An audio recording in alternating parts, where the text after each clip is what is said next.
No, no. I mean, on your phone, just go to YouTube, Ricker, and check it while you're there. I'm gonna be doing a sound check, and you can just text me and let me know, okay? All right.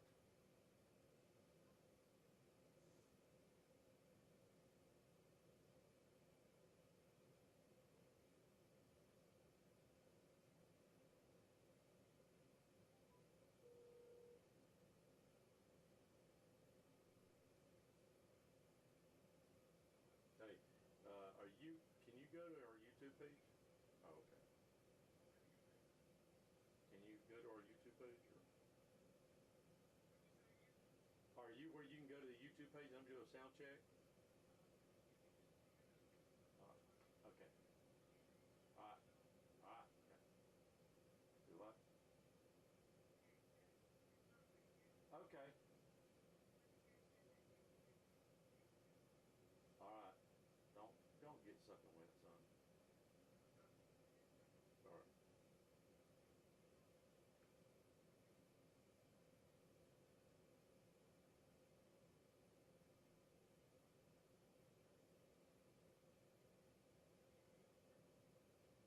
Are you're at the right into a sound check? I'm gonna play a commercial first. Let's check that out.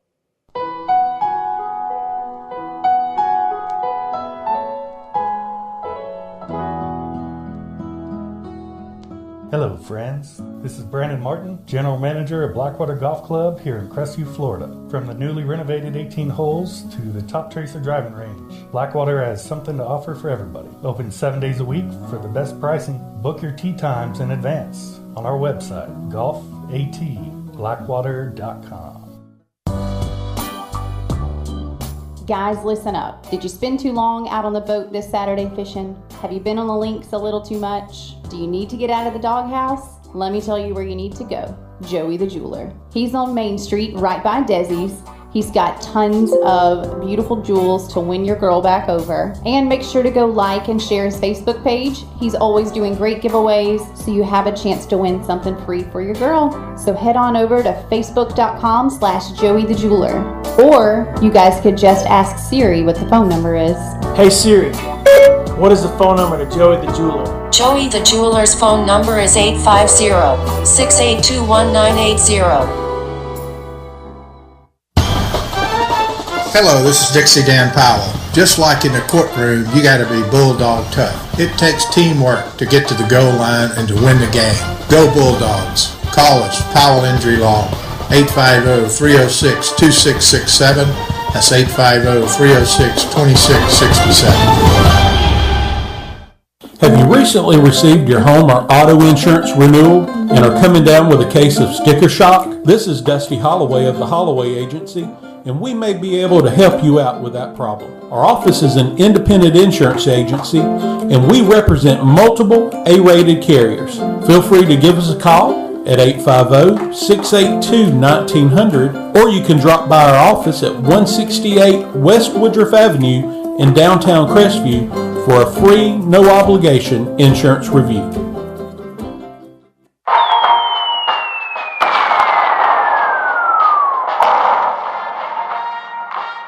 I have nothing to offer but blood, toil, tears, and sweat.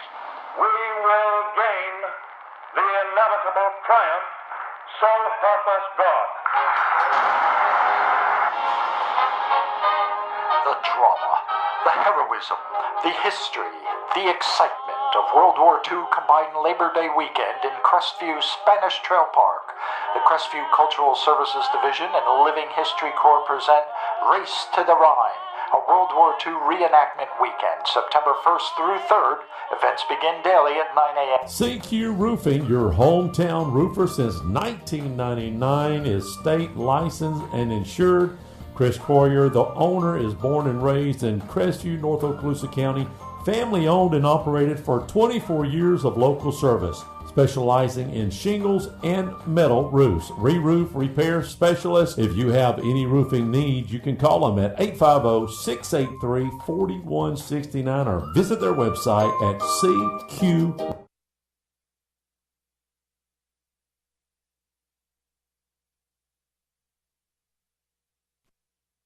Test check 1 2 3. Test check 1 2 3.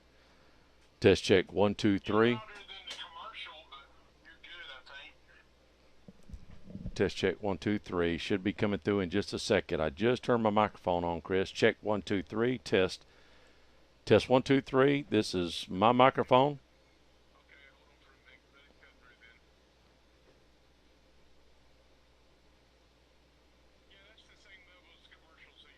Okay, let me get Corey. So hold on just a second. Now he don't talk as loud as me, but we'll try to adjust that on the fly. Okay, hold on just a second.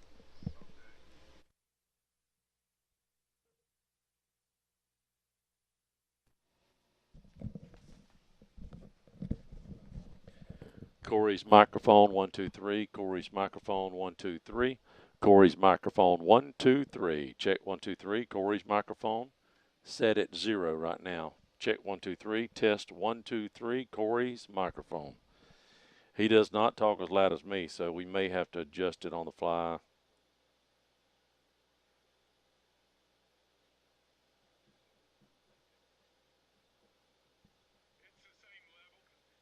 Okay.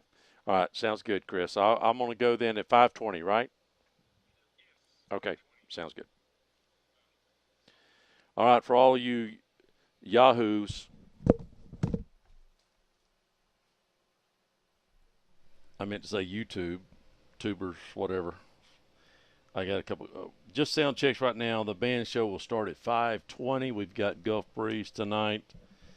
Rain or shine. Done talk to Coach. If there's no lightning in it, we're playing, even if it's a slop fest. So that's what we're going to just do it. So all I can tell you is bring your rain suits, your umbrellas. We got Hall of Fame tonight. We're inducting some guys, our athletes tonight. I haven't seen the list. I know a couple people. I know my good buddy, Mr. Dean's going to be in there. Dakota, class of 13. And then we've got Poochie, Curtis. I know those guys are going to get in it, which should have probably been in a long time ago, just to be honest. All right, let me 5:20. I think I'm going to let it run. I hate to. Well, maybe I can hit pause and then go back right before the band show. I think that I can do that, and you won't lose the stream.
Casey Electric has been the longest running sponsor of the Big Red Machine Show, and WAAZ and Crestview High School appreciates Casey Electric for their support.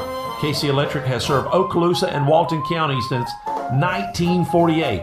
That's right, 1948. You've got to be doing something right to be able to say that. Casey Electric can handle all your AC, heating, and electrical needs. A Carrier dealer, Casey Electric services all brands of AC units. Give Casey Electric a call. 682-3037. That's 682-3037.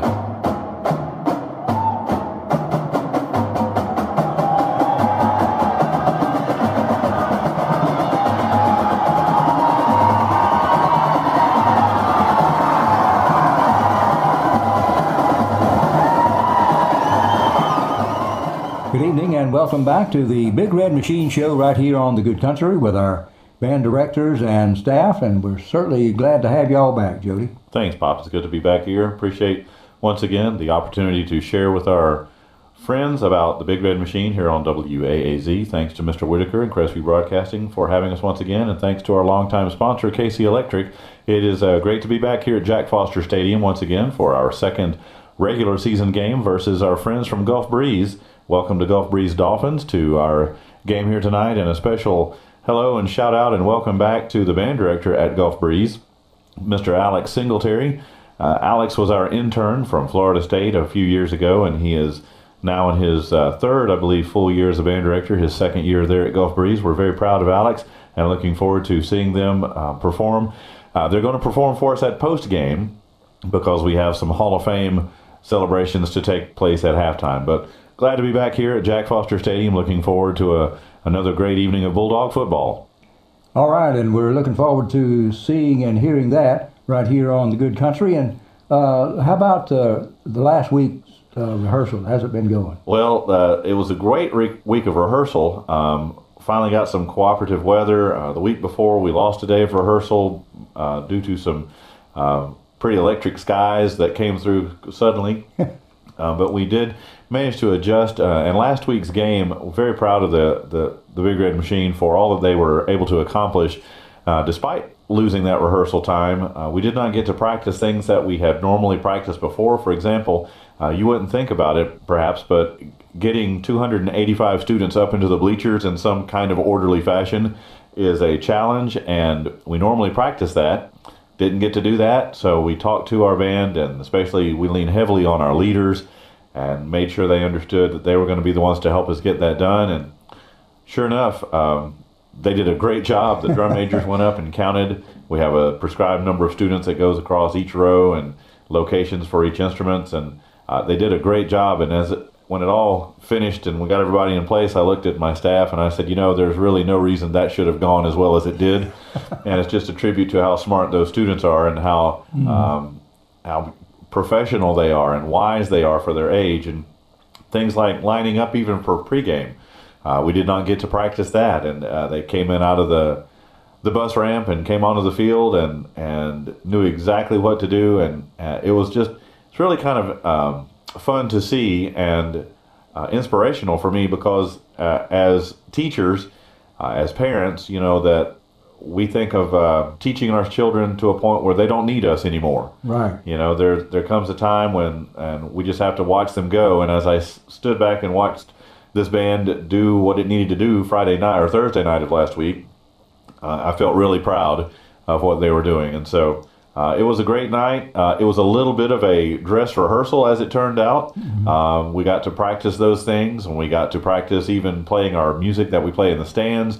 They got to experience the situations that come up during a football game, where I call the different plays, if you will, first down and the fight song and all the things that happen situationally in a football game. They got to practice that Thursday night, and so we'll be moving on from that for the rest of the season, using that information and that experience to help us cheer on the Bulldogs all the way through the season. All right. Well, they listen well, and they practice well, and they sound excellent. Well, I think so, too. Very proud of them. Absolutely. All right. Well, we're glad that you had a lot of production, really, during that week. And it was a very good week, and it set us up well for this week, I believe.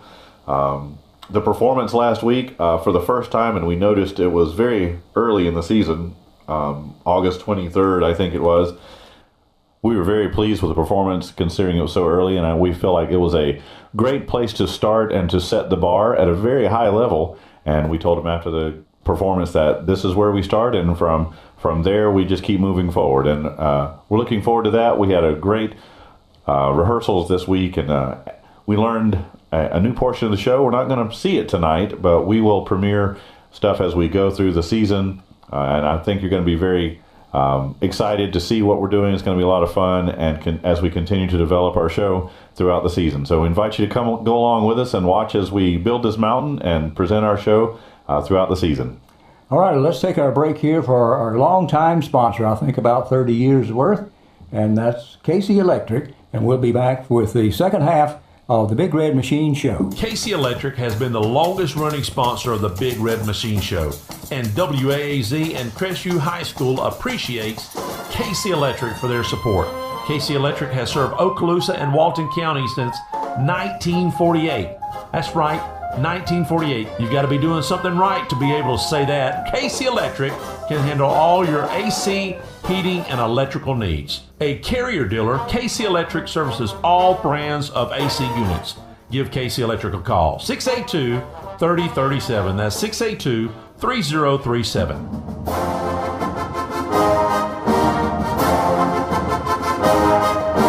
Welcome back to the Big Red Machine Show right here on the Good Country, and with many different ways to pick up tonight's broadcast on the Good Country. We'll tell you about that at the end of the program. But let's welcome now for some more information on the Big Red Machine, Sean. Hey, Sean.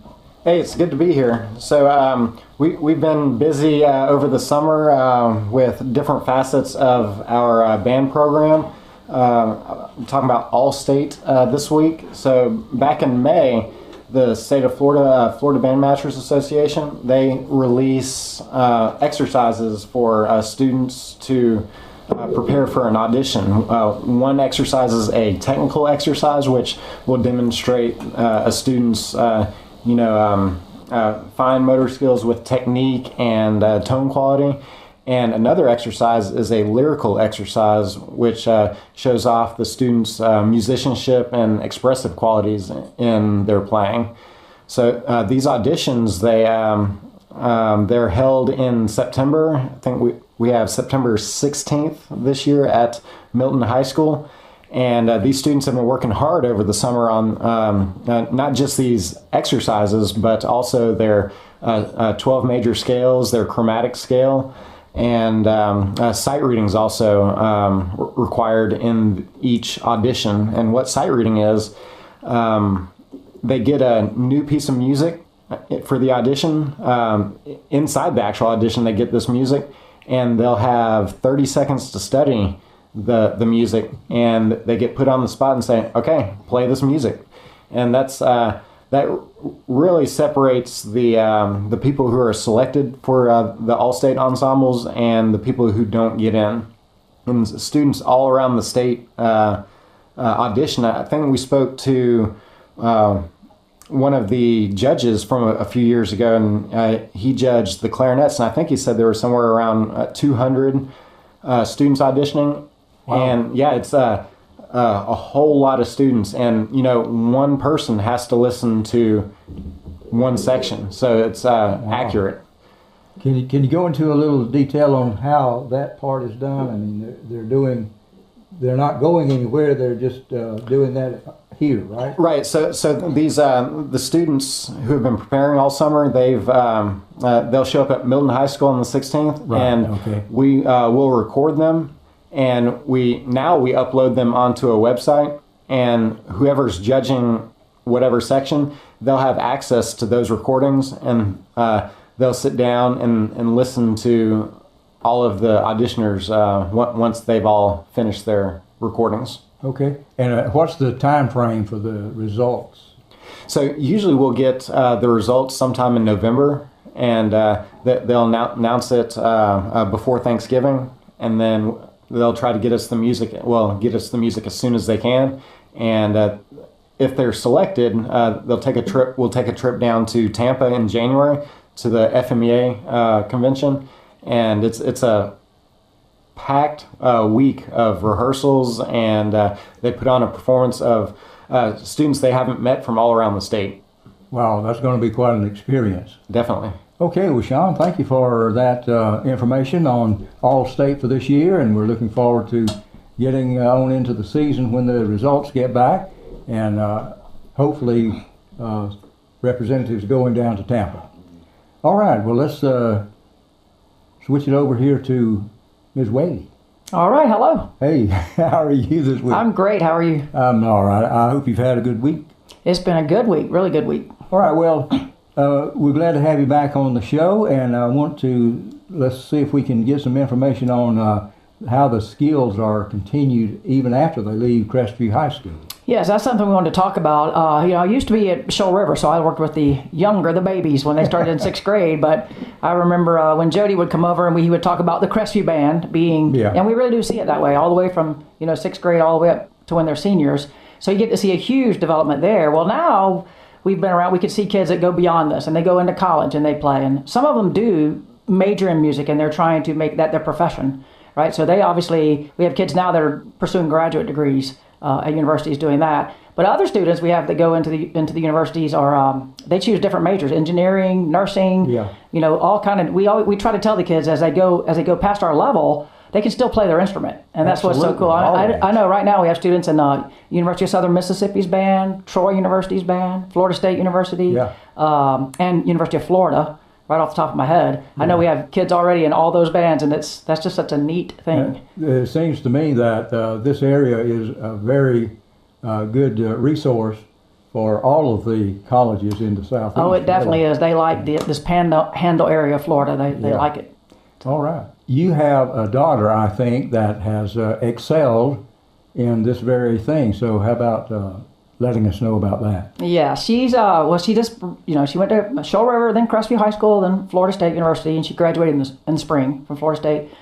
In the spring, she did a lot of auditions because she wanted to continue in her graduate degree, and she had the blessing of being accepted at one of the premier music schools in the United States called Eastman School of Music. And it's in Rochester, New York. Oh my goodness! Yeah, so she's up there and enjoying 50-degree weather right now. So.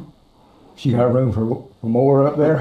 I don't know, but I tell her, I said, keep bragging because winter's coming. Might be an exodus up there. Okay, well, thank you, Ms. Whaley, for filling us in on some items that I didn't know about, and I'm sure there's some listeners out there that are glad to find out things about music in general, and that's what the program is supposed to be about, is the music that carries so many students through high school, junior high school is what it used to be called. Right. my day. But they get to experience working with other students in other schools, and they learn so much more than just how to play an instrument. It can carry them, as your example of your daughter, to the sky's the limit. Absolutely. Okay. Thank you. Thank you so much, and have a good week. And Jody, how about let's wrapping it up here and seeing what's going to be coming around here pretty quick. Well, just to kind of tie a bow on what Kim was saying, that her daughter Emma and all of her children are heavily involved in music, as were mine, and it's such a joy to see not only our own children but all of our children that we teach every day, to see the effect music has on them. And music is the tool that we use to reach these students, and it's a lot of fun to see. And of course, I don't know if you know where Eastman is, as she says, in Rochester, New York, which happens to be right on one of the big lakes that's up there. Yeah, we love that about our students, and I'm so proud of her and all of our students that go and do these wonderful things and representing Crestview all the way, and we can all be proud of all those students for sure. I got a note the other day that one of our former students is now teaching at a college where he graduated not too long ago. He's a graduate assistant there, teaching music there. It's just really fun for me to see, and all that we talked about this before, the graduates of Crestview High School who are now band directors in the area. That's just a lot of fun for all of us to see. I even know a few of them. That's right, you sure do. So some of them have been on the show. They have, that's right. So wrapping things up today, looking forward to another great evening of Bulldog football. And again, welcome to the Gulf Breeze, folks. Remind you that the Hall of Fame ceremony is going to take place at halftime, along with the Big Red Machines performance.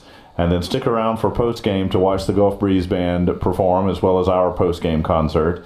And in coming weeks, look for more and more things to be added to the show, more and more exciting things to, as we say, build this mountain of the show called Heroes.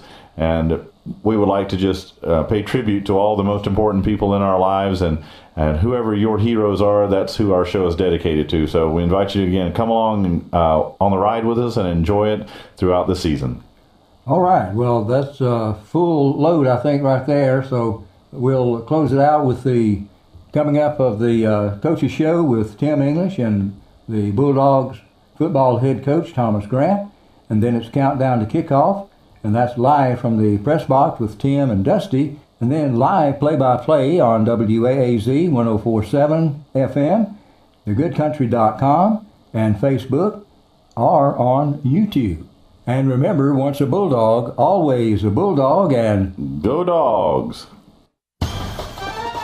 Hello, this is Dixie Dan Powell. Just like in the courtroom, you got to be Bulldog tough. It takes teamwork to get to the goal line and to win the game. Go Bulldogs. Call us, Powell Injury Law, 850-306-2667. That's 850-306-2667. Well, we're sitting here with Coach Thomas Grant after week one. I've got just a couple opening questions before we break down this game. My first impressions when they got off the bus, I was like, wow. Those guys look like college athletes. You know, I got to see them come off the bus. I don't know. Y'all saw them out there warming up. They come a little early. And then they go and play, and as I look at a team like that and how athletic they were and how we had a chance to win that ball game, I mean, there has to be, although we lost, I mean, who wants to lose a ball game? But 24-23, you take away a couple mistakes, you've got to be really coming out of that game disappointed in a loss, but really looking at a lot of potential for the Bulldogs. Yes, sir. I mean, the competitor in me, obviously, loss is a loss. Oh, yeah. No, I get it. But for this young team to battle the way they did, to, be down 18-15 and to drive the length of the field, I think it was a 70-yard final drive, picking up key third downs on that final drive, and Turner made a great throw to Parks on a 7 route, and just to take the lead and with a minute 40 was I think really good a response by our offense. Obviously we had to shore up some things in the secondary, and to be able to hold on to that lead with a minute 40 left. Right off the bat, we go into halftime. What's your thoughts going into halftime up, holding them scoreless? What are you guys talking about? Well, what we're talking about, just challenging the defense. Said, look, if they don't score, they don't win, obviously. So, and they only scored 2 touchdowns on our defense. We gave up a touchdown on the kickoff in the opening, which was a just a missed kick. Let's just be honest. So the play was off to which was the very first kick of the game was one of the greatest kicks I've ever seen. It was perfect. That's exactly where we wanted. Perfect, exactly. Because if that kid actually, I don't know if it's a lack of knowing where you're at or coaching or both, but that kid should have let that ball go. It would have went out of bounds, but he caught it, ran out of bounds. That's what you draw up for you guys, right? Absolutely. So and that's what you wanted coming out of. Correct. That's what we were. We're big into sky kicks, and we want to kind of pin them and try to take away a third of the field.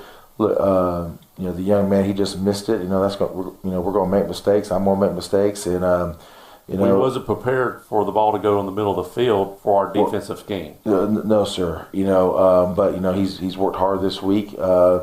And we're going to be better on it. Are you saying he ran stadiums? No, no, sir.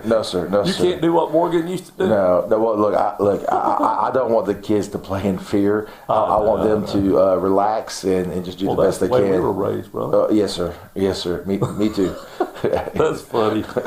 the game wasn't funny, but just reminiscent about how we were raised is so different than today. So 23-24. Yes, sir. But before the last score, we go up. They have 18. What do we have? 23, right? Yep. 18-23. Yes, sir. $1:40 left. What's your thoughts when we scored with $1:40 left? It was 18-15 when we scored the touchdown. It was 21-18. We're up by 3, and normally. Oh, that's right. In there. Yeah. Normally, you're supposed just to kick the extra point, but with our holder being out, I didn't want to put somebody in there that's has that hold. So we were discussing it. Yeah. I'm like, because what? That's right. Because it was. We were up 3. That's right. The 2 points didn't matter. No, but I thought that was our best chance. I thought to myself, I was like, what is going on? And then Scott told us that your holder was out. Yes. So you didn't want to take a chance. No, I felt like our better chance was to go for 2 and get up by 4 or 5 than to have somebody that is not as experienced back there. And they could tie with a field goal. So, hindsight 2020, maybe they kick the field goal. They just tie us into overtime if we don't get the 2. But it paid off for you. Yeah, I mean, we got it. I felt really good. I will still feel confident in our defense with a minute 40. Mm-hmm. Like I said, we had a blown coverage and a freak play where the ball gets batted up. It falls right into one of their speedster's hands. He reverses field. And he breaks 3 or 4 or 5, 6 tackles. Yeah, so we had him in the backfield a couple. Yes. Yeah, and but it just just wasn't meant to be on that final drive. But I told our young men that if that's the type of effort we're getting, every day, then we're going to be in good situations. Nocher was, I think, 12 or 20. 23. 23. For 159 and 2 touchdowns. Yeah. You'd probably like to see that up a little higher. Yeah, I mean, we would like to. No, we dropped a few. Yeah, we did. I would like to see the completion, percentage a little bit higher, but I thought he managed the game pretty well. I thought his reads, for the most part, were pretty good. Obviously, that's the first game. He's really started, so I'm sure there were some butterflies. But against a really good team. Yes, sir. But I thought he did a really, really good job of managing the game. So Parks he almost had. I think he had close to 100 yards on the ground. Didn't he? I think he had, off the top of my head, it was like 8 or 10 carries for 85 yards, That's right. Then he had 6 catches for 77 yards and 2 touchdowns. So do you, as the year goes on, how do you prevent people from keying up on Parks? Well, I mean, look, we got other guys that are gonna make plays. Braylon Phillips, Cole Metz, I think had 3 catches for like 58 yards. He found holes. Yes, he's a very smart player. We got Patrick Rogers, we got Zy Tassin, Braylon Phillips, Appleby in the backfield is going to have to make some plays. Now, did I hear he got hurt second half? He didn't play in the second half. I think he played 1 snap in the second half. But he's back, healthy, ready to go this week. And then Sejan Cobb is a running back that we've kind of moved up just for added depth, and he's going to have to give us some minutes in the backfield too. He's kind of a bigger back, runs hard. So we got other guys. It's just when they get their chance, they're going to have to take advantage of it. What's your pet peeve as far as penalties? How are you on your offside penalties or whatever? We had 5 or 6, 7. We had 3 on each side or something like that. We jumped. Yeah, I'll say this: there was 2 on the offense that were very questionable. Okay. And again, look, just like for us, it's their first game too. I thought the officiation was really, really good for the most part. Few mistakes. Look, just like us, because we're all human. But and there's some things that obviously we have to clean up. We got to watch the ball a little bit better on defense. But I think for the most part, we were okay for a game 1. We definitely won the penalty yardage in that game, but we can still do a little bit better. Assessing the game, I'm sure y'all was up here late. Where do we have to improve the most based off of last Friday night? Offensive line. Offensive line, yeah. still. Yeah, still. I mean, and look, and they played okay, but there's still some things that we got to do better. There's been some. Are we still talking about technique? Well, or understanding your assignment, or most part technique, okay. pad level, a few, understanding, what we're doing. We kind of simplify some things this week and move some people around, but we had a really good practice yesterday up front, where I would almost say that we kind of dominated our defense and our team run drill, which that was probably the first time I could say that all August. So we did some really good things. I'm anxious to see. Hopefully, it pays off on Friday nights. Right. But yeah, offensive line, we got to play better. We got to give Turtle more time to throw the ball. But let's just say you've got a young kid that you feel like is going to be a superior athlete. Mm-hmm. How do you get a kid like that involved in the game? If he's out there on a play, speaking offensively, yeah. and you're trying to get him the ball, is it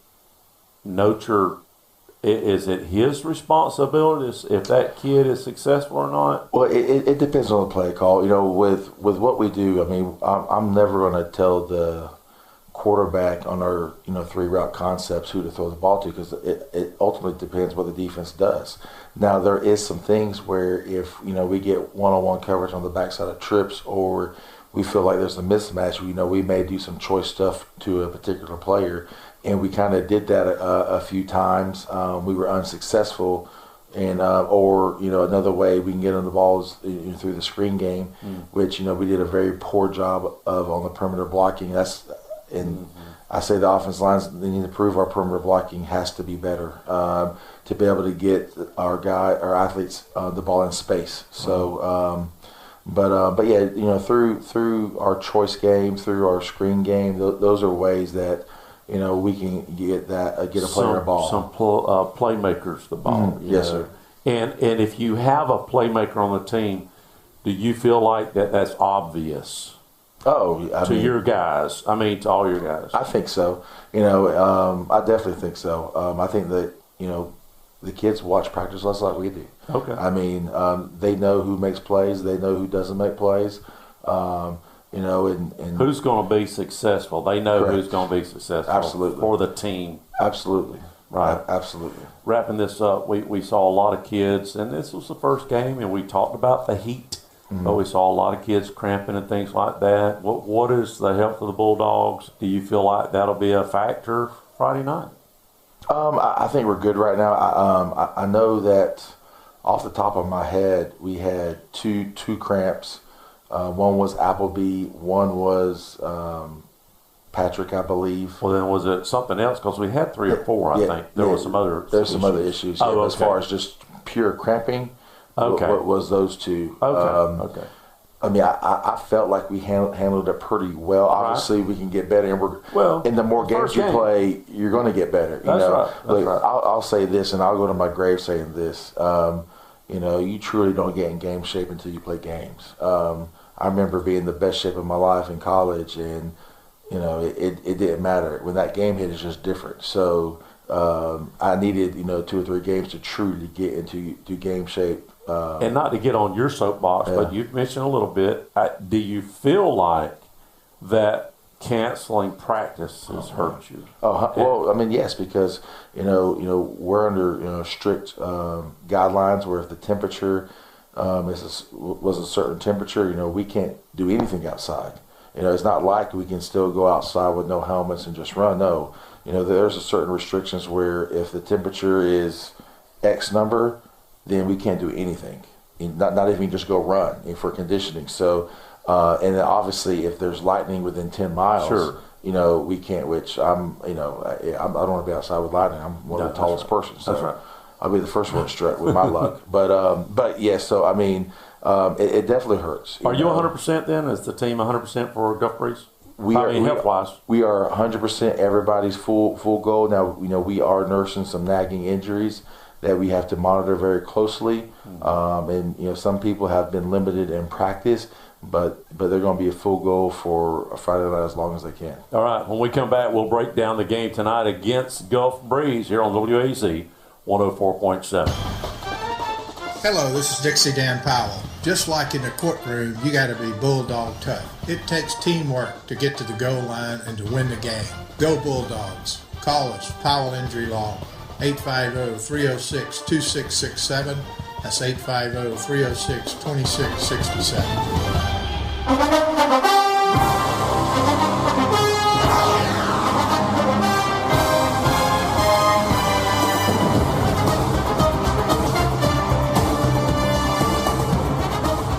Well, we're back with Coach Thomas Grant. Tonight we have Gulf Breeze Dolphins. Now, my first question is, when a team is off the first week, you've had a chance to play. Do you think, one, that benefits the Bulldogs at all? I think there's pros and cons to both. I think obviously, the old saying is you make your most improvements from week 1 to week 2. So hopefully, that stays true. Obviously, they're healthy, coming into this game. Hopefully our condition's a little bit better since, playing a game. But, they're a very, very talented team for sure. You've worked out kinks in game scenario, and they have not. Correct. Right. So and I'm sure they were scouting us last week. They come over, if they were smart, they'd come over and watch. So when Gulf Breeze comes over and they're putting together something on the field offensively, what are you looking for? What is the fans going to see? What are the Bulldogs going to see? Well, they're a spread team, and they have 2 very dynamic receivers. Number 7, I remember this spring when we had our combine here, he ran 4.5 laser. Not hand time, but laser. And then number 32, which he plays outside linebacker, safety, and then you'll see him in the running back, see him in the slot. He also ran 4.5 laser. Is the receiver? Are they returners? Yes, sir. They played last year, to my knowledge. And look, they got 2 really good tight ends. They might have one of the better quarterbacks in the area, number 18. I think he is really, really good. They're big where they need to be big. They have a freshman receiver that's about 6'4". That's pretty good. Defensively, they're a 3-4 team. They'll blitz. They'll play 1 high. They'll play 2 high. They'll kind of mix it up so to keep you guessing. So obviously they're coached very well, and they have a lot of good players. Are you again counting hats? I mean, oh, absolutely. Since they're a 3-4, last week we saw a 4-man front, so the plays will be a little bit different. There's some different formations that you have to get in to, help your leverage and angles for your linemen, and that's what we're going to do. You'll see us more in a tight end set, whether it's 11 personnel or 21 personnel, but that's something that we haven't shown yet. So, but we're still going to be doing some of the same stuff. It's just going to be different formations. Do they cheat that at all and make it a 5-2, or? I mean, they could. I mean, they're going to. Again, this is on based film. Off of what you do. Based off the film that we've seen. Again, that's the con for us. Them not playing week 1. We have a very limited film to really get their tendencies, whether offense, defense. So, from what we saw in the Kickoff Classic where they played Choctaw, they're a 3-man front where there's a nose over the center, there's 2 4s over the tackles, the linebacker over the guards, and you got 2 outside linebackers. So they're kind of a base front. They're even throughout your formations. So, and then when they slant, or if they slant, that could get some trouble. So we have to identify who the end man on line of scrimmage, and that's kind of why we're going to put a tight end in the game instead of we still will go doubles and trips, but we're also going to have that in our arsenal. Yes, sir. In practice, does your defense pick up what they're going to do? Practice or no? No. Well, what I like to do personally is for the physical part of it, we're just going best on best with what each side of the ball does, and then when we split up and the team defense is one end, offense is on the other. The team defense will be doing recognizing formations and running through their blitzes and calls or against their stuff, and then I'll take another group of kids and put them as a scout team defense, line up, and we will go through all of our plays against their defense, because I don't want to mess with my guys' mind of doing a different defense. Now, if it's a 4-man front, then we might do a little bit more one-on-ones, but for this week, since it's totally different, I wanted to split up just not to confuse any of our guys. Right. On offense, you're facing that 3-4 offensively. Who we know Notra's got to have a great game, but who else do you feel like has got to succeed, play a great game for the Bulldogs to succeed? I mean, it's going to be up front, because when we don't have a tight end and they give us a 5-man box, we got 5 offensive linemen. We should be able to run the ball against that. If we can't, then it's going to be a little rough for us, because. So you got to establish the run first. You think?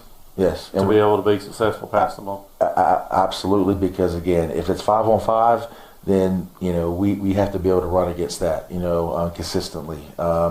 And force them to add an extra guy to the box. So now that will open up, some more passing lanes for us, and they'll have to predetermine, do they roll the safety down? If they roll the safety down now, as a quarterback, I'm thinking more cover 3. There's really one coverage you can really do. When there's 2 safeties, there could be as many as 4 or 5 different coverages, that they can do. So we need to be able to establish the run game. So the offensive line and the running backs need to have a really good game this game. Defensively, can you man those guys, their receivers? Are you going to be able to do that? Or are you going to be able to play tight on them guys? Do they got the speed to blow by us? Or? Well, I mean, I definitely think you got to play man some. I think you got to play zone some too. I think you got to mix it up. I think with a quarterback as good as their kid is, I think mix. Has he got speed? He's not a great runner. Guy. He's not a great runner, but he's fast enough to get out of trouble. Okay. I mean, that's something that we have some spies and do some other things to really mix it up for him. But he's definitely a very talented young man. You look at the whole scheme, depending on what they're doing. How many plays, percentage-wise, are you trying to get to the quarterback? Would you say 50% of the time? It depends on the flow of the game and what they're trying to do. I mean, the film we got, they were 70% pass, 30% run. So if that keeps the same percentage, then and our front 4 can't get home, then yes, we're going to have to up the blitzes some.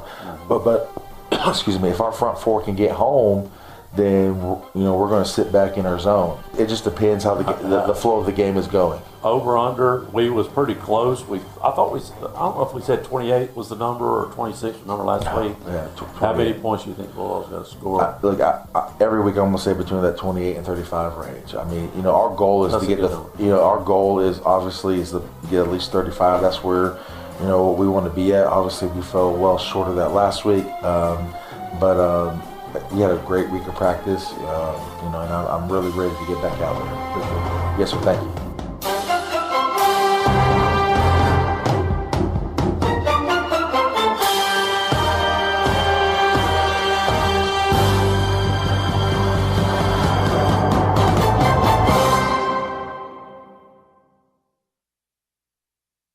Well, here it is. Countdown to kickoff, where we cover all 30 teams in Northwest Florida and South Alabama. And this year it's sponsored by the Holloway Agency. This is Dusty Holloway, owner of the Holloway Agency, and we are proud supporters of the Crestview Bulldogs. The Holloway Agency is your locally owned and operated independent insurance agency, and we offer a full line of coverages for all of your home, auto, business, and life insurance needs. Our offices are located at 168 West Woodruff Avenue in historic downtown Crestview. Feel free to drop in, or you can give us a call at 850-682-1900, or you can go to our website at www.thehollowayagency.com. Go Dogs!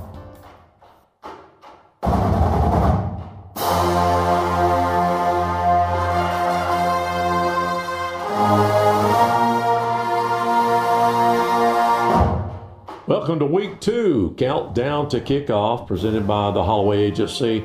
Well, if you go back and look at all the games, just give me one game that sort of stands out. It can be in any division, Dusty, any region, small school, large school, that win or lose, just something that stands out maybe that you're thinking about today? You know, Tim, I was impressed by the win Destin had over Freeport last week. A 31-15 win over Freeport. You know, Destin takes on Baker tonight down in Destin at the Destin Middle School. That's going to be interesting. That's going to be an interesting game, and for Destin, and also as we talk about the game here in a little bit, we'll get in deeper to it, but it's going to be a big game for Baker tonight. Usually Baker has not historically had to look at a game against a second-year school as a big game, but I think this is going to be a big game to kind of help determine and shape the possible direction for Baker this year too. I think for me, looking in the 4S area, Pace beating Choctaw as bad as they did, and they say it was a dominating performance. You know, I was that was the local game of the week on TV, and I was able to watch a good bit of it. Pace looked extremely sharp. It looked a lot like the old school Pace from late 90s, early 2000s, where they would line up I formation, run play action, and got receivers that know how to catch the ball with their hands. None of this catching it in the body, getting it out, catching it with their hands. Look real sharp. Yeah. And then our good buddy that went to Op Alabama got it handed to him pretty handedly. Of course, they lost last year against Andalusia. Andalusia won the state last year, but Coach Brunson went over to Andalusia and got it taken to him 42-8, I think. Yeah, that was a pretty rude awakening for your first week. And that was probably the end of his. He probably won't schedule. If I know Coach Brunson, he will not schedule them. I would tell you that. You took the words out of my mouth. I'm sure Coach Brunson did not schedule first game of the week in his first year at Op to be the defending state champion Andalusia Bulldogs. Right. So hopefully, they'll be able to turn things around this week and let Coach Brunson pick up his first win. Well, let's do this. We'll take it by regions, and let's just start right from probably the largest region in this area with Northview, Chipley, Freeport, Holmes County, Baker, Bozeman, Jay, Vernon, and Graceville. And let's just start out with Northview taking on Escambia County. Of course, we don't know a lot about Escambia County. They're 1-0, but last week, Northview got beat by Flomaton, I believe. Yeah, Flomaton took out Northview 35-14. I had a feeling that this was going to be the way that it started off for Northview. Northview, very heavy senior-laden team last year. Yeah. So a lot of underclassmen trying to work their way into starting roles this year. A lot of maybe those first game jitters. Doesn't get a lot easier for them taking on Escambia County out of Alabama. That's going to be right up there in that Bruton, Atmore area. They come in at 1-0. They won their first game, and Escambia County is known to have some good teams. Good teams. So if Northview doesn't watch out, they could very easily find themselves in an 0-2 hole. Speaking of the Bruton area, W.S. Neal and T.R. Miller won their games. W.S. Neal was playing Georgiana, T.R. Miller playing Hillcrest. And just to hit on it real quick, T.R. Miller, we got to where we started mentioning these schools. And whenever we get to Jay, I've got a little story for you out of Jay. But T.R. Miller, huge game for them tonight. They're taking on USM Wright out of Mobile, private prep school. Several state championships over the last few years in Class 4A, I believe, up in Alabama. So that's going to be a playoff caliber game right there. Chipley beat Hollis Christian last week, 32-0. I don't know if they will have a little bit better competition in tonight's game. They're traveling. Yeah, taking on Geneva at Geneva. Geneva comes into the game 0-1. Even though Geneva lost that first game of the year, I just feel like this is going to be a better, like you said, a better test for Chipley. Chipley's riding a high wave over the last year or two. They've made it to the playoffs, I think, the last 2 years. Year before last, I think they made it 2 or maybe even 3 rounds deep. So they got things going on in Chipley. and very good chance after taking on Geneva tonight, maybe to be sitting there at 2-0. Holmes County lost their game last week to Mariana, and they have North Bay Haven coming to town. Yeah, Holmes County, got beat by Mariana School 28-14. That went 1-9 last year. That's right. That's right. Let me see real quick. Like North Bay, they played Franklin County. Yeah. They beat them 42-0. That wasn't a test. That's you got to take that with a grain of salt. Franklin County is. That's one of those areas where they kind of merged some schools that used to be good schools, Apalachicola, and there was one, I think, Carabel. They merged those two schools into Franklin County, and they've just never been able to get the show off the ground over there. So, Holmes County going to really get their another test maybe, and hey, might find a way to pick up their first win tonight. A couple of smaller schools that we'll just go through real quick before we get to a couple of schools we want to talk about. Vernon's taking on Franklin County. Franklin County's got 2 games already. I don't know how that is. They're 1-1. I looked it up. Max Prep's got them 1-1. How about that? They played the week before, and then Vernon taking on Franklin County, and Graceville taking on Acilla Christian. Graceville and Vernon both lost their games, playing Jay and Ashford. I don't know much about Ashford. Yeah, and the one thing I can say, don't really know much about Graceville this year so far, but Vernon, even though they lost last week, I guess you got to start looking for things we can build on. If I'm not, they were 1-9 too. They were I think they didn't even win a game. Oh, they did not. They went over, if I'm not mistaken, and they only averaged like 5 or 6 points a game last year. So I guess if nothing else, even though it was in a losing effort, they put 13 points on the board last. They did. They went 1-9. And here's they scored 63 points last year, gave up 348. So they doubled their average point output. They already So they're already trending in the right direction. Yeah. Bozeman taking on Southwest Georgia Academy. Don't know much about that. Bozeman did pick up a win last week against Fort A&M. All right, let's talk about it. Freeport's taking on Jay. Freeport lost last week. We just talked about it to Destin. Jay played Vernon. We just talked about that. So what kind of story you got for me? It's nothing to do with the game, but I thought, killing me. No, but this is good for us. Okay. So we don't have natural gas out at the house, so all of our gas stuff is propane. Okay. And Mr. Prescott over at Prescott Gas and Jay has done our gas for years, our propane. Gotcha. So I'm getting ready to get a new tank put in, and I call and talk to a gentleman there, and it's not the guy who delivers out. I think his name's Philip. But I'm talking to the gentleman, told him my name and what I was calling about and talking to him. And I'm getting ready to get off the phone, and he says, "Hey, before I let you go, I got a question for you." And I'm like, "Okay, sure." He said, "You still doing the ball games over there in Crestview?" And I thought, how in the heck does he? And I said, "No, sir, hadn't done them for a couple of years." He said, "I thought I hadn't heard you in a while." So I guess it just kind of shows the reach of, you think everybody's listening to the ball game. It's Crestview, but it's not. No, I had somebody come in the restaurant last week or a week before, introduced himself.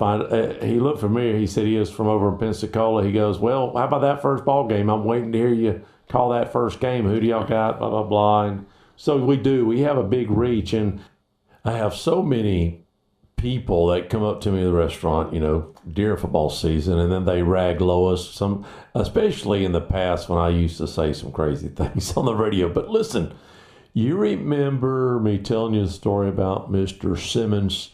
He's a guy that's up in Bruton. We had talked about the Bruton. The reason why we started carrying the Bruton games or talking about them is called Mr. Simmons. They sit up at a cafe up there and listen to us every Friday night. And I think, doing football, we've been doing Crestview High School football. Mr. Wicker thinks we started in the early 60s. He's thinking 62, 63 when they was at Richburg. Wow. They'd go out there and just call it on. I had a Marty unit out there, a little Marty, and shoot it over here to the antenna. And a few blocks it away. Wasn't too far, to do. And it went out on AM, I'm assuming, or a small FM channel. we just found out. We're recording this right after the Big Red Machine show, and Joe showed us his folder. He's got his original folder with band notes from when he started doing the band show in 1992. Yep. Talking about the Freeport J game, this is one that, over the years has always been a big game. It's two teams that are always, used to be always in the mix in what used to be Class 1A. J kind of lost their way over the last few years. They did get off to that quick start last week with the win over Vernon. Freeport, going to be trying to lick their wounds and pick up their first win after the loss to Destin last week. So, even though it's an early season game. It's at Freeport, so is that going to give them an advantage at all? I think so. I think it will. There's definitely some history between the two teams. They've always been 1A schools, played each other for no telling how many years. So I expect a good game. Freeport's had a few good seasons the last few years. Jay's had some not so good seasons. Right. They've went down the last probably 6-7 years. Maybe really, honestly, since Coach Bell retired. Yeah, that's true. It's just been hard for them to find their footing. All right, Baker.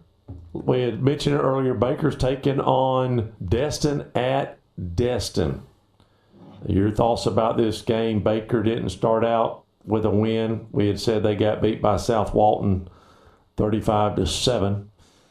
And we've already said Destin picked up their first win against Freeport. So, this could really be a shocker to everybody because of Destin being in their first year and Baker being down with not a lot of players, new staff, sort of speak, coach-wise.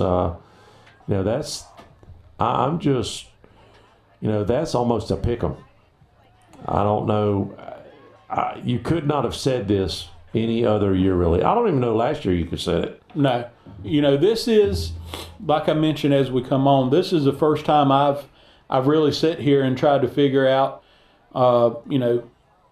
is Baker going to, hopefully be able to, and I say hopefully because I'm a Baker person, Baker guy, Baker resident, right. And I want Baker to win this game. That's right. But, I just sense that this year is I don't want to call it a down year, but I just have a sense that this might be a transition year for Baker. Transitioning from the Matt Brunson era. Granted, he wasn't the head coach last year, but he was still there as the athletic director. Right. So there was still some influence there. But, Coach Brunson is gone. And so I think like I said, it's just a transition time. Numbers are down. Baker over the last several years has had anywhere from 35 to 40 guys on the team. Do you think some of the guys are swaying towards soccer? You had sort of mentioned that, didn't you? Maybe. Don't get me on my soapbox. Well, I'm just saying. There's other. I'm not crucifying soccer or anything like that. But do you think that the kids today are not looking for so much contact sports and maybe going to more of a non-contact sport? I don't know. That could possibly be some of it. But I know we talk about this with even Crestview. You look at. Just the size, Crestview running almost 3,000 kids, right. And they've got less than 40 kids on the roster. Right, on varsity. Yeah, so it's all kind of relative for Baker and Crestview. I just don't. I don't know if kids in general.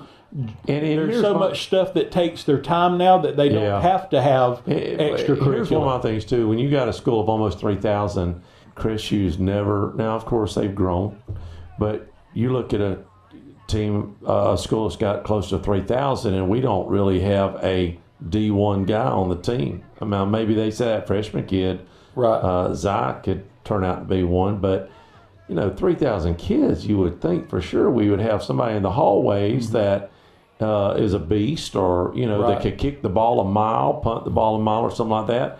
And we're just scrambling to find some decent talent. Right. Nobody's going to go to Alabama anytime soon to play. Right.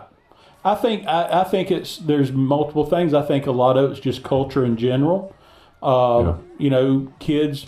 But then you get a kid to move supposedly from South Florida, IG, that private school, IMG, that throws darts down at Niceville. Yeah. So, Chris, you don't get that kind of stuff, right? So I don't know. But going back to Baker and Freeport, like I said, I think this is going to be a huge game tonight for Baker.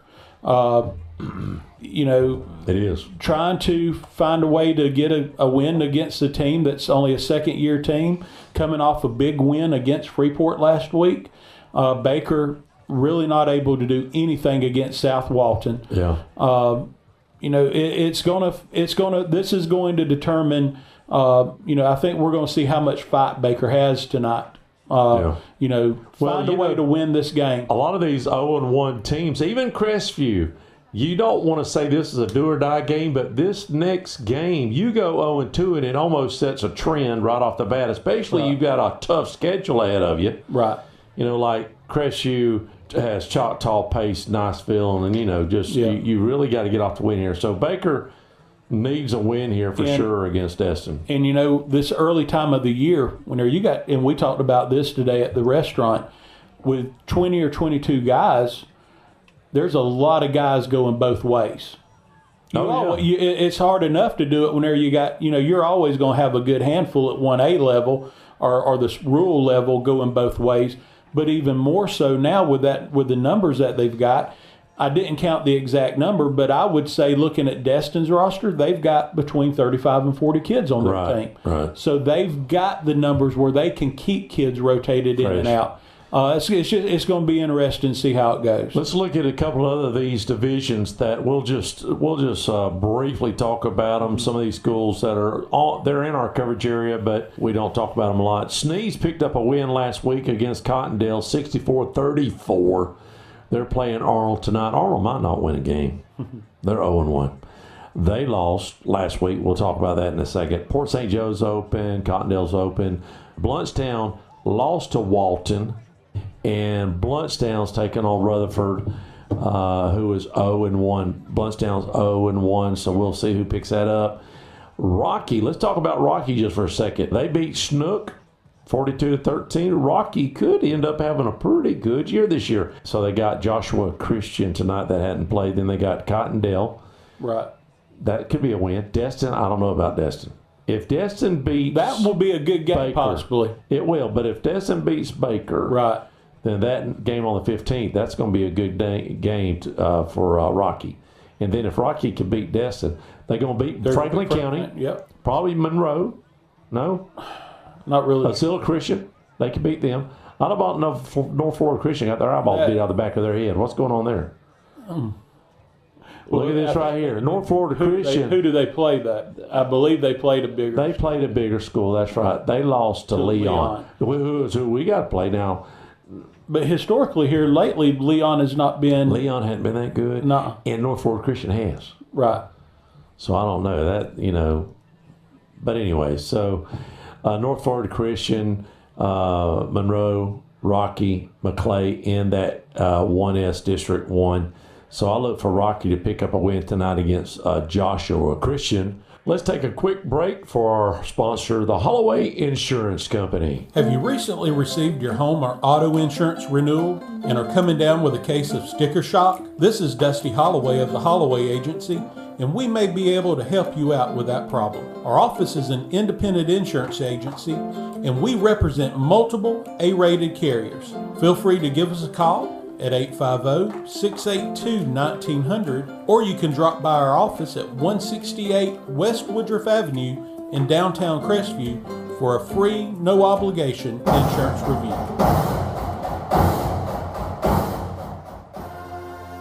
And we're back. Thank you, Holloway Insurance Agency, the Holloway Insurance Agency. When did y'all change your name, or did you ever? Well, it used to be the Lamar Holloway Agency.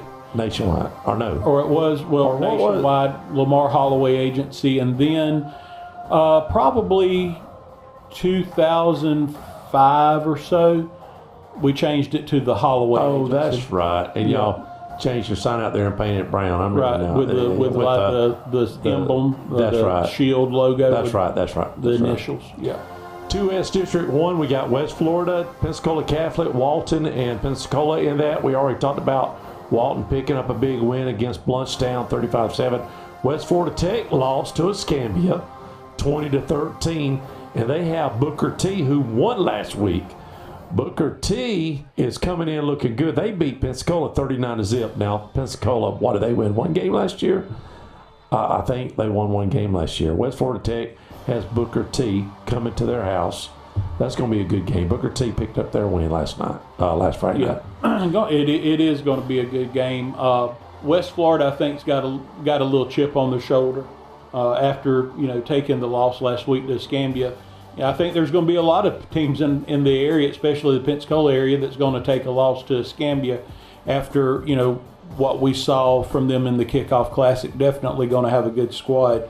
But Booker T, they got West Florida. West Florida beat them last year. Yeah, they won that game 27-0 last year. So, it is at West Florida. Yep. So West Florida is going to open up their home schedule. So that's going to be a little bit of a benefit to them, and possibly be what helps them pick up their first win tonight. Game of the week could be Pensacola Catholic versus Escambia. Both teams won last week. Catholic beat Navarre 34-27. Escambia beat, we just said, West Florida Tech 31-20. That's going to be a good game. That's got to be the game of the week, doesn't it? Pensacola Catholic versus Escambia? It's got. If it's not, I don't know what else would be. Yeah. Last week, first game of the year, like you said, Catholic picked up a win against Navarre, 34-27. And in that game, their running back, Charles Nettles, 215 yards on the ground last week. He did a lot last year, too. So a good opening game for him. Wow. And then you look we don't have and then you look at for Escambia last week and their effort last week, and I think this guy caused problems in the Kickoff Classic. The wide receiver number 1, Joshua Jackson, had 129 yards receiving last week for Escambia. And then Dorian White on the ground, the running back for Escambia, 169 yards on the ground. So they've got that kind of that dual threat already going, ground or air. That's going to be a good game. Catholic better come with it strapped on, I think. Yeah, it's at Escambia. Yeah. So it's going to be good. And like I said, Walton has Flomaton. We already talked about that. And we already talked. Pensacola's got Tate. Now, they could pick up a win against Tate. Both of these teams are 0-1. Tate, they lost to Pine Forest in a big way, 48-21. But who don't over there? I was just surprised with Tate. They actually might have a little bit of a passing attack trying to start this year. Okay. Christian Neptune over there for Tate last week, 200 yards receiving. Oh, wow. For Neptune in that game last week for Tate. And then Andre Colston, their running back, 103 yards. So, it's going to be interesting. Tate's had several down years the last few years, so be interesting to see if they can hold that together. District 2 for this 2S region, you have Bay, South Walton, Rutherford, North Bay Haven. Bay won last week against Arnold. We already talked about that, but they have Mosley at Mosley. Mosley picked up a win last week. Mosley's in Crestview's district. They beat Rutherford 35-6 last week. That's going to be interesting to see how Bay, of course, Bay's a smaller school. Bay won their region last year. So it'll be interesting to see how that game turns out over at Mosley. Anything stands out to you stat-wise on that game? Some good starting week stats. Nothing that just blows you away, but some good solid stats. Amari Johnson, 107 yards receiving last week for Bay. And then Jonathan Devos, 114 yards on the ground for Bay last week. So a good start for Bay. And then whenever you look at Mosley stats, really nothing eye popping there, for on the receiving or rushing side. Well, playing Rutherford, they scored 35 points, but they just must have spread it out. That's what I'm thinking. Mm-hmm. Yeah. South Walton picked up we talked about it. They beat Baker 35-7 last week. They played the old Fort. Fort lost last week. Oh, they lost to Godby 28-6, which ain't too bad actually. They've got a bunch of new players, so maybe they can pick up a win against South Walton. I'm not for sure. You've got to get into these things for a couple of weeks before you start really picking good winners.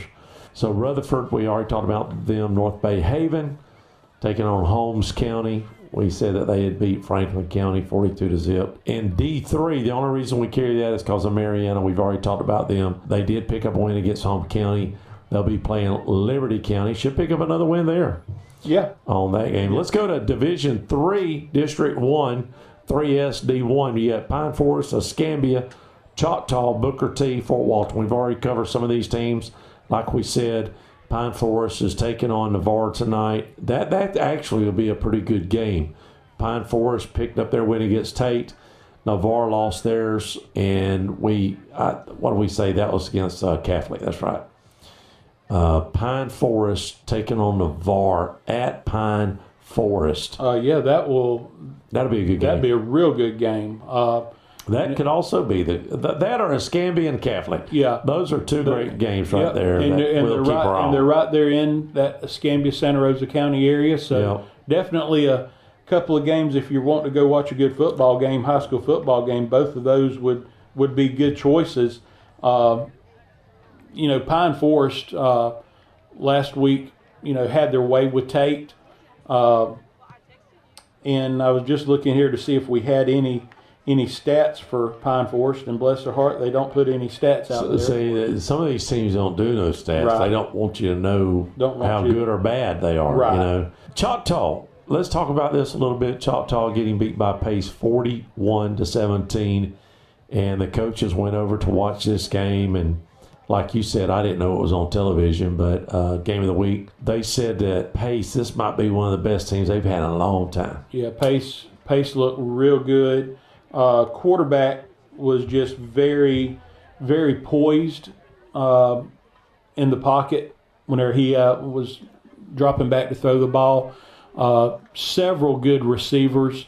Just like I said, it reminded me of a lot of the old-time Pace game, and it was evident, Nick Simmons, their quarterback, actually was their leading rusher last week. 187 yards on the ground, and I was looking here to see if we could see passing. Simmons had 169 yards. So rush for one. What? So he had right at 350 yards of total offense. Yeah, 187 on the ground, and then 169 through the air. So just shy of 350 total. Right. Now I guess their main running back, if Simmons ain't running, is Tyner, which picked up almost 100 yards in that game.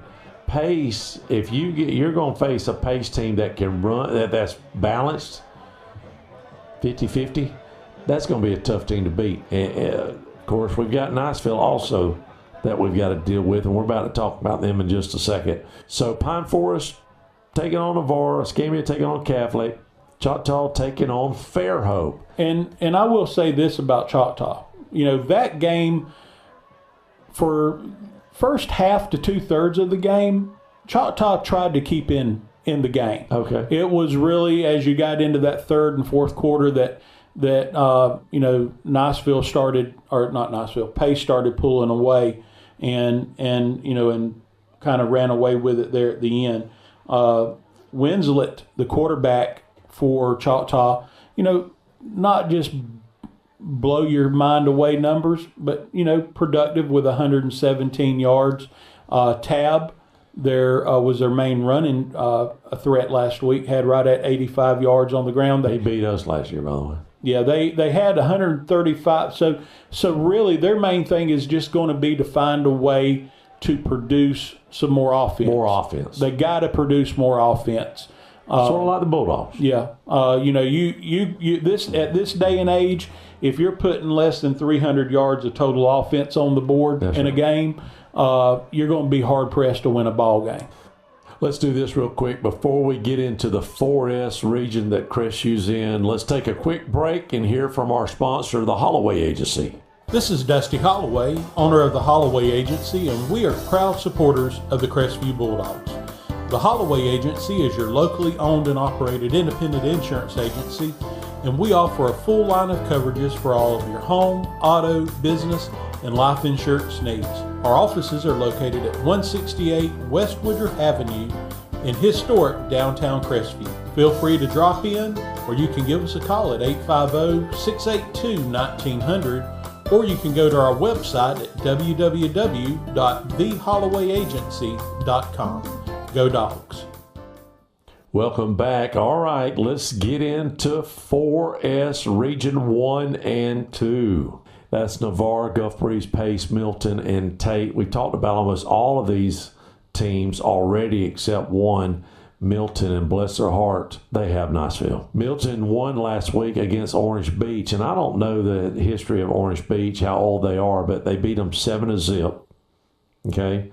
Niceville won last week. They beat that Miami team 28 to nothing. 28 to zip, I think it was. Yeah, they shut them out. So this is at Niceville. Does Milton even have a chance in Hades? Milton. Is there a proverbial limb anywhere? I don't think so. I'm just going to be honest with you. Milton's got to come out. They got 15 yards, but 11 of 14. That's right. So very accurate. And then running the ball, Densman, 15 carries for. You was going to say 85. Desmond Howard. Is that what you were going to say? That's what I thought. Not quite. For 85 yards. So, and then you had his main target. Who was that? Leverett. Man, we sure did need you last week. Did we? We had a lot of names that we could not. Over at Rickards, help me. Just making up names. I'm just going to be honest with you. There were some names that you had like 12 syllables in the thing. Jeez. We like, where is Dusty when you need him? He's the Mr. Professional. But Milton's got to have the perfect game. You look at Niceville. Last week, Freeman, which is the quarterback that transferred in, 8 of 13 for 107 yards. So, we hear about this stud quarterback from IMG and, 107 yards. So 13 attempts. Right. All right, against the Miami team, and they carried the ball 32 times. Mm-hmm. Okay. So am I here to say that the attempts were 22 and the runs were 32, so they only had 54 plays on offense? Does that sound right? That's what it adds up to. That's what it adds up to. That's sometimes what some of these teams now will run in a half just a half. So maybe it's more methodical, slow down, and just might be. Not quite as high a percentage as some of the other quarterbacks, but again, 8 for 13, and not a lot of big yardage, actually. But then you look at the quarterback, LaFortune, that come in cleanup duty, 8 of 9, but only for 54 yards, but 8 of 9. Yeah, so that's got to be little screens or something. Yeah, just a lot of high percentage passes. So 151 yards on that's averaging six yards. Yeah. So it's probably that. They say Niceville, methodical, pass, run.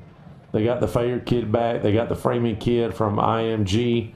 It's going to be a tough game for Milton. Going to be a tough game. It's going to be a tough game for everybody this year against Niceville. Let's just be honest. So Navarre taking on Pine, Gulf Breeze. We're going to talk about them in a minute. Pace taking on Lincoln. This is Lincoln's first game. This should be a pretty good game. It's Lincoln's got to come to Pace. Yeah, if you think about historically the squads that Lincoln put together, this will be a good test for Pace. First game too, by the way. And I think that's going to be maybe one of the advantages, not only to playing at home, but you got one regular season game under your belt. Right. You've got all the little butterflies worked out. Lincoln's going to be on the road having to travel. First game for starting for a lot of these guys tonight for Lincoln. How quick do they adapt to that, to the atmosphere? Pace is probably one of the better atmospheres to play in our area. And we've talked about this before. These Tallahassee schools don't have that same atmosphere. No, There's so much more pulling away people from. Just like Pensacola, they don't have that atmosphere as Niceville, Pace, Crestview. Milton, those things. Yep. So, I would be surprised to see Pace lose this game. What I saw last week is a Pace squad that looks solid on both sides of the ball, looks solid passing and running the ball, and they're on their home turf, and I think they're going to come in and take care of business against Lincoln. And then we move into our division. We have Niceville, Mosley, Childs, Leon besides ourselves. Of course, just got, I think Niceville's probably going to beat Milton. Let's just be honest. Mosley has Bay. That's going to be a good test, even though Bay's a little smaller.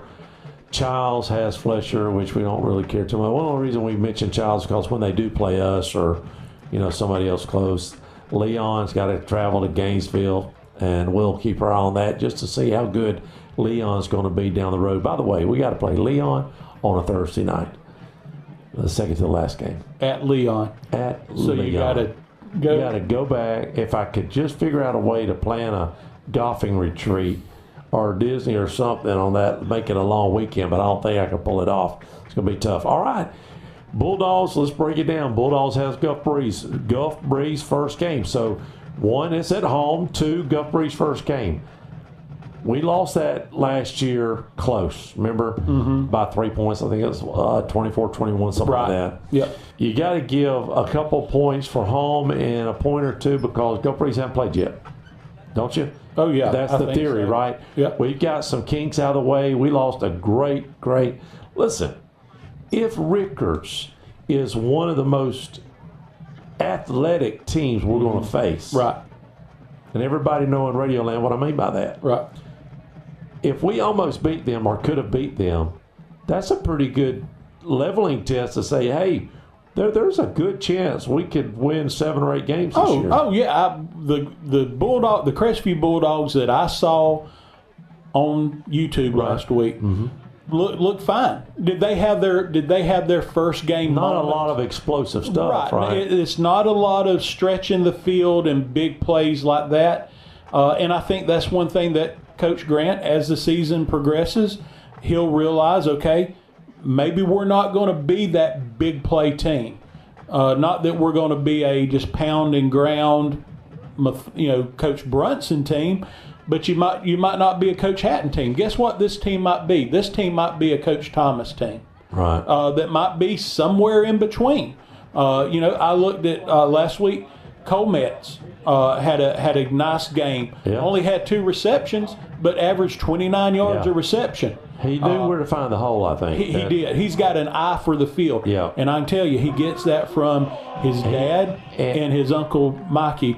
Those boys played at Baker, and I'm telling you. He got hurt second half, so he didn't get to play. No. That was Appleby. Okay. Appleby only got 1 reception. Gotcha. And he didn't get to play. I'm sorry about that. But Colmetz, that's one thing I can remember about his dad and his uncle playing in Baker back in the 90s.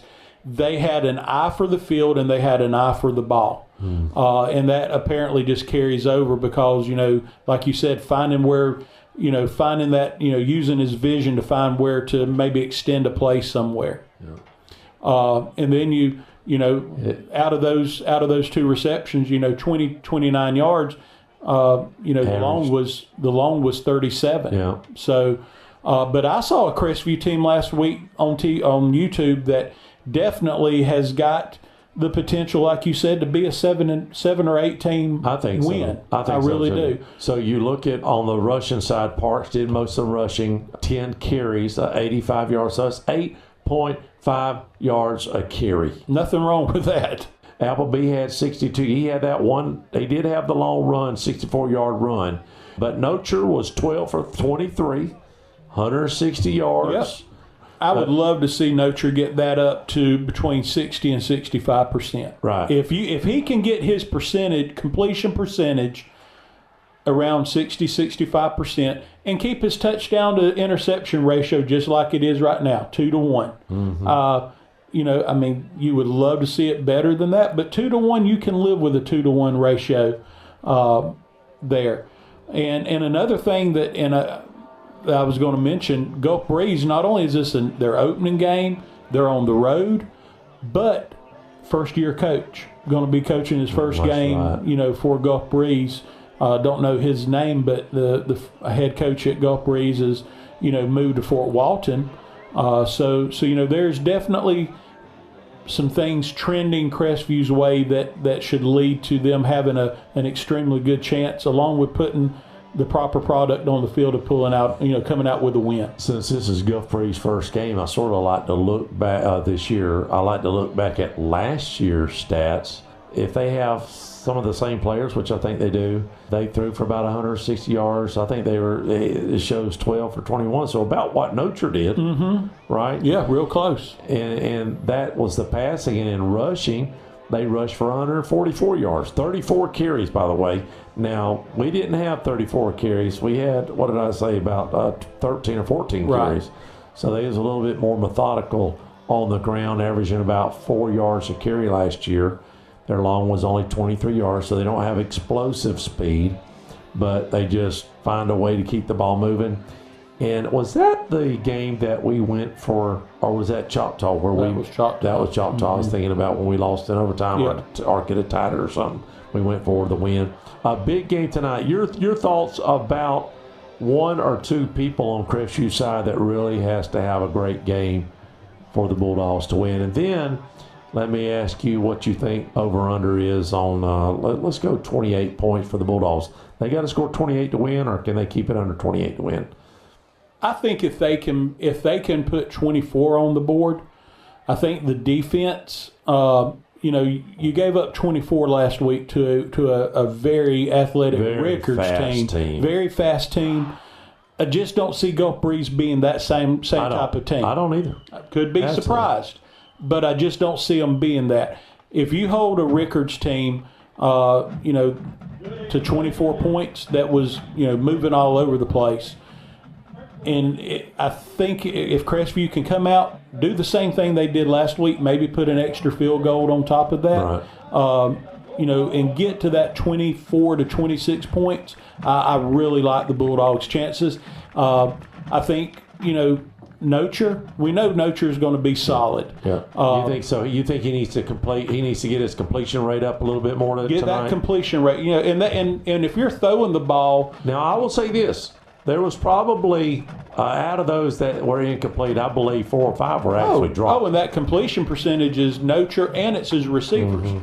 But, you're talking about in the course of 24 passes or 22 that he threw last week, to get from, a little bit over 50 to 60, you're only talking about maybe three more receptions. So it's not like he's having to go from, completing 4 or 5 to completing 15. I mean, we're talking about picking up 3 or 4 more receptions. I think it's going to be interesting, for him to have a good, solid game. And defensively, just overall defense putting pressure on the quarterback. I think they've really been good at that the first couple of weeks, keeping pressure in the backfield. Yeah. Keep on doing that, keeping the quarterback, not giving him time to sit back there and look downfield a lot. If they're going to target 1 or 2 receivers, we can somehow contain the receiver at the line of scrimmage. That'll give our guys enough time to penetrate, right?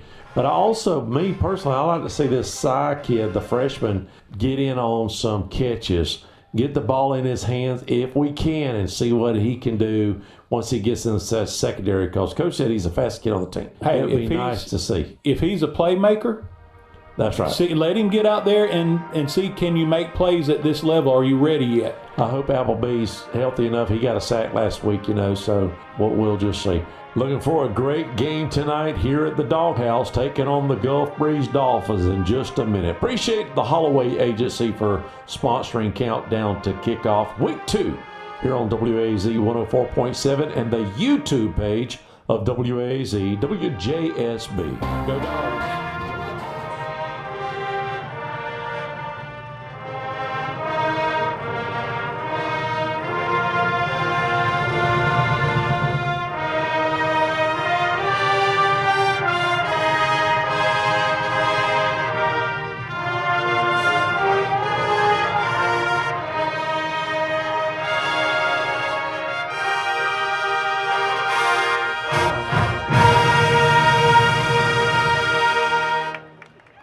Please remain standing.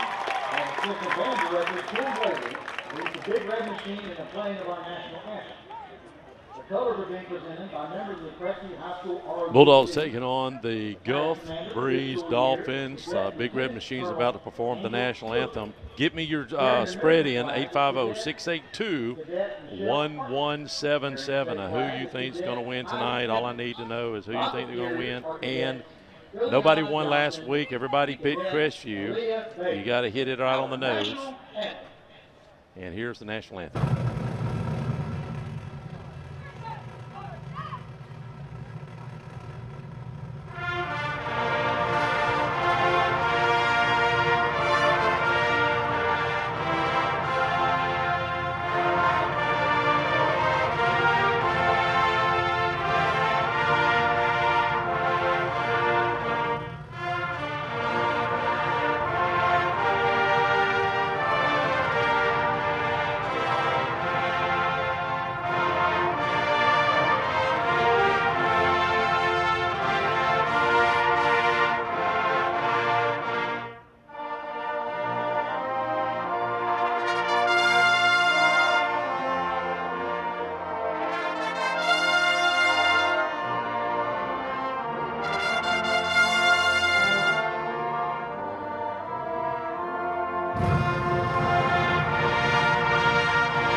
Another beautiful rendition from the Bulldogs. Scott, you're down on the field. Scott is not focused right now. Scott, are you focused now? I'm paying you big money just to stay focused. Big money. He don't even have his headsets on. Are you there, Scott? I am with you. Thank you. What's the condition of the field? It didn't rain a lot. No, I think it's great. There's not much water on it. It is dampened enough. It's not slick. I think it's in great shape. Well, you know, there was Gulf Breeze comes in, Corey, Scott, they come in as an 80% passing team.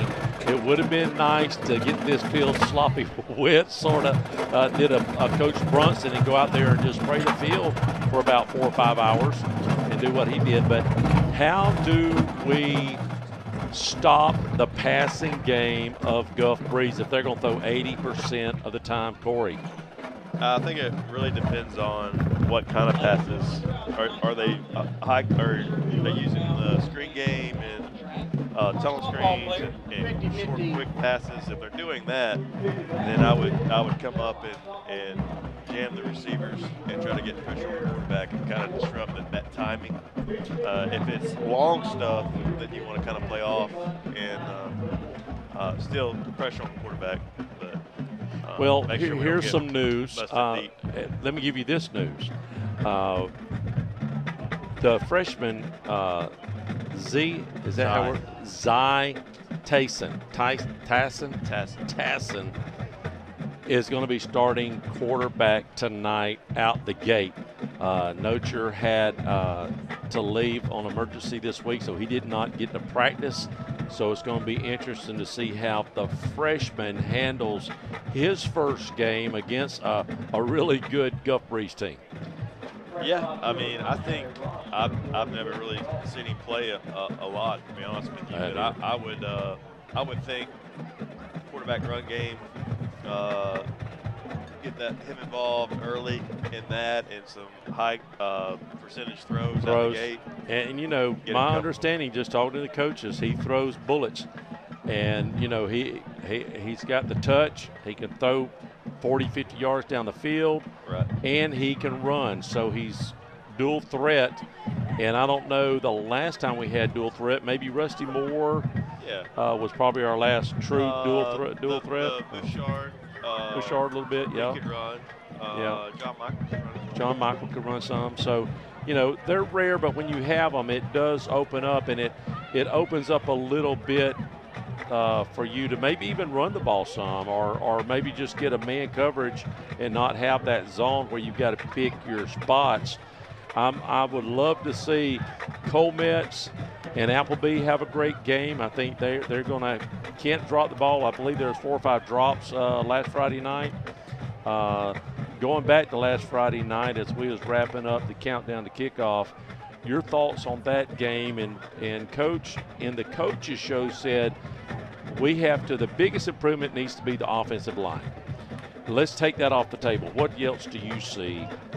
Pre-snap penalties. Yeah. Getting lined up on special teams correctly. We had to waste a few timeouts on that. Special teams in general, I think, was really you look at 1 point, the kickoff return for a touchdown coming into the second half really finished them. Or didn't finish them, but got Rickards right back in the game, and then we turned around and went 3 and out. But not just that play, that just, Well, the kick. Did you just mention the kickoff? I was trying to do something. Kickoff return for a touchdown. Yeah. Just special teams in general, and then just the mental penalties. Not, for me, the pre-snap stuff. If they can get that, cleaned up, then they'll be looking. If you'd like to get in on the spread, 850-682-1177. All I need is a number. You can say CHS 5 or GHS 7 or whatever. That's all I need is who you think is going to win and how many points you're going to win by. Don't give me a score. That's too hard to do. So last week we had nobody come close. Everybody picked the Bulldogs with big numbers. I think we had a 6. I think Chad picked 6, or maybe it was Tim Bolduc. One of the guys picked the 6, but it's got to be dead on the number. We're fixing to have the captains come out on the field. It looks like Gulf Breeze comes over tonight in their white shirts, black pants. I believe it's black. Or is it dark blue? A dark blue. Now they don't have Dolphins on their helmet. That's the Mosley Dolphins, right? Mosley looks more like the Miami Dolphins. Yeah, they do. Kind of the same teal and white, and has the Dolphin emblem. Scott, you're down on the field. He doesn't have his headsets on, though. Scott, can you hear me, buddy? Yeah, go ahead. You're going to be able to get the snap for us? Yeah, I got it. Let's go over the captains real quick, for the Bulldogs. Left to right, we're going to have number 59. As he moves. Well, they don't know that on the radio. No, they don't. No, 59. Foley. Number 3, Parks. Number 18, Nosher, and 12, Appleby. So all seniors tonight, it looks like. I will say this, Gulf Breeze coach said we've got to shut down number 7. Number 7 is the man that we have to shut down, and that is Bryson Royler. Did you want to try? Roulette. Oh, that's Russian. That is Scott has earned Scott his paycheck knows tonight. that name. That just rolled off his tongue. Helps that I work with his daddy. Oh. Well. Oh, really? Huh. Okay, he was here last year. Was he the one last year that made some good plays? Yes. If it comes around him, he usually don't miss it. If it touches his hands, he's going to catch it. Yeah. Roulette. Very fast. Roulette. And then they said number 32 would be a guy to be looking for running, and he's a great corner, is Gavin Quenneville. Gavin Quenneville. So all I need to know, Scott, is you can get me a starting quarterback for Gulf Breeze. They have not played this year. This is their first game. Let's look at across the field and try to get numbers. Well, from right to left, I'm going to say our starting quarterback's number 18, Battle Albertson. Okay. Or he's a captain quarterback. Well, that's what's going to happen, yeah. So it's Albertson. And then, brother, I'm going to let you pronounce number 19. Number 19, Elliot Dan Ruther. Dan Ruther. Perfect. Number 40, Rowan Maldonado. They're killing us. Maldonado. And number 52, Luke Denby. You got that one. I got that one. Luke, I'm your father. I hadn't heard y'all say anything about the defense, but that's what I'm excited about, see what we're going to do tonight. We made some good changes. I think you'll see them pretty quick on defense tonight. The Bulldogs? Yes. And we're fixing to have the coin flip. Scott's going to be out there on the field. We'll get the instructions to the game. No fighting, all that good stuff. Let's listen in. hopefully we won't have a breakup, Scott. White talk to white, red talk to red. I know you guys didn't play a game. You know who that sounds like? Oh, he's breaking up. Team scores the most. Listen to Coach Gerke, listen to Coach Grant. Little breakup. He's almost too But in far 2 out weeks, of the way. he'd last the whole season. One ain't stupid out here. Don't play stupid, he says. So, Scott, can you come around this way or turn your microphone towards us a little bit? There you go. Oh, please flip it. They're going to flip. You won the toss. Chris, you won the toss. Man, we hadn't won a toss and I don't know. Burn. We're going to defer. So that's what's going to happen there. So Bulldogs will be defensive first. Scott said, listen, and your dad told us at the table, let me go ahead, and I'm just going to go ahead and throw it out there for all you Gulf Breeze coaches that are listening in right now. No, Coach didn't want to say nothing. I had a feeling I was trying to fish for it in the coaches show, and he didn't want to reveal because he was worried about, I mean, these guys listen to this stuff. But we're going to see a very aggressive package on defense. Can I just use that word? I think he said Battle Oberson, I believe is what he said. That number 18's quarterback. Alberson. Alberson. It's like the grocery store. Is that the way you're reading it? Alberson. Yeah, Alberson. Yep. Alberson without just the like T. Just like the store. Yeah. Yeah. So Bulldogs will be kicking off. Did we say what direction we was going to kick? Did we even notice, Scott, what direction? He's gone. We will find out in just a minute when they take the field, but both teams are about to come out of their respective end zones. The Bulldogs always comes out on the left end zone. Again, taking on Gulf Breeze. This is their first game. Your starting quarterback for Gulf Breeze again is Battle Alberson, and his main target is going to be Bryson. What did he say? Roulet. So I don't know. Scott, can you hear me? Go ahead. Yeah. Did you say real quick? Like, let me. Is Rhett where he can talk? No, that's okay. We'll get it. It's Roulet. Here comes the Bulldogs on the field at this time. We will be kicking off. It looks like we'll be kicking off left to right.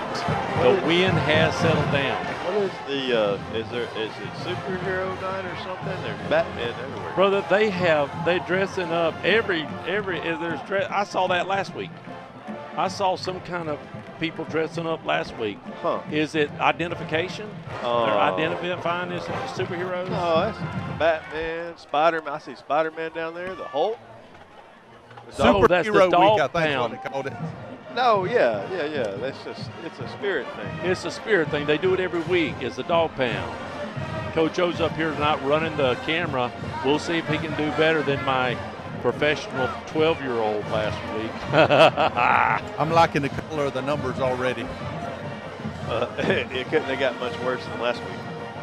Oh, yeah. Talking about the opposing team's jersey. We got white on black or red on blue, whatever that color is. Ain't it's no a lot excuses better. This week, I reckon. But we are kicking right to left on your radio dial. The wind is in our face.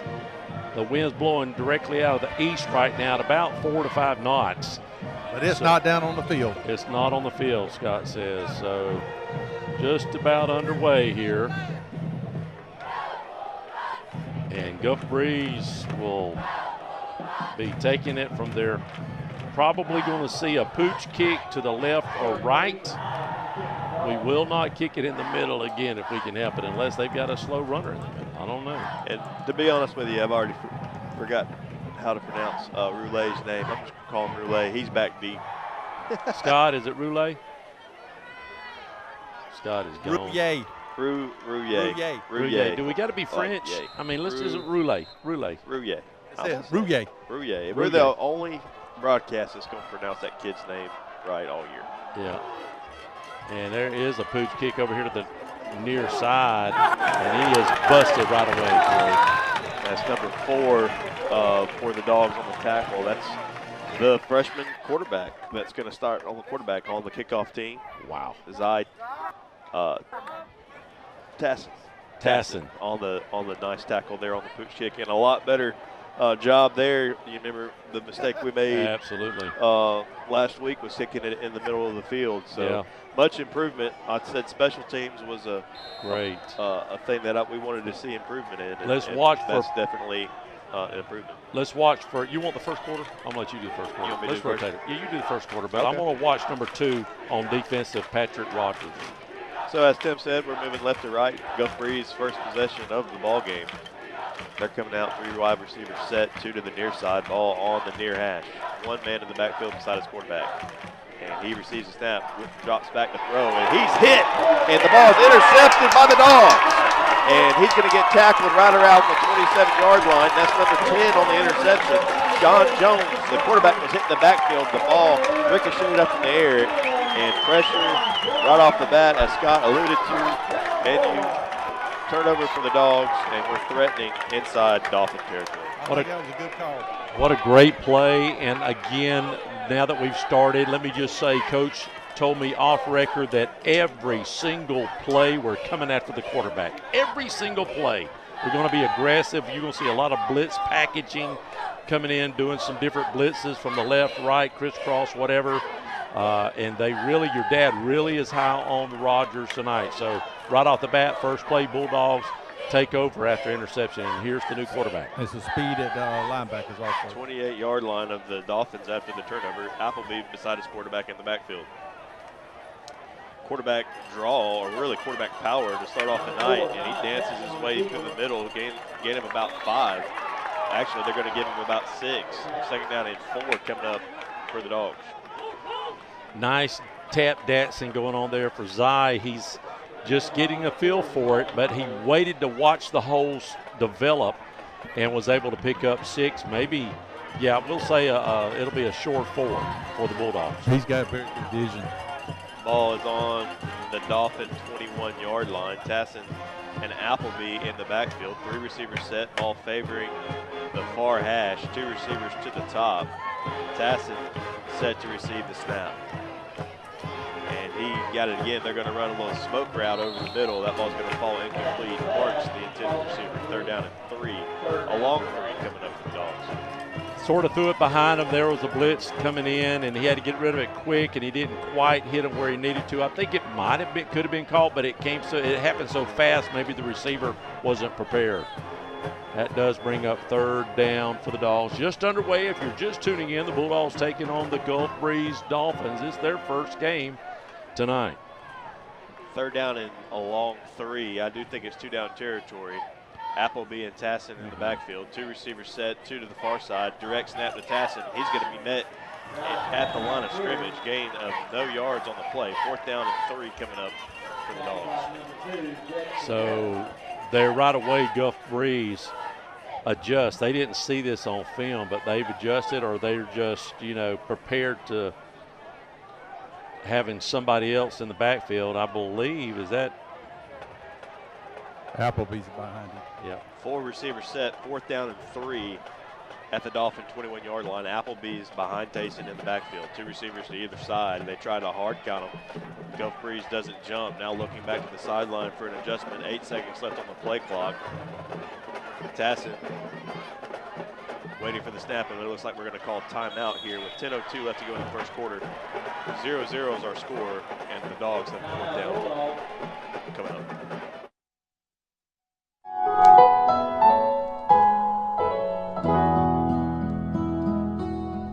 Hello, friends. This is Brandon Martin, General Manager at Blackwater Golf Club here in Crestview, Florida. From the newly renovated 18 holes to the Top Tracer driving range, Blackwater has something to offer for everybody. Open 7 days a week for the best pricing. Book your tee times in advance on our website, golfatblackwater.com. Guys, listen up. Did you spend too long out on the boat this Saturday fishing? Have you been on the links a little too much? Do you need to get out of the doghouse? Let me tell you where you need to go. Joey the Jeweler. He's on. And we're going to come back. We don't want to miss this play. Big play, 4th down for the Bulldogs, Corey. Tayson's in there still. Tayson and Appleby are in the backfield. Appleby's behind Tayson. 2 receivers to either side. Ball's pretty much in the middle of the field. 4th down and 3. And we're going to hand it off to Appleby. And Appleby's got plenty of room inside the 10, down to about the 6. First down and 10, or first down and goal coming up for the Dogs from the 6. Nice conversion there on 4th down. Big play, about, what was that, 10 yards or so? They were on the, yep. Great run, Appleby finding the hole, just great vision. And now, first and goal, and again, 4 down territory probably for the Bulldogs. And I would go back to the well again. I would give Appleby another shot. He ran the ball good last week before he got taken out due to an injury, I believe. Yep. Same formation, 2 receivers to either side, balls favoring the near hash, and we are going to go back to Appleby. He's going to try to cut it back up the middle, makes a couple big miss, going to be spun down at the line of scrimmage, gain of 0 yards. Actually, they're going to give him a gain of 1 down to the 5, yep. Second down and goal coming up for the Dogs. Basically the same play. Appleby just trying to find something there, and it just sort of tightened up, and there was nowhere to go.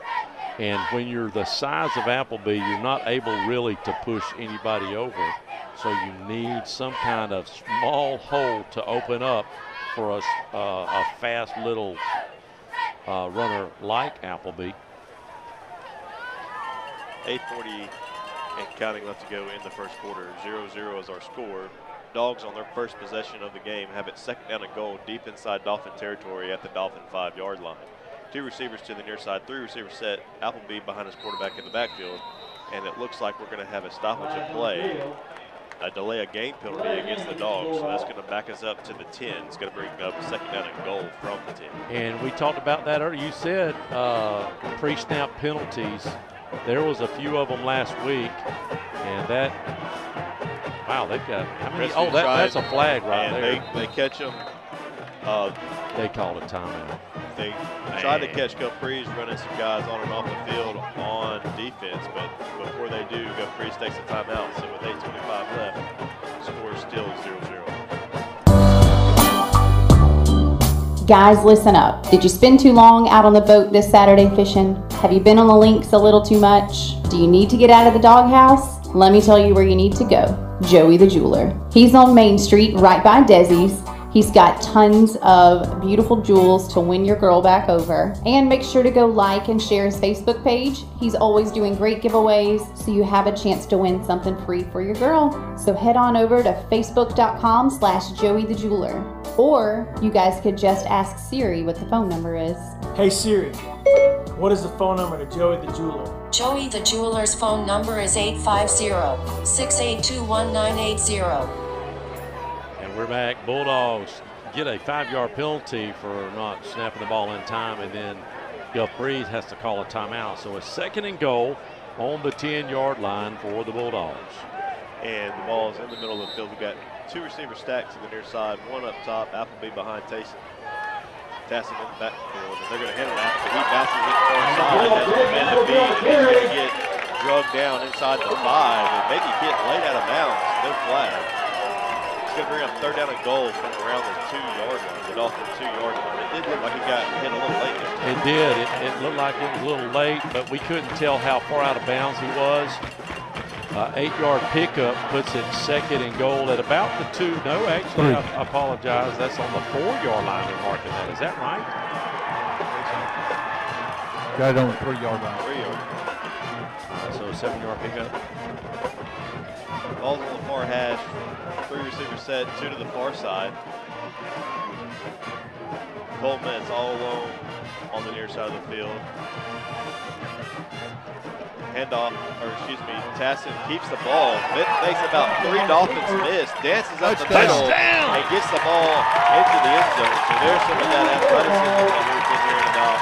With 8:07 left, the Dogs scored first. 6-7 Dogs. Nice run, just keeping his eyes open, keeping his head up to see where the play will take him. And just like that, Bulldogs hit pay dirt first, 6-0. Myers on to attempt the extra point.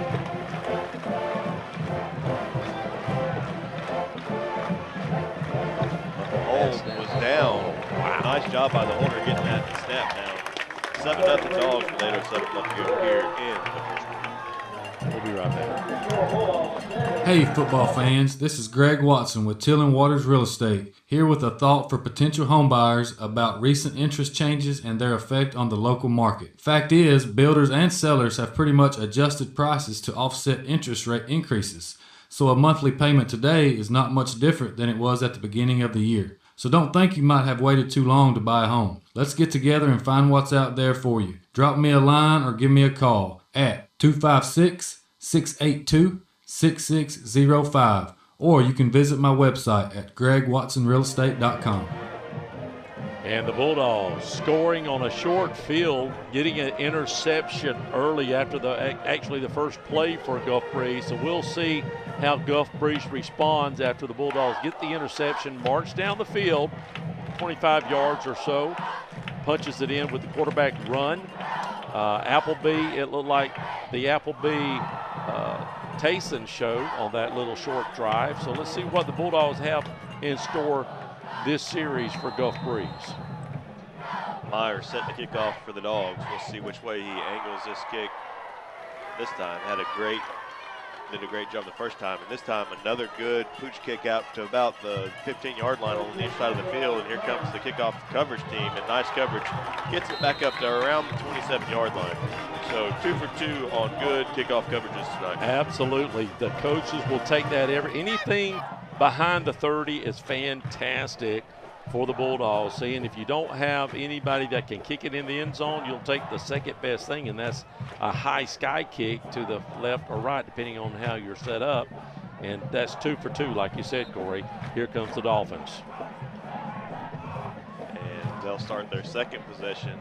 First possession did not last very long after, 1 or 2 plays? Was it the first play? First play, an interception by the Dogs. Gulf Breeze back to pass, and he steps up to evade pressure, now trying to scramble, and he's going to get drugged down from behind. Nice play there by number 2, Patrick Rogers. And he will tackle the quarterback for a gain after a gain of about 2. Second down and 8 coming up for the Dolphins. Chase him down, and Patrick Rogers is going to be on a mission tonight. He's on the near side end, and he's going to be trying to come around that corner every single play. Keep an eye on him tonight. Dolphins come out, 3 receivers set, ball's on the far hash, 2 receivers to the near side, rolls out to the near side, throwing to the near side, and he's going to overshoot his intended target that time, so it's going to bring up 3rd down and 8 for the Dolphins. He was covered, great coverage by the Bulldogs. He just had to throw it away, 3rd down. And again, if we can get pressure to the quarterback, he don't have enough time to go through his reads. So, we're getting there. It's just a matter of time. That's what Scott said. We are on his heels. Gators are there. 3rd down and 8, 2 receivers to the top, ball's on the far hash. Back to pass again on their Dolphins, throwing deep near side, and a little miscommunication maybe between the quarterback and the receiver. Ball sails far long of the intended target, and the punt team will come out for the Dolphins. How about that? 2 series win for the defense for the Bulldogs. And, that's really an impressive start. Now, last week they had an impressive start too. So I'm not going to jump any guns. I'm not going to curse anybody. Well, it's showing you what that pressure is doing. Every throw he's made so far has been off. Rogers back deep to receive for the Dogs. A nice punt that's gotten away by the Dolphins, and that ball's going to go out of bounds at around the Bulldog 35-yard line, and that's where they're going to mark it around the 40. Well, he keeps walking up. Around the Bulldog 40, 7:14 left, Dogs on top, 7-0. Hello, this is Dixie Dan Powell. Just like in the courtroom, you got to be bulldog tough. It takes teamwork to get to the goal line and to win the game. Go Bulldogs. Call us, Powell Injury Law, 850-306-2667. That's 850-306-2667. Well, the Bulldogs will take over 1st and 10 on the 40-yard line as they come out. And we still have Zy Tayson out there for the Bulldogs at the helm. And now Parks joins him in the backfield. Ball's on the far hash, 3 receivers set, 2 to the top. Tassin set to receive the snap. And and he will fake it to Parks and have a quarterback keeper up the far side. He's going to get tackled in the backfield. Loss of 5 on the play. Second down and 15 coming up for the Dogs. That ain't good, Daddy. You can only run it so many times before they figure it out. And we'll see right here. You look for a little screen pass maybe or a handoff right here.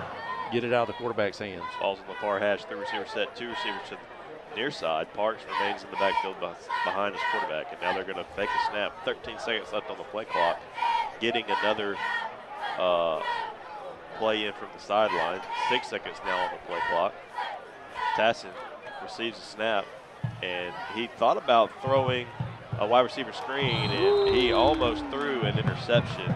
He tried to come back. He got off his initial read and tried to throw one up the near seam, and the ball was dangerously close to being picked off. He had 3 defenders. He tried to throw it right in the little bread basket there and almost made his first mistake as a quarterback, throwing it into triple coverage. Fortunately, they did not hold on to it, so that brings up 3rd and a long. We'll call it a long 15, I guess. Yeah, I think he could have run for it. 3rd down and 15. I think he could have ran, or he had the guy at the flat. He just got to flip it out there and trust his guy. 5 wide receiver set, 3 to the near side. Ball's on the far hash. Back throw, looking, and fires it out. And it's going to be complete, but it's going to lose about 2 yards. He finds his intended target. That was Stakely on the reception for a loss of 2.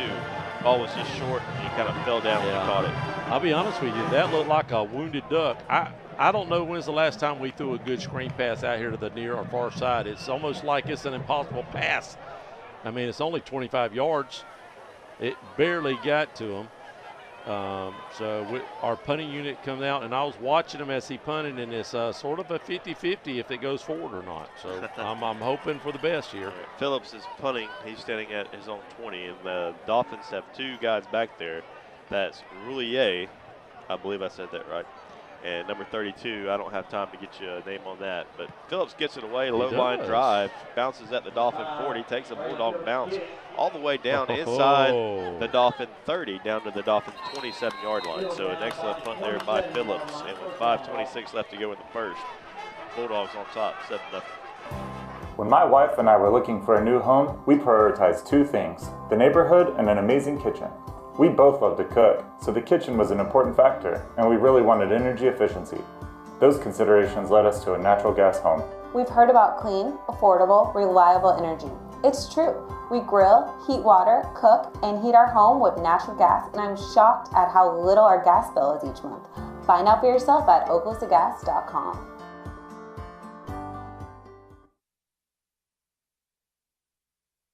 Hey Cadence, Labor Day is almost here. You know what that means? Yeah, summer's ending and we're back in school. Labor Day is a day to pay tribute to working men and women. I guess we're one of them, as we will be laboring at our school lessons. But first, let me remind everyone that if your car or truck gets a little boo-boo, Crestview Paint and Body can take care of all of your vehicle repairs. 850-682-5257. Crestview Paint and Body.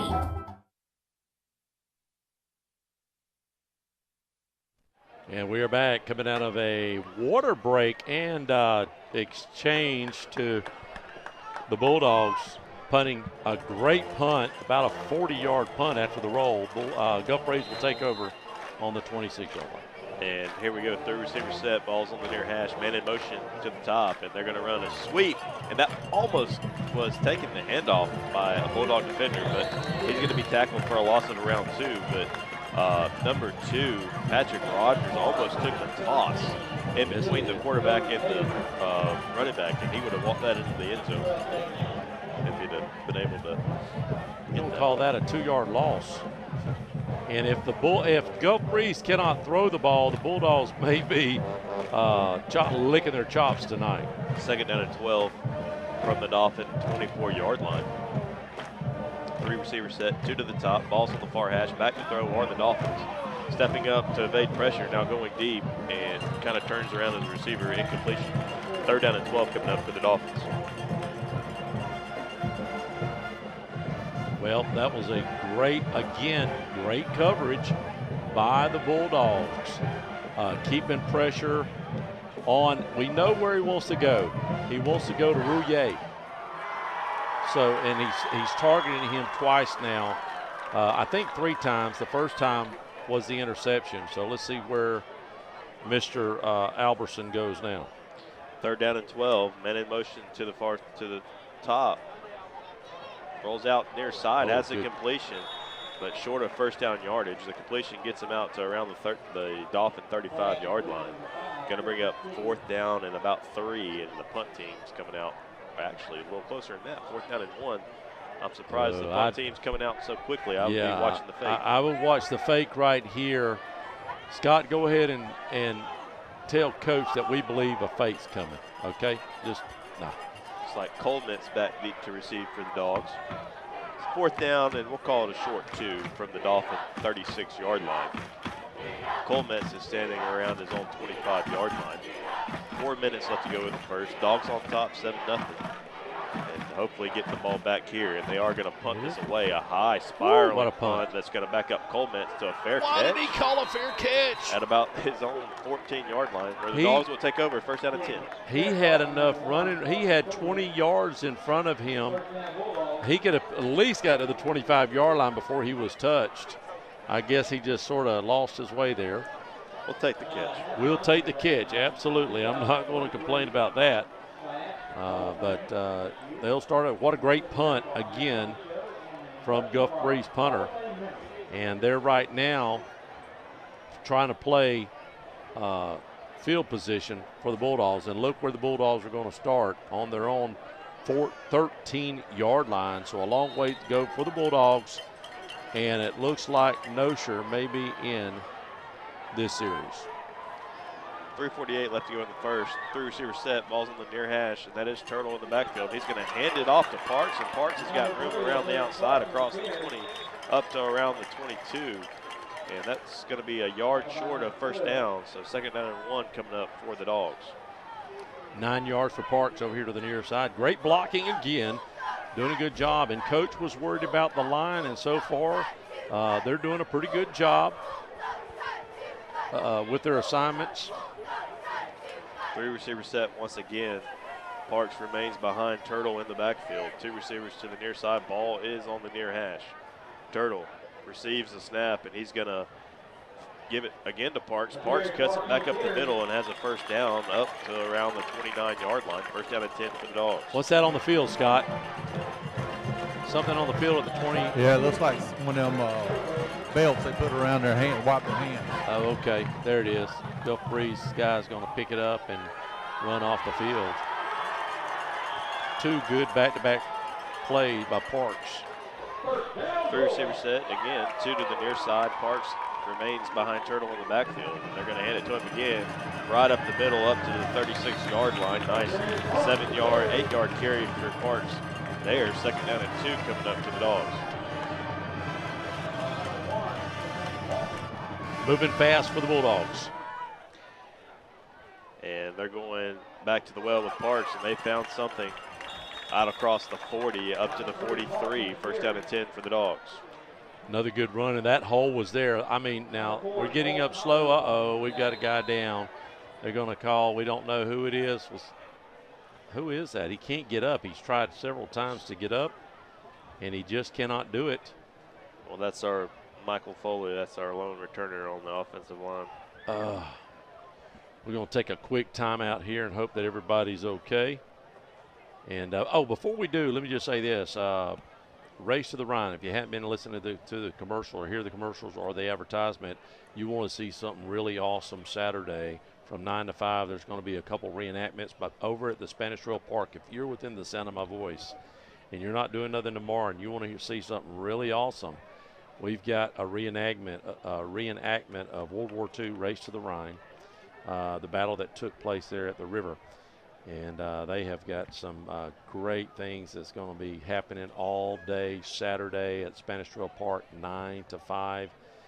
And right now, we're going to take a quick timeout, and let's hear from some of those sponsors here on WAZ 104.7. I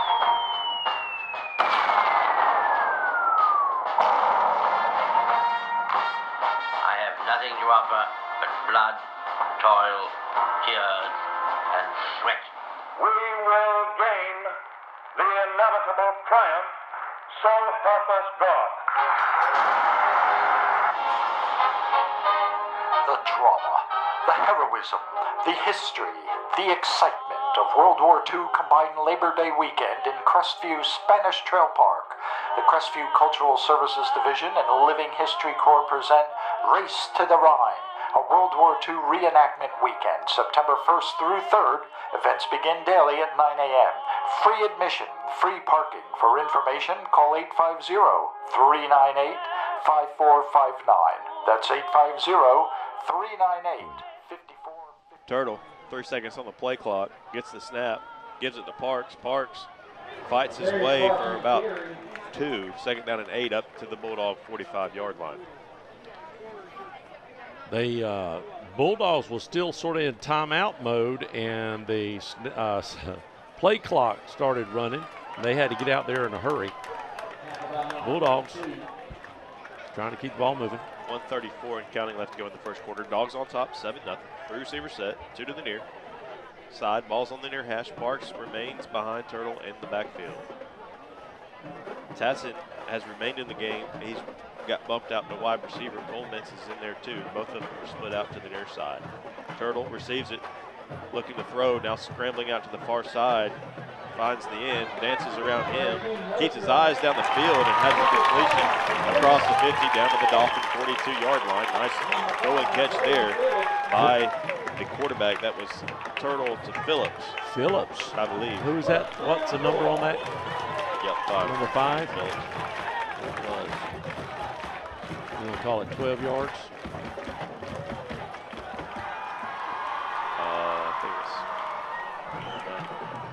We're going to call it 14. 2 receivers up top, balls on the far hash, 3 receivers set for the Dogs. Turtle and Parks in the backfield. Turtle to throw again, has Tassin out across the 35 down to the Dolphin 31-yard line. Right at first down yardage, looks like they're going to go ahead and move the chains. First down and 10 after a gain, pass and catch of 10 yards from Nosher to Tassin. 30 seconds and counting left to go. Bulldogs going fast once again. Parks remains behind Turtle. 4 receivers set this time as they have the tight end split out in the slot. Ball's on the near hash. Look at the play clock. It's set on 40. I don't even know why there's a... It's because it's under 25 seconds. Well, there you go. 14 seconds left. Are they going to... Looks like one more play maybe. Ticking under 10. Turtle's back to throw once again. Has pressure.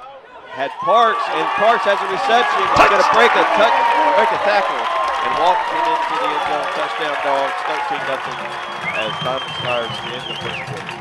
What a play, what a catch. And we'll be right back. Well, hold on just 1 second.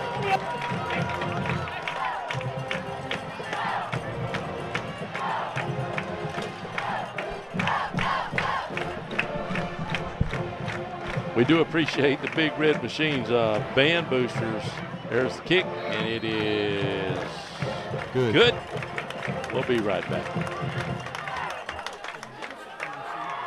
Auto insurance renewal and are coming down with a case of sticker shock? This is Dusty Holloway of the Holloway Agency, and we may be able to help you out with that problem. Our office is an independent insurance agency, and we represent multiple A-rated carriers. Feel free to give us a call at 850-682-1900, or you can drop by our office at 168 West Woodruff Avenue in downtown Crestview for a free, no-obligation insurance review.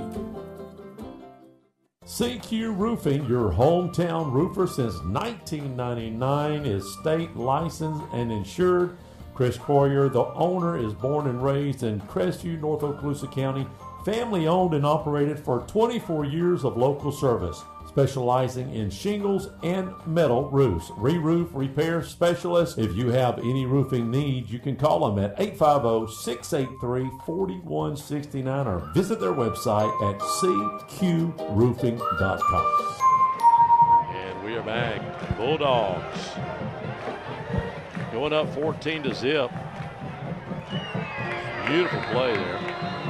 Parks, that was the Parks show, wasn't it? That last series. Felt like it. On the ground and in there. Here's the kick. Now kicking left to right, and there's another pooch to and that's going to go out of bounds.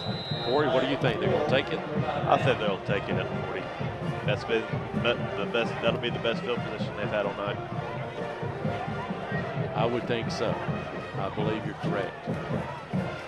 14-0 Crestview as we get ready to start quarter number 2, and really on both sides of the ball, Crestview offensively and defensively for sure has been in total control of this game. However, as Tim alluded to kind of off that first touchdown, we saw that last week with Rickards and let it slip away and came back and got beat. So hopefully we can keep our ears pinned back and go ahead and finish this thing off tonight. Guff Breeze will move right to left now. Alverson in the back. He has a man in motion. He's going to hand off to his tailback. He's got a lot of running room. He's got plenty of grass, and he's finally brought down after about a 20-yard gain. That's number 3, Hernandez on the carry for the Dolphins. And number 21, Gottlieb. I know I butchered that name. Sorry, on the tackle. They're moving really fast. Again, another handoff. They hand it right back to the same guy, and he'll be hammered at the line of scrimmage, maybe getting 1 yard. Hernandez on the carry once again. Tua, and number 28, Rover on the tackle for the Dogs. 2nd down and 9 here for the Dolphins. 3 receivers, slot man, and 1 in the backfield. Shotgun formation for Alverson and company, moving right to left. Placed on the 35-yard line of the Bulldogs. There's a nice, almost. The quarterback was hit right as he was throwing. Tua absolutely lit up the Dolphins quarterback on that play. It pretty much came unblocked. And there was another guy there. I didn't get his number. I'm going to assume it was Rogers off the opposite edge. Yeah. But the Dolphin quarterback did a great job just getting that out of there and surviving to live for this 3rd down and 9. Just starting the second quarter, Bulldogs up 14, but the Dolphins has pretty good field position here on the 35 to score. Alverson rolls to the right, throws it long. He's got a man open, and it could be intercepted, and it is intercepted by the Bulldogs. He brings it back out to around the 35-yard line, and there's a flag. And that's Johns. His 2nd interception of the game was all by himself in man coverage. The Dolphin quarterback did a good job to evade pressure and pretty much throw a 50-50 ball. Johns was able to come down with it, and another Dolphin turnover. And with 11:02 left to go in the first half, we have a Dolphin down on the far sideline. Dogs on top, 14-0. I want to share a quick story about Brackney Funeral Home. We recently lost our grandmother, and thanks to the kind, professional, and caring staff, it just felt like being with family. She had made all of her decisions in advance, so it was a very seamless process. So thank you, Brackney Funeral Home, for treating our family like yours. If you don't know where they're located, they're at 480 East James Lee Boulevard. That's Highway 90 right across from Twin Hills Park, and their phone number is 850-683-9898. We highly recommend Brackney Funeral Home. I'm Jenny Powell. I'm one of the attorneys at Powell, Powell & Powell Law Firm. Our family has been invested for over 100 years in Northwest Florida, serving your families for over 70 years. If you're in a car accident, you need a law firm who has the training, skill, and experience necessary to deal with insurance companies so that your case doesn't drag on forever. Let our family take care of your family during your most crucial moments. Just remember, Powell, Powell & Powell Law Firm is here for you. You can always just go to our website at www.powelllawfirm.com. Corey, while we were at break, we had some flags that we did not see. Let's go ahead and talk about it. And, well, we had a back around where the quarterback let the ball go. Personal foul and the helmet-to-helmet was called. So it takes away the interception and gives the Dolphins a first down at the Bulldog 30. So a huge call. Oh, huge. New life, too. Well, new life and, just really kind of deflating for the defense. Could be a 14-point swing if we're not careful here. Alverson shotgun formation. He has a receiver on the near side, 2 on the top, 1 man in the backfield. That is number 3, low snap. He hands it off to him, but he hits a sea of red at the line of scrimmage. That's Rogers off the edge once again. And with him on the tackle was number 28, Rover, with the assist. Loss of 1 on the play. Second down and 11 coming up for the Dolphins with 10:47 left, and we have another stoppage of play as the officials get together once again. Who is that running back for Gulf Breeze? Did you say number 3 or? I didn't get the number. I would assume yes, it is 3. number 3. It is number 3. Hernandez. Okay. And another penalty, offsetting penalties on both teams. So we're going to replay first down on the offsetting penalties. So all of a sudden, some laundry starts creeping its way out onto the field. 10:45 and counting left to go in the first half. Trips on the near side for Alverson.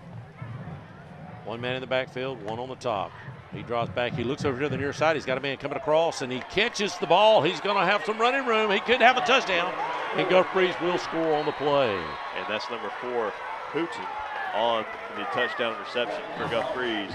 And what a big penalty against the Dogs as the Dolphins cut the deficit to 14-6 with an extra point coming up. And that's big. 14, possibly a 14-point swing right there. And here is the extra point try for the go. And we watched him kick. He can probably kick at 45 yards. So low snap, but it is good. 7 points there for Gulf Breeze. We'll be right back. KC Electric has been the longest running sponsor of the Big Red Machine Show, and WAAZ and Crestview High School appreciates KC Electric for their support. KC Electric has served Okaloosa and Walton County since 1948. That's right, 1948. You've got to be doing something right to be able to say that. KC Electric can handle all your AC, heating, and electrical needs. A Carrier dealer, KC Electric services all brands of AC units. Give KC Electric a call. 682-3037. That's 682-3037. And we're back at it. Jack Foster, and with 10:26 left to go in the first half. Crestview on top 14-7.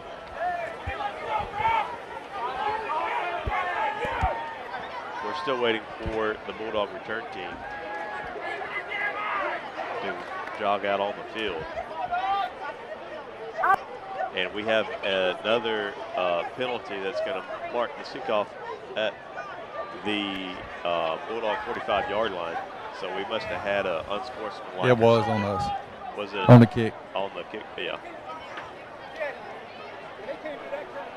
Well, can you say all of a sudden, I feel like we're in pace? Is that just me? I don't know. So be careful of the onside kick here. Absolutely. There it is. Oh, no, get on it. And he does. And the Bulldogs will recover at their own 25-yard line, and that's where they'll set up shop. Bulldogs now need to see if they can move the ball. They did a great job that second series just moving the ball down. Of course, they had, is that the short field one? Yeah, they had a short field there. And we will be taking over, moving left to right on the dial. Bulldogs will come out. Nocher will come back out in the quarterback helm, the senior. Looks like Parks. Parks in the backfield will have Trips on the near side. And up top is Zy Tyson. Learning these names. And he fakes the give right at the middle. And that is an interception right into the hands of Gulf Breeze. And they're going to get the ball right back in short field. And this could be a huge, huge play. And what a turn of events after a penalty to turn over our interception. And now we give the ball right back to them. And that was number 35 for Gulf Breeze. 32, Quinneville. Quinneville. Oh. And he runs it back to the Bulldog 25-yard line. So since the helmet-to-helmet call, which would have been a turnover for the Dogs, and really you kind of felt like the game was slipping away from the Dolphins. Now they are threatening to tie this game with 10-17 left to go in the first half. Dogs still on top, 14-7, but the Dolphins threatening after the turnover. Big package in. They're really tight. The receivers are right up against the line, stacked on either side with one man in the backfield. Quarterback drops back. Alverson, he's being blitzed hard. He's got to get rid of it. He throws, and it looks like incomplete. Yeah, kind of skipped that one in there off balance. He had some pressure off the edge by the senior linebacker, Keyshawn Smith, off the right side, and had to kind of get rid of that a little earlier than he wanted. It's going to bring up 2nd down and 10 for the Dolphins.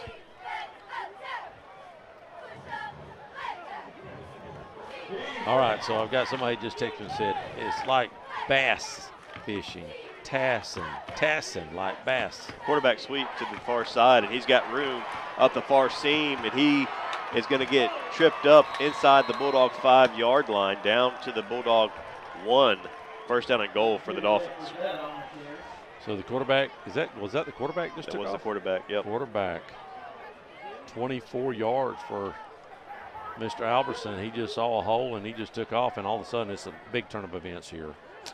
On the 1-yard line, he's going to just try to trot it in, and he does. That should be a touchdown, and it is. Move the score, Crestview 14, Dolphins 13, and they're going to have an extra point coming up to tie this football game with 9:46 left to go in the first half. Wow. In a matter of 2 minutes, we went from 14-0 with the ball about on the 40-yard line. Come to find out, helmet to helmet, they got the ball back. They scored on a couple plays.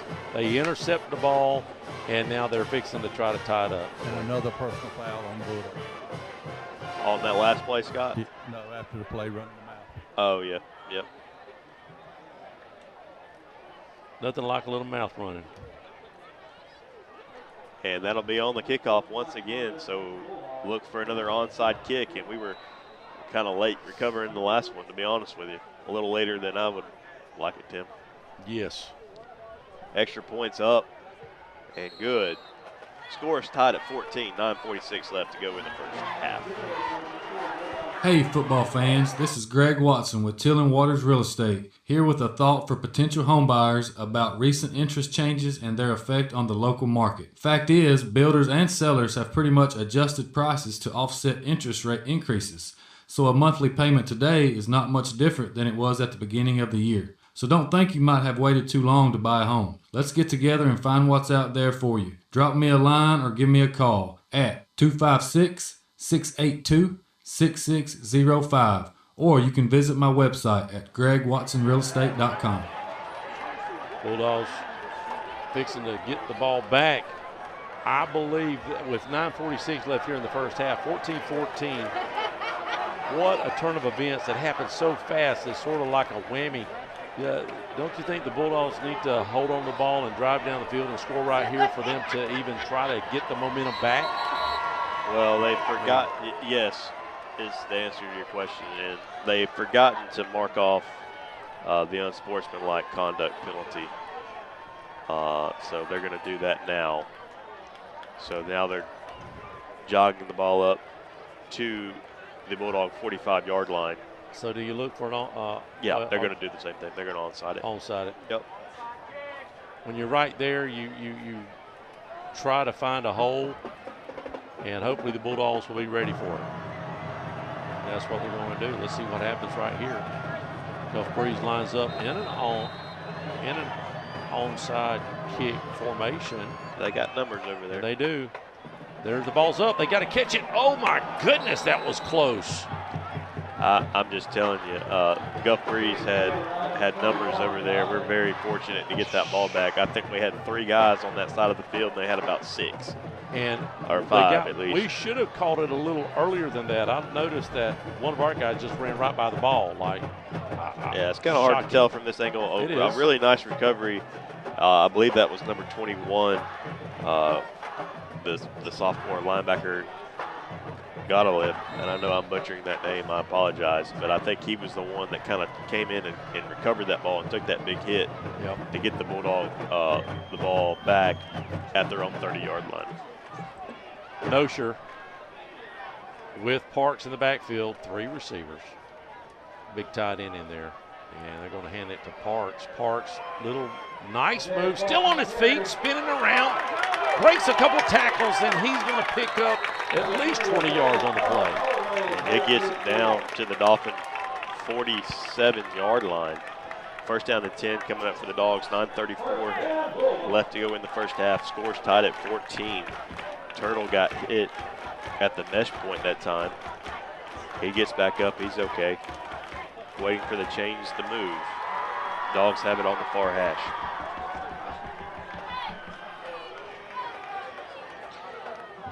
Four receivers set to the either side. Parks remains in the backfield behind Turtle. And Turtle's going to give it to him once again. This time he's met behind the line of scrimmage. Loss of 1 on the play. Second down and 11 coming up for the Dogs. Actually, they're going to say a loss of 2 now. So second down and 12. Still, at the very least, barring a turnover, have flipped field position. Need another couple first downs and at least to kind of get the momentum back in Dogs' favor. Man in motion to the near side. Now we're going to throw it to him. That's Colmetz. Colmetz makes the initial tackle and miss and gets it inside the 45-yard line down to the 42. And it looks like he's going to get a late hit out of bounds. So the personal foul should give us a first down. Grant was hollering for that penalty, and it looks like we might have finally got one. We went on a 5 or 6-0 stretch with the flags, and I think maybe we got one there. That should be an automatic first.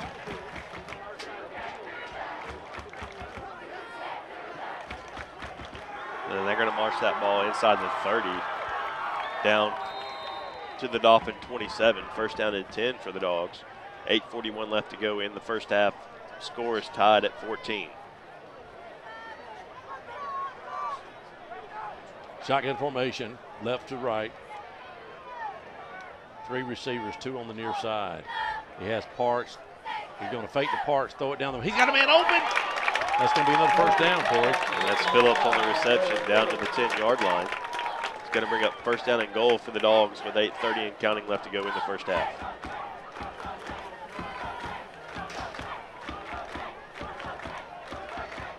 Clock's rolling, 8:24. Who was that to? I missed the number. Phillips. It was to Phillips. Ball's on the near hash. 3 receivers set to the near side. Parks is in the backfield behind Turtle. He's going to hand it to Parks, and Parks goes up the middle, very close to the goal line. Gets stopped just short down inside the 1. Second down and goal coming up for the Dogs. Bulldogs doing exactly what they needed to do to get the momentum back, give the defense a breather, march completely down the field with 7:44 and ticking here in the first half. Bulldogs trying to go back on top as they are penetrating right now. You look for Parks just to take it up the middle. I don't know. Or is the big man in, the Tualalula guy? Tua? No, look who's in. Turtle has checked out of the game. Tasson's back in. Now we got some substitution issues, so we're going to take a timeout with 7:21 left to go in the first half. Score's tied at 14, but the Dogs are threatening. When my wife and I were looking for a new home, we prioritized 2 things: the neighborhood and an amazing kitchen. We both love to cook, so the kitchen was an important factor, and we really wanted energy efficiency. Those considerations led us to a natural gas home. We've heard about clean, affordable, reliable energy. It's true. We grill, heat water, cook, and heat our home with natural gas, and I'm shocked at how little our gas bill is each month. Find out for yourself at oklasagas.com. And we're back. Bulldogs had to take a timeout as they didn't have the right personnel in there. Scott is really on it tonight. I've never heard Scott talk so much. And Scott, you must be feeling really good tonight. You got some kind of vacation coming up or something, man? Did you kill a 12-point? Today. Oh, my The goodness. day off does good. Yeah. All right, here we go. Again, we just come out of a timeout, and Coach is having to hammer somebody. Here we go. Direct snap to the quarterback. Tayson. Parks. No, that's Parks, excuse me, and he does not go anywhere. Nothing on the play to the direct snap by Parks. 3rd down and goal now. 7:08 counting left to go in the first half. And now it looks like Turtle will check back into the game along with Tassin. 3rd and goal, Bulldogs. 2 plays to get in the end zone here, I would say. I would say they were not going to try to kick a field goal. Big play here for the Bulldogs. I mean, they're going. If they don't lose any yardage, I say they go for it twice. In the backfield by himself is Nocher. 5 receivers. He looks. He's going to throw it eye in the corner, and he's got a man open. Oh, and he drops it. It was in and out of the hands. Hard to tell from this angle. It looked like he just had it within his grasp, but it might have been a slight overthrow. Regardless, incompletion. Fade route to the far corner.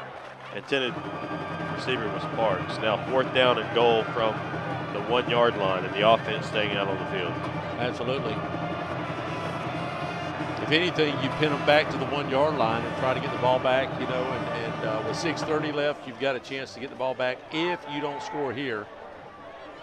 14-14, Bulldogs trying to punch it in. Look for Nocher to maybe run. He scoots up just a little bit. Let's see if he does. Yep, he's going to try to do it, and he does not get it unless he gets a surge, and he does not, and he gets stopped. I thought that's what was going to happen. Turnover on downs by the Dogs. The offense will take over at their own 1-yard line with 6:29 left to go in the first half.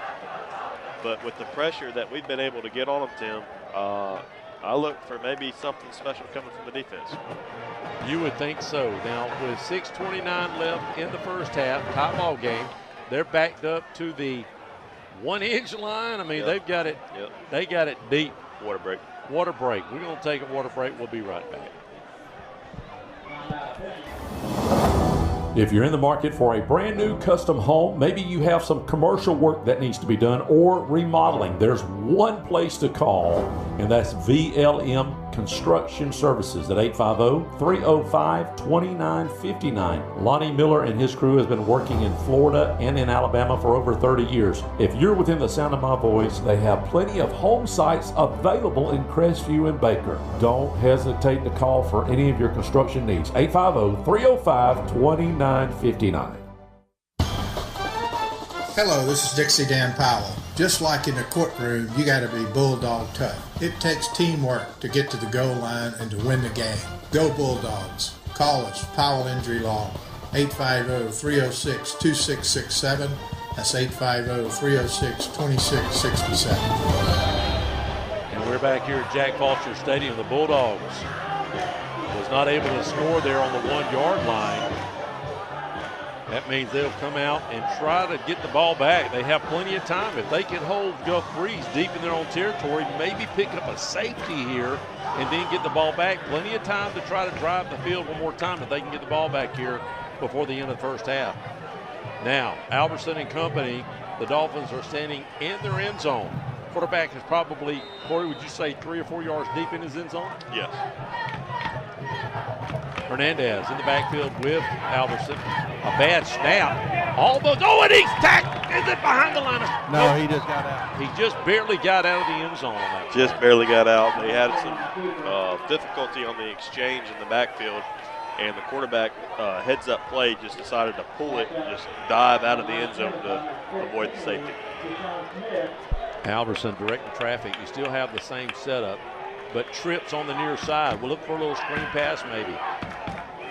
Albertson, he's trying to look. He looks across the middle of the field. He's got a man open, and he's got running room. Wow, did he get out of there?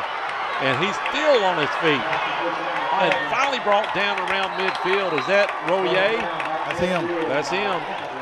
The Bulldog defense took a chance there and tried to jump the route and come up with a big interception. Instead, it goes the other way for a 49-yard passing catch. I didn't get Royer. Royer. We did get a number on the receiver. So ball's all the way up to midfield with 5:48 left to go in the first half. Wow.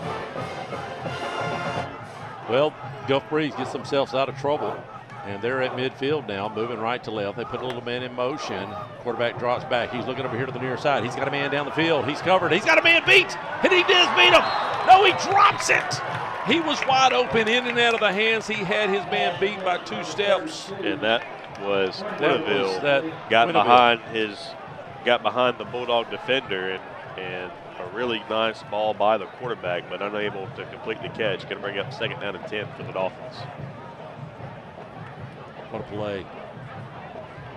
We got lucky right there, boys and girls. That should have been on the 2-yard line. Great pass by Alberson. Now they bunched up, big package here. The receivers are stacked on either side right by their tackle. He drops back, he finds a man wide open, and he bobbles it again. Is it the same guy? No, it's not this time. Number 4, moving on their intended target just outside his reach, but it hit him in the hands. It could have been probably a passing catch for around 10 yards. Probably would have been good enough for a first down. However, as it stands, 3rd down and 10 on the incompletion. Ball is resting on the 50. 5:39 left to go in the first half, and the Dolphins trying to convert a 3rd down and 10. And now we have a flag on the far sideline. Warning. Warning on the sideline. Warning on the sideline. Johnny on the spot. Scott doing a great job tonight. I think he's got that extra bonus probably helps. Did you get your bonus? Yeah, it hasn't come in yet. It hadn't come in yet. Shotgun formation. Hernandez still back there behind the quarterback, or right beside the quarterback. Big play for the Dogs right here. We need a punt if we can hold them right here. Quarterback has plenty of time. Down the field he throws. He's got a man open. Almost a one-handed catch. And that's by Royer. Royer, and once again got behind the Bulldog defender, and the quarterback had time to stand back there and throw that deep pass, which is part of that. Being able to do that is having the time. Yes. Earlier in the game, he did not. We were right up in his face. But now he's starting to get a little more time, and we're starting to see some of these the plays develop. The receivers for the Dolphins start to get a little separation deep into the Bulldogs secondary. Punter. Great leg. Let's see what he does here. What a booming punt. Does he let it go? Oh, he's going to pick it up. He does at the 10-yard line. Little scoop pickup, and he will run out of bounds. Almost a late hit there. And that was, Rogers. They didn't call it. And Rogers picks it up, the rolling punt, and returns it down to around the 15-yard line. That's where the Dogs will set up. 5:25 left to go in the first half. The score's tied at 14. We'll stay right here with just a few minutes left here in the game. Bulldogs need to drive the field one more time and see if they can punch it in. If they're close, within 10 yards or so, and they on 4th down this time, do you think they kick the field goal if they've got a holder? That'll be Scott's call is what we're saying. Us? You think we will? Yeah. No. We're going to go for it. Shotgun now, moving left to right. 4 receivers, 2 on either side of the ball. And Parks in the backfield. He's going to give it to Parks right up the middle. He'll pick up about 5 yards on the play. Met by a host of Dolphin linemen that time. 2nd down and 5 coming up for the Dogs. Just out across their own 20-yard line. Fixing to take inside 5 minutes left to go in the first half. The Dogs trying to break this score, break this tie at 14. Looks like they may take as much time off the clock, which is a smart move. We got 20 seconds before we need to snap the ball, do we? No, we're going to go ahead and run. They got a buck sweep set up, and they're going to throw it to the sweep on the top side. And they find the receiver still on his feet. Is that Colbitz? Colbitz comes in motion to the far side, and they hit him in the far flat. He makes a defender miss in space, gets the first down, basket catch at around 7. Brings up another Bulldog first down. Bulldogs now, plenty of time on the clock, 4:30 and counting, 4:39 and counting. Trips out here to the near side, one on the top. In the backfield with Nosher is Parks. Parks blocks. He's going to set up a man across the middle for a few yards. And that's our tight end, Green, for 5 yards. Nice pass and catch there. Out across, at the Bulldog 35-yard line. 2nd down and 5 coming up. 4:20 left and counting now in the first half, and turning it into a nice little drive here for the Dogs. Plenty of time on the clock. Shotgun formation again. 2 receivers on either side spread out. They're going to put the man in motion again. Colmetz. Let's see if they throw. Oh, he's blitzed. Oh, his arm was moving forward. They're going to call it incomplete. And a very fortunate incompletion called our way. That could have went either way. Kind of the old Tom Brady tuck rule back in the day from 20-odd years ago. But 3rd down and 5 nonetheless coming up for Crestview. This is a big play right here because there's plenty of time left on the clock for Gulf Breeze, as fast as they've been scoring, to have an opportunity if we aren't careful here. Shotgun formation. Everybody looks at the wristband, trips to the top side of the field, 1 receiver to the near side, and parks in the backfield with Nosher. Nosher drops back. He looks over to the top side, and he misses his target. Tries to hit the tunnel screen to Tassin and up on the far side of the field, and that play just really didn't look right from the beginning. 4th down and 5, and the punt team coming out for the Dogs. And here's a problem: when you decide to pass a lot and you have incompletions, stops the clock. And there's still almost 4 minutes, 3:56 showing on the clock here. 2 men deep to receive. That's Royer and I believe Quinavilla. Yeah. And there's the punt. Pretty nice looking punt. And it is caught by Royer. He brings it back to the middle of the field, and he'll be helmets off. Nice coverage. Gain of about 5 on the return. And some nice hard tackling there. And a little skirmish, and now another flag. 15 yards that they pushed us. They pushed us. Scott said they pushed us, so let's see if that's the situation. I hope it is. After the play on sportsmanlike conduct, and we're just waiting to see which way this goes. Sure? If it goes the way Scott says it goes, it'll move the Dolphins back to their own 25-yard line with 3:45 left to go in the first half. And it is. It is personal foul, so it'll move back 15 yards, as Corey said, to the 25-yard line. That's where they'll set up shop, 1st and 10, with 3:45 showing on the clock. So, you know,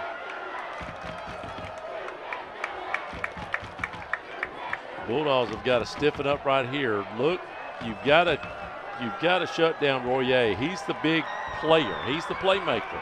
If it gets in his hands, he's going to make something happen. We got to put some pressure on the quarterback here. Alberson sets back, looking 2 men on the near side and 1 on the top, 1 man in the backfield, and a slot tight end kind of guy. Puts that man in motion. That's big number 32, but he's going to hand it off right up the middle. And Hernandez takes it for a gain of about 3. Tackled on the play by a couple Dogs, but Rogers is on that tackle as well. Gain of 4 on the play, 2nd down and 6 coming up for the Dolphins. 3:30 and counting, 14-14. Dolphins moving right to left on your radio dial. And golly, I was about to say there's a flag. I saw something flying. It was a towel. Alberson puts his man in motion. He's going to give it to Royer to the top side of the field on a little buck sweep, and he was hit a brick wall. He went down immediately, but a 1st down. Nice jet sweep play to the far side. Gains about 10. Tassin was the one on that tackle out on the far side, the far DB on the far side of the field for the Dogs, and he absolutely, like you said, ran into a brick wall there. Actually, he's playing safety for us right now. Gulf Breeze sets up with 2:50 left, showing in the first half. 2 receivers here to the near side. Now it's 3. He's going to look for the man. He's got a man open, and there he is, wide open. And that'll be a 1st down for Gulf Breeze. And they put Keegley that time. That was Keegley for the Dolphins on the reception. They put him in motion and snuck him out there in the flat and gets inside Bulldog territory all the way down to the Bulldog 43-yard line. First down and 10 coming up for the Dolphins with 2:30 and counting left to go in the first half. Now the Dolphins threatening to break this 14-14 tie. Yep. At 10 minutes left in the second, we was up 14-0 with an almost interception that got called back. The game has really turned. Shotgun formation, 4 receivers. Alverson's being blitzed hard. Now he rolls out the top side of the field. He's got some running room. He tucks it in, and he's going to have a first down and more. And Dogs sent the house that time. Number 13 came off the edge. That was Tua.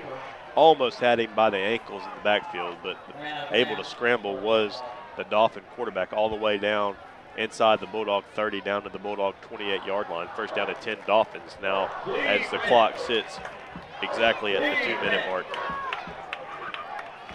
Bulldogs need, then they don't have their men set. Do they get a guy open? And they do. Big man out here to the near side, and he's brought down, but not. It's going to be close to a first. And that's number 4, Hoop, on the reception for the Dolphins, and that is another first down. First down at the Bulldog 15-yard line. 1:50 and counting left to go in the first half, and the Dogs are starting to leak a little oil on the defensive side, Tim. Yep. Maybe just been out there too much. I'm not for sure. Shotgun formation. Alverson rolls out to the top side. He's got a man waving his hand in the end zone. And that's going to be. I believe it's a completion for about is it? 8, maybe 8 yards. I didn't get the number. He had 2 guys. He had a guy short of the end zone and one in the end zone, and he decided to go to the guy on the short Actually, side. they're going to call that an incompletion. So second down and 10 from the 15. And if you see what the Dolphins are doing, if they just stand their quarterback back there, the pressure gets to him. So they're rolling him out left and right to kind of help the line blocking. And they're going to hand off to Royer around the top side of the field, and he has some speed. Does he get in? Royer fumbles it looks like, right around the goal line on the jet sweep. And the Bulldogs pick it up. And they recover on the fumble. So almost as he was going into the end zone. Big time play that time by the Bulldog defense as soon as I kind of called him out a little bit. Wow, what a play for the Bulldogs. That was huge as the Gulf Breeze was just about to score with about $1:13 left on the clock. Now the Bulldogs will get it on the 20. Do they try to score with $1:13, or do they just try to run the clock out? Are they going to try to score? You think they're going to try to score, Scott? Absolutely. Well, I mean, let's play it we got smart. it now, and then we're going to have it when we come out. So, yeah, we get 2 possessions. 2 possessions back to back. Yeah, we can move it down the field. We need to make a couple completions. I think it'll all be runs. Well, that's not. Then we're not trying to score then. That's not what I'm thinking. Shotgun formation. Let's see what happens. He's going to put a man in motion. Does he throw it to him or hand it off? They're going to hand it off. And he's going to get hit behind the line of scrimmage for a loss, and that's what we're going to do. We're going to concede. I think if you hit that run on the first play and you get 10, 15, 20 yards on that first play, then you kind of can go a little fast and maybe try to get a little aggressive. But the way this last quarter has been for us, I think we just need to get to the locker room and regroup because we were in complete control of this game. Absolutely. Until some unsportsmanlike penalties and a turnover. A couple turnovers. Shotgun formation for Nocher. Parks in the backfield. He's going to give it to Parks. Parks breaks a tackle. Close to a first down, 3rd and 2 for Parks, but with 28 seconds left, do you call a timeout even if you got one? He got a first down there across the 30 up to the 31, first down and 10. Clock's running now inside of 20 seconds, and it looks like we do not need to snap it. No, we don't. Take it to the half. We'll see if we do or not. I guess we are. Why? Why are we snapping it? 10 seconds left.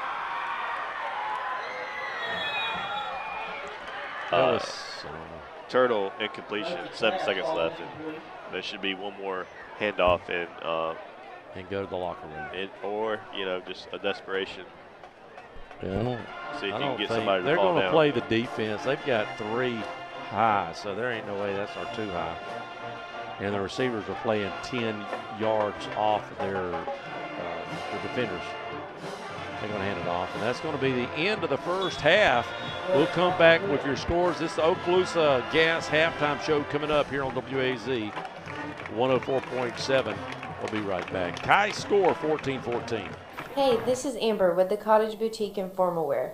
Ladies, if you're looking for something for a special occasion, stop in and see us. And for the men, we also offer tuxedo rentals for prom, weddings, and anything that you really need them for. We are open Tuesday through Friday, 10 to 4, and Saturday from 10 to 1. We're closed on Sundays and Mondays. If you don't know where we're located and you happen to want to stop in and see us, we're at the corner of Wilson Street and Highway 90. And you can also call us anytime at 850-682-2446. Hey everybody, it's Pastor Josh from Hope City Community Church. If you don't have a home church, I want to personally invite you to come to Hope City. We're currently meeting at Show River Middle School at 9 and 11 a.m. every Sunday morning. We even have special services that are put together just for your children. If you'd like more information, find us online at hopecitycc.com. If you choose to join us, make sure to stop by and shake my hand. I'd love to meet you. But whether it's Hope City or one of the other amazing churches in our city, just find a Bible-believing church that makes a difference in your family.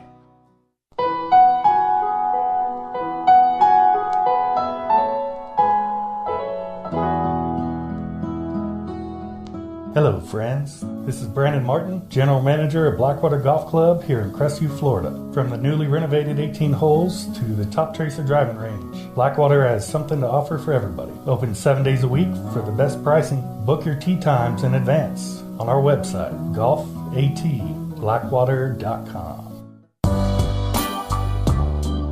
Guys, listen up. Did you spend too long out on the boat this Saturday fishing? Have you been on the links a little too much? Do you need to get out of the doghouse? Let me tell you where you need to go. Joey the Jeweler. He's on Main Street right by Desi's. He's got tons of beautiful jewels to win your girl back over. And make sure to go like and share his Facebook page. He's always doing great giveaways, so you have a chance to win something free for your girl. So head on over to facebook.com/Joey the Jeweler. Or you guys could just ask Siri what the phone number is. Hey Siri, what is the phone number to Joey the Jeweler? Joey the Jeweler's phone number is 850-682-1980. Hey football fans, this is Greg Watson with Till & Waters Real Estate, here with a thought for potential homebuyers about recent interest changes and their effect on the local market. Fact is, builders and sellers have pretty much adjusted prices to offset interest rate increases, so a monthly payment today is not much different than it was at the beginning of the year. So don't think you might have waited too long to buy a home. Let's get together and find what's out there for you. Drop me a line or give me a call at 256-682-6605, or you can visit my website at gregwatsonrealestate.com. Hello, this is Dixie Dan Powell. Just like in the courtroom, you got to be bulldog tough. It takes teamwork to get to the goal line and to win the game. Go Bulldogs. Call us, Powell Injury Law, 850-306-2667. That's 850-306-2667. And we are back at the halftime. I don't know if they're going to play right here or are they going to honor the Hall of Famers. Do we know? Is this their show? We'll find out in just a minute. I don't know where Scott's at. I think he's headed up this way. We're going to find out. Here we go.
Big Red Machine. I don't know if they've got one more song in their repertoire yet.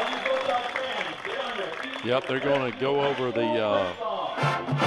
fight song one more time before they get off the field. Then we're going to, I believe we've got the Hall of Famers we're going to induct here in just a moment.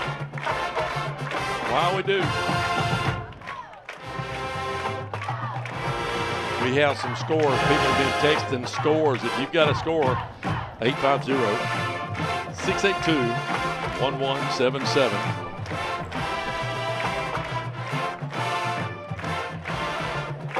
And we'll try to go through these. I'm scrolling through my text. I appreciate everybody texting their scores over the years. 24 years for me.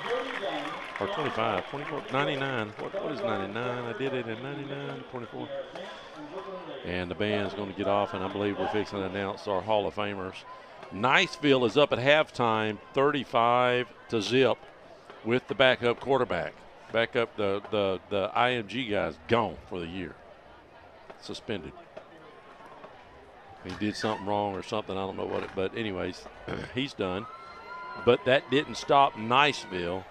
35-0 against Milton. Destin at halftime leads Baker. 14-7. We're going to try to get the Hall of Famers names. I hope all the groups out there, if you're watching on YouTube, you can see them. And we'll go over them just a second. Pensacola Catholic, that was going to be a good game. They're up 13-0 over Escambia at halftime. Chattahatchee's losing to Fairhope 13-7 at halftime. Most people's in halftime right now. Chipley over Geneva, 14-13 at half. How about this score? Lincoln 7, Pace 0. We got Pace in a couple weeks. We got Choctaw next week. Watching that closely. Fort Walton is leading. We didn't know about this, but they're leading South Walton at halftime, 21-0. 21-0. West Florida Tech's beating Booker T. Washington in the second quarter, 10-7. Vernon beating Franklin County 18-14. Vernon had one win last year. We're hoping they pick up a few wins this year. Wasn't that your first stop? Yeah, it was. Holmes County beating North Bay Haven 30-6. Scoreless Navarre Pine Forest. If you got an update there, let us know. Somebody from down there. Mariana's beating Liberty County 28-0. Tate at halftime 40 over Pensacola. And now they are announcing the Hall of Famers. Now, I don't know what order they're doing it, but let me just announce the Hall of Famers real quick, so we won't miss any of them. And that is Sam Andrews. We don't know I know when some of these graduated, but not all of them. Sam Andrews. Dakota Dean graduated in 2013. I know that he went and played at Northwest Florida, and then he went to UNC to play for his brother for 2 years. Won a national championship. Actually, probably very rare. You've got brothers on the field right now that won a JUCO national champion and a college Division I championship in Blake and Dakota Dean. That's rare. Roman Donafro, Donquil Dorsey, Coach Barry Kane is getting inducted.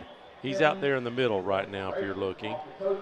And then we had Derek Lovelace, and then two guys I went to school with, Charles Mercer, which graduated in 82, and Curtis Reynolds graduating in 83. Great running backs during their time. We sure could use some of their talent right now. I'll tell you, I'm just going to be honest with you. That would be pretty awesome. I'm going to try to zoom out a little bit to let you see the group. And that is right there. So again, Sam Andrews, Dakota Dean, Roman Donafro, Donquil Dorsey, Coach Barry Kane, who he was here for at least 30 years probably, Derek Lovelace, Charles Mercer, which they lovingly called him Poochie, and Curtis Reynolds. I got run over by Curtis Reynolds only once in Little League. I was standing there to wrap my arms around him, and he just run me over like I was a puppet. And I was just laying there looking straight up in the air. I remember that so well. He had legs like tree trunks. Man, he was hard to. You didn't bring down Curtis Reynolds in one tackle, that's for sure. So as they're doing that, let me take a quick break. We'll go over our stats in just a moment. And as more scores come in, we'll be right back. It's halftime. 14-14 is your score. Bulldogs and Gulf Breeze. When my wife and I were looking for a new home, we prioritized two things: the neighborhood and an amazing kitchen. We both love to cook, so the kitchen was an important factor, and we really wanted energy efficiency. Those considerations led us to a natural gas home. We've heard about clean, affordable, reliable energy. It's true. We grill, heat water, cook, and heat our home with natural gas, and I'm shocked at how little our gas bill is each month. Find out for yourself at oklasagas.com. Hey Cadence, Labor Day is almost here. You know what that means? Yeah, summer's ending and we're back in school. Labor Day is a day to pay tribute to working men and women. I guess we're one of them, as we will be laboring at our school lessons. But first, let me remind everyone that if your car or truck gets a little boo-boo, Crestview Paint and Body can take care of all of your vehicle repairs. 850-682-5257. Crestview Paint and Body. Have you recently received your home or auto insurance renewal and are coming down with a case of sticker shock? This is Dusty Holloway of the Holloway Agency, and we may be able to help you out with that problem. Our office is an independent insurance agency, and we represent multiple A-rated carriers. Feel free to give us a call at 850-682-1900, or you can drop by our office at 168 West Woodruff Avenue in downtown Crestview for a free, no-obligation insurance review. CQ Roofing, your hometown roofer since 1999, is state licensed and insured. Chris Coyer, the owner, is born and raised in Crestview, North Okaloosa County, family owned and operated for 24 years of local service, specializing in shingles and metal roofs. Re-roof repair specialist. If you have any roofing needs, you can call them at 850-683-4169 or visit their website at cqroofing.com. I want to share a quick story about Brackney Funeral Home. We recently lost our grandmother, and thanks to the kind, professional, and caring staff, it just felt like being with family. She had made all of her decisions in advance, so it was a very seamless process. So thank you, Brackney Funeral Home, for treating our family like yours. If you don't know where they're located, they're at 480 East James Lee Boulevard. That's Highway 90 right across from Twin Hills Park, and their phone number is 850-683-9898. We highly recommend Brackney Funeral Home. I'm Jenny Powell. I'm one of the attorneys at Powell, Powell & Powell Law Firm. Our family has been invested for over 100 years in Northwest Florida, serving your families for over 70 years. If you're in a car accident, you need a law firm who has the training, skill, and experience necessary to deal with insurance companies so that your case doesn't drag on forever. Let our family take care of your family during your most crucial moments. Just remember, Powell, Powell & Powell Law Firm is here for you. You can always just go to our website at www.powelllawfirm.com. Casey Electric has been the longest running sponsor of the Big Red Machine Show, and WAAZ and Crestview High School appreciates Casey Electric for their support. Casey Electric has served Okaloosa and Walton County since 1948. That's right, 1948. You've got to be doing something right to be able to say that. Casey Electric can handle all your AC, heating, and electrical needs. A carrier dealer, Casey Electric services all brands of AC units. Give Casey Electric a call, 682-3037. That's 682-3037. And we're still announcing the Hall of Famers. Again, let me just go over them real quick. If you're just tuning in, getting inducted this year is Sam Andrews, Dakota Dean, Roman Donafro, Donquell Dorsey, Coach Barry Kane, Derek Lovelace, Charles Poochie Mercer, and Curtis Reynolds. Hall of Famers now in the big city of Crestview. some more scores coming in. Leon, who we have to play on a Thursday night, the last Thursday night of October. You can't even put together a golfing trip on a Thursday. Did you know that? Did you know you're traveling on a Thursday? To be real honest with you, this is the first time hearing of it. Oh, no. And I don't know. I hate that for you. If that bonus check hasn't came in by then, I'm just kidding. Right. That might be tough. I can do it. Listen, I think there's always an opportunity for golf. There is. Especially late October. Man. Anyways, Leon's winning 12-0 against Gameville. Leon, if they win this game, they're 2-0. And that's another team that I sort of thought we had a chance, but if they are winning their games, that's I'll tell you one thing I'm enjoying about this year rather than last year is I felt like I traveled America last year. We traveled America. Well, we started in Orlando with our golfing buddies down there that has a dog. Yep. Can't even remember their name. Man, gum, I hate that. I hope they're not listening right now. If they are, they got my number. Well, yeah, he'll text us. Bluntstown and Rutherford's tied up 7-7. Bozeman is losing to Southwest Georgia 7-3. Walton over Flomaton right now 24-0. No score showing in. I wonder if Big Boy is. What was that guy's name, Dusty, at Graceville? He used to text us all the time in the early 2000s. They called him Big Daddy, Big Boy. He was a bus driver. Scoreless at Graceville, 0-0. Jay, 7, Freeport, 0. Mosley, 42, Bay Zip. Wow, that is a shocker. I'm going to be honest with you. I wouldn't have thought Mosley would have beat Bay 42-0, and that's in the second quarter. I'm just going to go ahead and throw that out there. Wow. Be an early night. Rocky has not scored against Joshua Christian. Joshua may have brought the trumpet players to take down the wall. Escambia County is over Northview right now, 14-0. Dusty called this. He said T.R. Miller's got to play that right prep and count down to kickoff, and he sort of went with right prep. They're up 13-6. And Arnold's and Sneeds, there's no score. Florella's up 21-0 over Red Level. Opp is down, Dusty. Coach Brunson's down to New Brockton at halftime, 12-0. I feel it for him. And how about this game is already over. Oh. W.S. Neal 53, McIntosh 6. So was that a call game? Do you think the coach called that? Well, once you get that clock running, that's right. It don't take long. It don't take long. No, it only stops at the quarter, right? If you get the clock running. So if they score 35 when in the first over, quarter, I mean it's 24 minutes. You out of there. Yeah, that's done. So that's it. Wow. Let's real quick go over Fat Boy. That's right. Dusty said Fat Boy. He just called himself Fat Boy. Hey, this is Fat Boy. He always texts us. I hope something didn't happen to him because we hadn't heard from him in a while. The Hall of Famers are still on the field. So while we do that, let's just recap. If you remember, Dusty, we went up 14-0. Very impressive. Gulf Breeze did not do anything first quarter. Second quarter, the tides changed.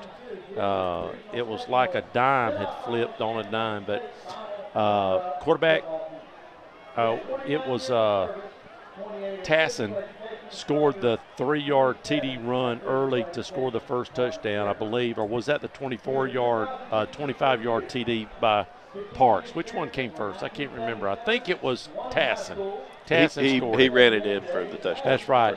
And then we had a short field, didn't we? And got it back. And the 25-yard run by Parks. Parks has most of the yards on the ground with over 75 right now. So that's, he's got to have another big second half, I believe. We had an interception and a turnover. We had 2 turnovers. That has kept us in the game because when Gulf Breeze came out the second quarter, we thought we had us an interception at 14-0 with about 10 minutes, 9:45 I think it was on the clock. Like, man, this is unbelievable. Bulldogs but we had a unsportsmanlike helmet-to-helmet that gave Guff Breeze a second opportunity. Well, they took advantage of that, and the quarterback ended up going on a 1-yard run, and then they threw a 30-yard TD pass later on, just real quick within a couple minutes. You remember, because they got a interception that set them up on a short yardage at the 45. So, we're tied right now, 14-14. Coming out in the locker room, you're the coach. Assess what you're talking about. What do you think? What do you think they're going to focus on second half? I think if it was me, first thing is you address the unsportsmanlike after the play penalties. That is just. Well, we've had a couple of those, haven't we? More than a couple. That's undisciplined. There's no sense in that. The helmet-to-helmet call, that's going to happen. That's just playing.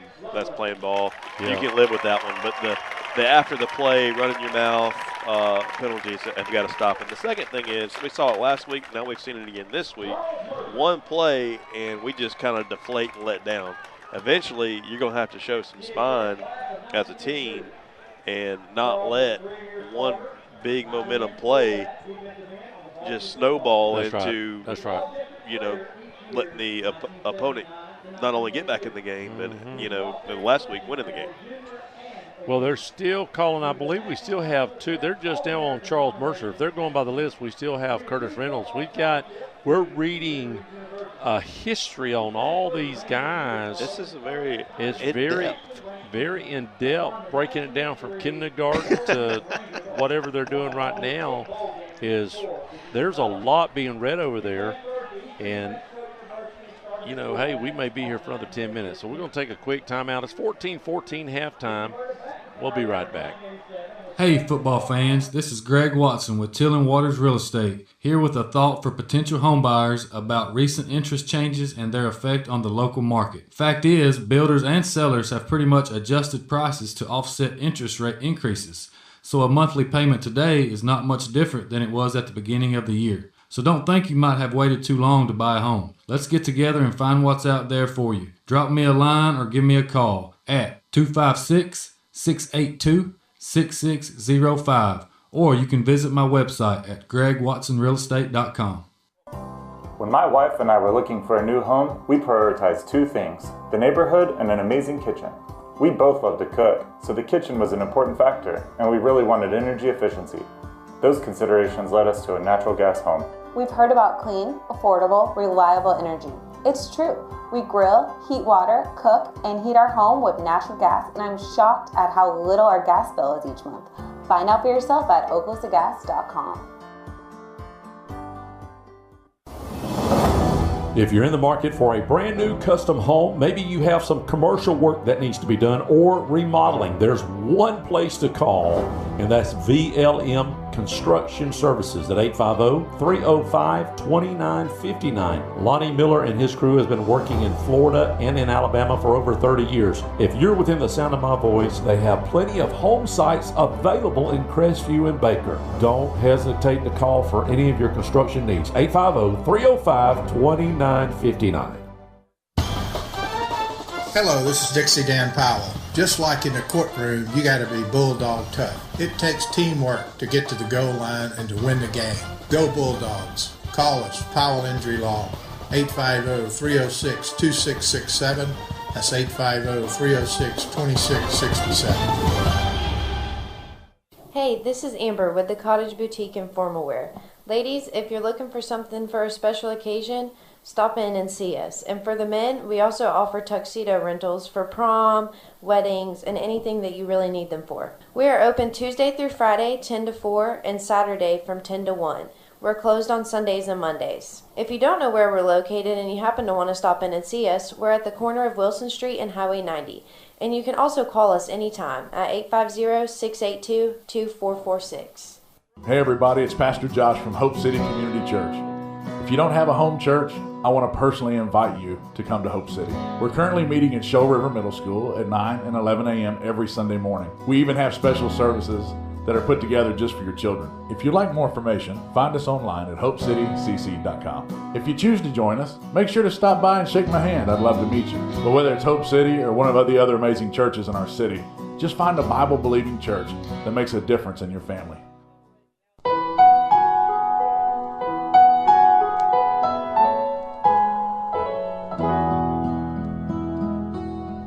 Hello, friends. This is Brandon Martin, General Manager at Blackwater Golf Club here in Crestview, Florida. From the newly renovated 18 holes to the Top Tracer driving range, Blackwater has something to offer for everybody. Open 7 days a week for the best pricing. Book your tee times in advance on our website, golfatblackwater.com. Guys, listen up. Did you spend too long out on the boat this Saturday fishing? Have you been on the links a little too much? Do you need to get out of the doghouse? Let me tell you where you need to go. Joey the Jeweler. He's on Main Street right by Desi's. He's got tons of beautiful jewels to win your girl back over. And make sure to go like and share his Facebook page. He's always doing great giveaways, so you have a chance to win something free for your girl. So head on over to facebook.com/Joey the Jeweler. Or you guys could just ask Siri what the phone number is. Hey Siri, what is the phone number to Joey the Jeweler? Joey the Jeweler's phone number is 850-682-1980. All right, we're back. They just got off the field now. So Bulldogs, the only positive starting right out the gate is we were receiving. And we got to go down and score. I really think that's the statement. I think that turns the tide. We've got to get some more positive vibes going on our side because we was up again. We talked about it, 14-0. We got an interception, but that turned around on us with a penalty. They went in and scored twice in 2 minutes. We got down at the 1 yard line and couldn't punch it in. So we could theoretically be up by 3 touchdowns, but no, it's tied. The theoretically stuff don't work. That don't count the old win-loss column, does it? Yeah, it doesn't. That's not, what is that, hand grenades and horseshoes? Close ain't good enough. But the Bulldogs are about to receive. And I'm fixing to flick it off. Turn the light off. Zoom in just a little for my people. Hopefully we can turn the lights out on the Dolphins here in the second half. And I believe this might be their first kickoff from. Look at Coach, he's upset. What happened? What are we doing? What is he upset about now? Scott. They're kicking off from the 45 and another onside kick, and that ball's going to be recovered. Nice recovery there by number 24, Boyd. I think we got a penalty for how long? Yeah, a 5-yard delay game. A delay of game penalty for how long halftime lasted. That's right, because these guys over here were just talking up a storm. What is going on? Well, I thought there was a problem with reading from kindergarten to now. It worked out in our benefit. It did. I will say that. I mean, maybe that was we got the ball at our own 39-yard line, so everything is okay now. Okay, we can erase our feelings. I can only remember one other time when we got a penalty from the halftime, and that was back in the old Brunson days. And I know the band, we got I think, several penalties there in Brunson on one play. Oh, that was that. Yeah, I remember that. Anyway, Turtle hands it off to Appleby. Appleby off the near edge, and he's gonna lower his head and get 6. Second down and 4 coming up for the Dogs, and the Dolphins have a defender laying on the ground, and they're gonna tend to him with 11:45 left to go in the third. Score's tied. Right off the bat, and we just took the time. He's going to get back up. I think he's just cramping or something. So he looks like he's doing a push-up at this point in time. I've really never seen anything like that. Maybe he's trying. Oh, he's working out a Charlie horse. That's why he's stretching that. I mean, he's okay. He's just it cramped up on him, and he's got that Charlie horse going. They're going to try to stretch the foot and see if they can work it out. Well, if you've got some scores, 850-682-1177. Laura did send in a score. What was that? I think that was an update on the Walton, maybe. I saw it come in. I'm sorry I did not catch it. Yeah, Walton 24, Flomaton 0 at halftime. Tassin. Remember, you're Bassin fishing? Tassin. Tassin. It rhymes with Bassin. Yep. I'm starting to feel it now. Feeling it. I'm feeling it. Feeling the flow. So, big game last night. Florida fans are probably hurt. They should realize. Now, I've went to a few Florida games, and I'm liking the atmosphere over there when I go to a game. But let me tell you, don't get your hopes up, folks, this year. I'm just gonna go ahead One and game on the road against a ranked opponent. But they didn't look very good. They got the third hardest schedule in the America. Ball in the middle of the field, 3 receiver set, all to the top side. Nosher, our turtle, hands off to Appleby, and Appleby across the Dolphin 40, and he gets spun down at the Dolphin 30-yard line. Big time run of around 23, 24 yards. First down and 10 for the Dogs. I'm going to give them 24 yards on the play, and just great hard running for Appleby, finding his first hole and then spinning, breaking a tackle, and finally brought down after 25 yards. They're going fast. Appleby remains behind Turtle in the backfield. 3 receivers to the top. They're going back. No, excuse me. Turtle fakes it, and he's got a wide open Parks on the far side of the field. Parks makes a couple men miss, and he scampers into the end zone for the 30-yard touchdown passing catch from Turtle to Parks. And the Bulldogs quickly jump back ahead 20-14 with an extra point coming up. That fools everybody. Fooled me. It fooled everybody. You thought they were going to hand off one more time, and that was just a rope-a-dope is what that was. And they're going to try for an extra point here. If you hit 2 so far, maybe we can hit 3. That'd be wonderful. Appleby's on the hold. Looks like Myers is set. Ball's up, and it's good. Crestview 21, Guff Breeze 14. Only 55 ticks left into the second half, and the Dogs have recaptured the lead here at Jack Foster.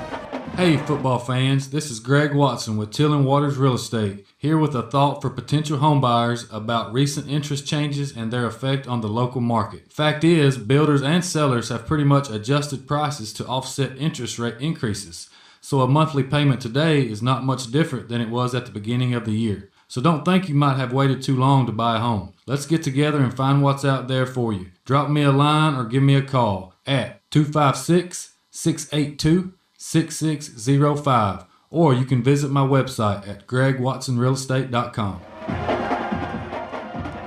We're back. Bulldogs scored quickly. Our buddies from Orlando. Nate from Orlando. Changing the score, people. And now that it's coming back to me, his professional golfer friend. Yes. The guy that caddied in the PGA Championship. Yes. Remember that? Yep. Myers, set to get this one away, has done a nice job on the kickoff so far tonight.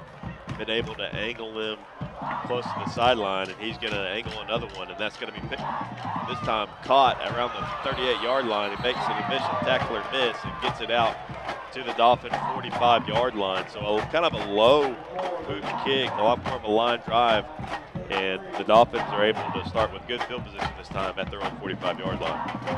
Well, the Bulldogs need to defensively make a statement right here.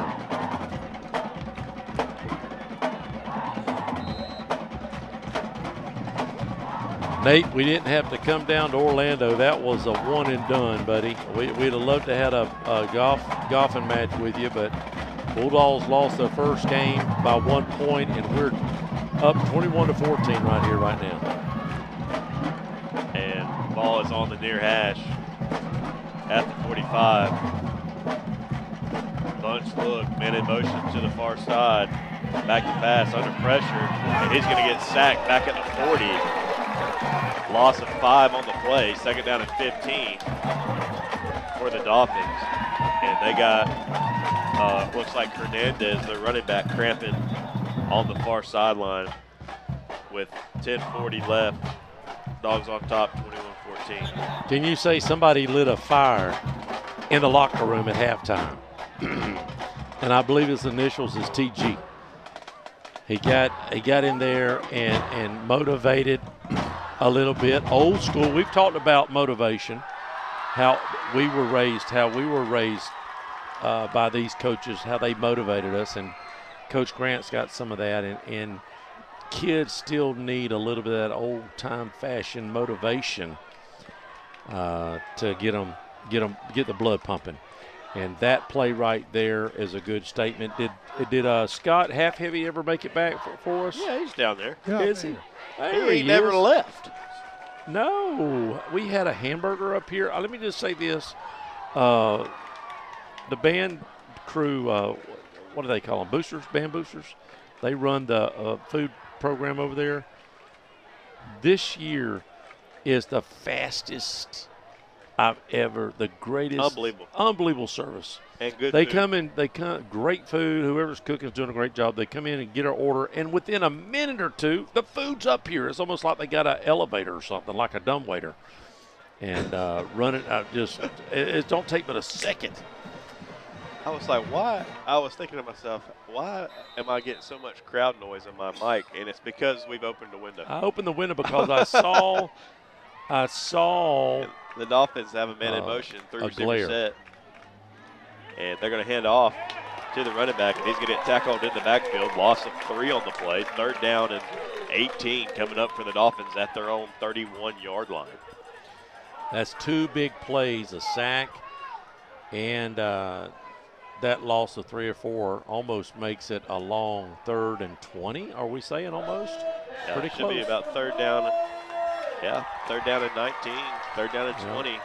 They have to get all the way inside Bulldog territory across the Bulldog 45 for a first down. 9:40 and counting left to go in the 3rd quarter. The Dogs are trying to get the ball back here for their offense. Up by 7, 21-14. Man in motion to the near side. They're trying to sneak a guy outside, and he's got pressure in his face, and that kind of affected the throw. Had him. It looked like he had our Royer open. But not enough time to get it to him. So 4th down and 20, and the punt team coming out on the Scott, field. what happened there? It looked like a wounded duck or something. The ball came Yeah, out. they got to him about the time he was throwing it. Yeah. If we wouldn't have had one slip down, we'd have had another interception. The coaches said they went back to their, at halftime, they went back to their last week's defense. Okay. Something a little bit different. A good job by handling interesting snap there, and Rogers jumps up and catches it on a bounce, and he's going to slip and fall at the Bulldog 36, and he gets touched after he falls down, but no flag. Could have been a flag, but 1st down and 10 is where, at the 36 is where the Dogs will take over with 9:19 left to go in the 3rd. Crestview on top, 21-14. Hello, this is Dixie Dan Powell. Just like in the courtroom, you got to be bulldog tough. It takes teamwork to get to the goal line and to win the game. Go Bulldogs. Call us, Powell Injury Law, 850-306-2667. That's 850-306-2667. And we're back at Jack Foster. Dogs back on offense, trying to add to their lead. 3 receivers to the top side. Dosher keeps it, looking to throw now across the line of scrimmage. Pumps out the defender and gets a gain of 9. Nice run by Turtle. It's going to be 2nd down and 1 from the Dog 44-yard line. A great little pump fake. It made the Gulf Breeze defender commit to the pass a little bit, and Nosher was able to almost pick up the first down. Like Corey said, you have 2nd and 1 moving left to right. Ball's placed on about the 45-yard line. Appleby rather behind Turtle in the backfield. 3 receivers set, all to the far side of the field. Turtle receives the snap. He's going to hand it to Appleby. Appleby working up the middle, looking for that 1st down yardage, and it looks like he's just going to have it at the Bulldog 45-yard line. Should bring up a 1st down and 10 for the Dogs.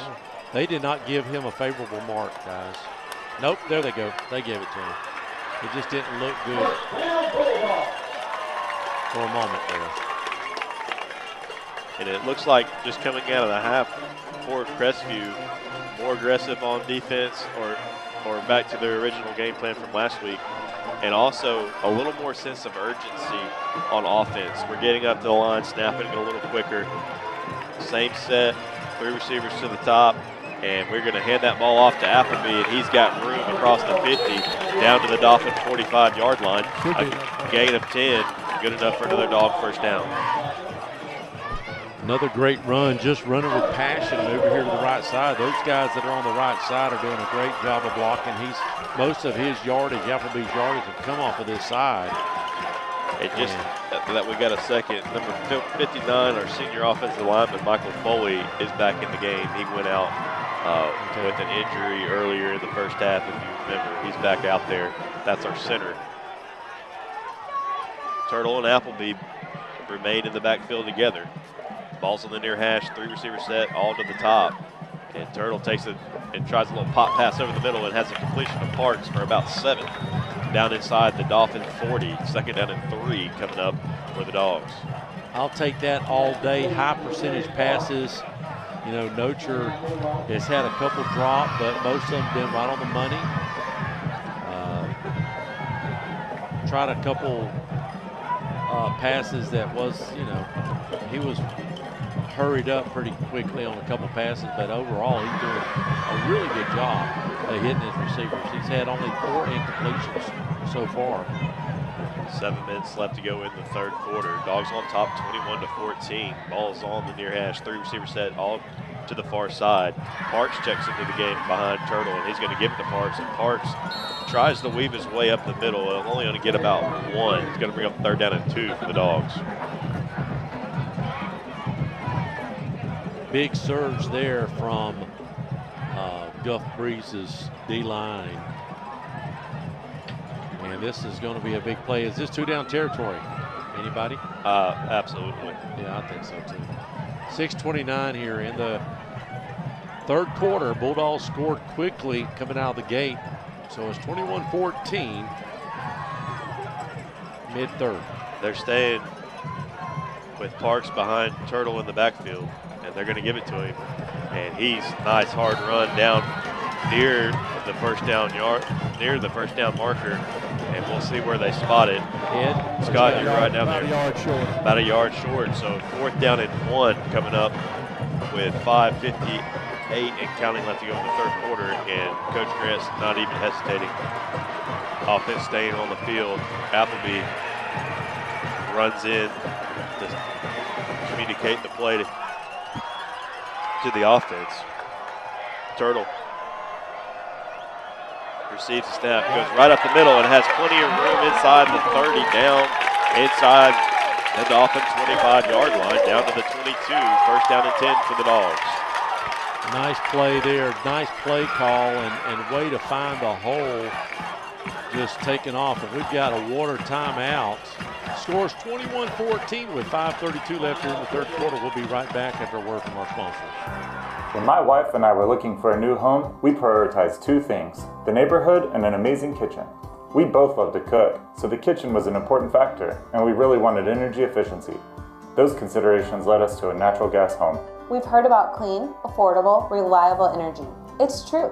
We grill, heat water, cook, and heat our home with natural gas, and I'm shocked at how little our gas bill is each month. Find out for yourself at oglesthegas.com. Hey Cadence, Labor Day is almost here. You know what that means? Yeah, summer's ending and we're back in school. Labor Day is a day to pay tribute to working men and women. I guess we're one of them, as we will be laboring at our school lessons. But first, let me remind everyone that if your car or truck gets a little boo-boo, Crestview Paint and Body can take care of all of your vehicle repairs. 850-682-5257. Crestview Paint and Body. Here at Jack Foster, Crestview has the 21-14 lead, 5:30 and counting left to go in the third quarter. Crestview first down and 10 from the Dolphin 25-yard line. They're going to hand it to Appleby, and he finds this corner up the near side, down inside the 20, out at the inside the 15, and he got hit maybe out of bounds. No flag. Coach wants the clock to run. Now they finally run it, but they are doing a terrible job. They did a terrible job. First down and 10 for Crestview. They can't pick up the first down inside the 1-yard line. Quickly back to the ball is Crestview. Ball's on the near hash. Turtle heads it to Appleby. Appleby up the middle for a gain of 5 down to the, or excuse me, a gain of maybe 4 down to the 6. Second down and 4 coming up for the Dogs. For Appleby so far this quarter, a 6-yard, 24-yard run, 12-yard, 11-yard, and now a 4-yard run. He's been the workhorse here in the third quarter with over 60 yards just in this quarter. 3 receiver set, all to the far side. Turtle is going to take it, quarterback power, and he's going to take it right into the end zone. Extends the Bulldog lead to 27-14 with an extra point coming up. Nice run right there, 9-yard punch in. Just keeping his head up and looking for the hole. And he cut back, actually. He was going to the left. He cut back to the right, stored. Now we're going to try to make it a 14-point game. Like I said, like at halftime, sooner or later you're going to have to come together as a team and respond to some adversity in a positive way, and that is what we've seen coming out of halftime. A nice response. Absolutely. To letting that first half kind of slip away from us. Got a little substitution going on here. I don't know why we're allowed that to happen. Did we do a substitution? Injury, I believe. Oh, okay. Injury. I think he had a problem. We just need a good snap. Is that Appleby? Appleby's the holder. Myers is the kicker, and the ball's whistled in play. So here is the extra point attempt. Holds down the ball, kick it blocked. Can't return it in high school. So leave the score 27-14. Dogs on top. 4:29 left to go in the third quarter. I could have jinxed them. I put 28 on there. I didn't mean to. I just did it. And doggone it came to bite me in the butt. But I changed it for all you people that stayed on top of me yesterday. We'll be right back. Bulldogs kicking off here in just a minute. Have you recently received your home or auto insurance renewal and are coming down with a case of sticker shock? This is Dusty Holloway of the Holloway Agency, and we may be able to help you out with that problem. Our office is an independent insurance agency, and we represent multiple A-rated carriers. Feel free to give us a call at 850-682-1900, or you can drop by our office at 168 West Woodruff Avenue in downtown Crestview for a free, no-obligation insurance review. Do we have rain on the field? And it is raining, and people's going to take off. Let me tell you, here it is. Scott is earning the bonus. Scott, can you get under the tent with my microphone? Scott? He's walking that way. Yeah, get out of the water, please. It's a $400 microphone. And it's coming down fairly good. The fans have started to either cover or scatter. Look at Coach Hatton. He's coming up here too, buddy. Ain't no use of it.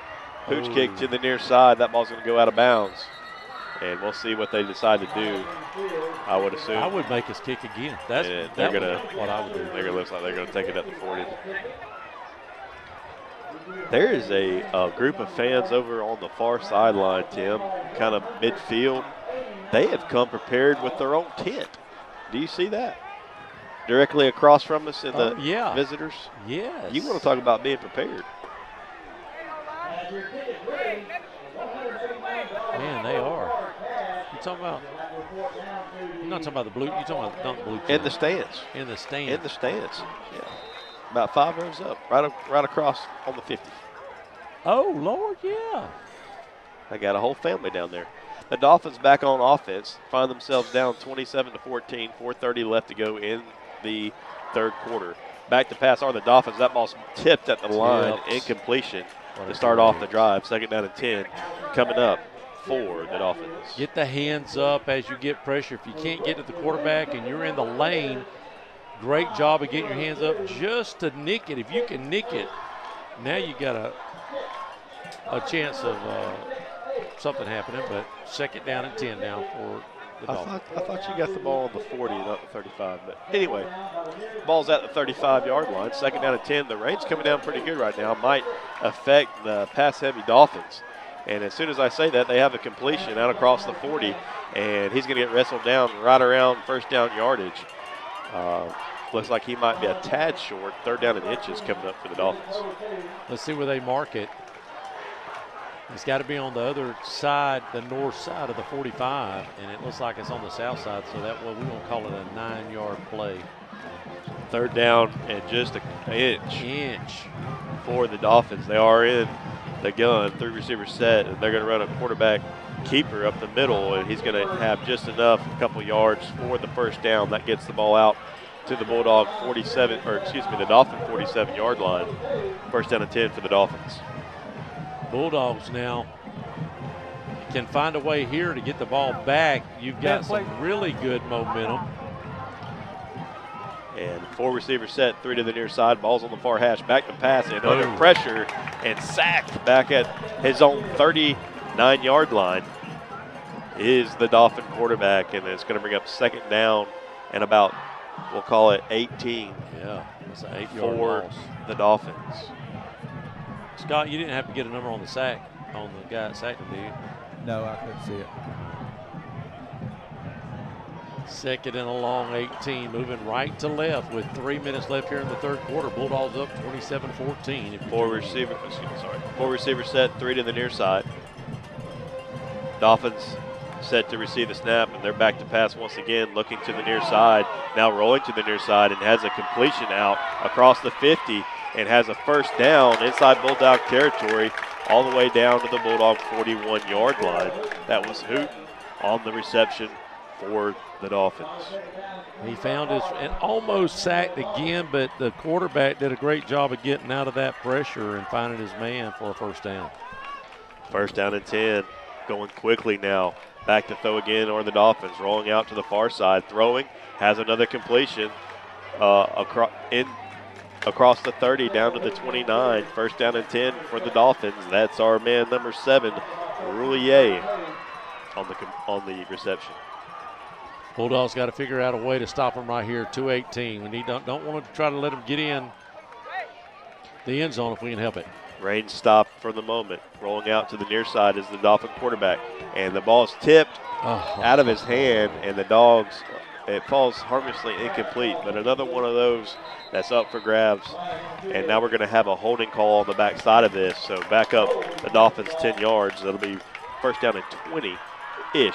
We'll see where. Let's talk about holding. Last week, as they studied the film, Rickards had a great way of holding us. They got away with about 10 holds, and finally, a holding call was a holding penalty was called against the Gulf Breeze Dolphins, move them back 10 yards. But this has happened twice on this series or in this quarter where the quarterback throws behind everybody.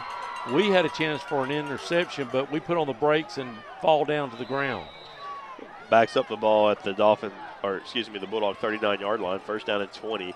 4 receiver set, 3 to the near side. Ball's on the far hash. Back to the pass is the Dolphin quarterback, and he has a completion to the Bulldog 30-yard line. Passing catch of around 10, about 8 yards. Second down and 12 coming up for the Dolphins. Just a straight across the middle. Quarterback drops back 3 steps and finds his man. Probably should have ran a 10-yard route. He was a little short. No, actually, they're still got a long ways to go.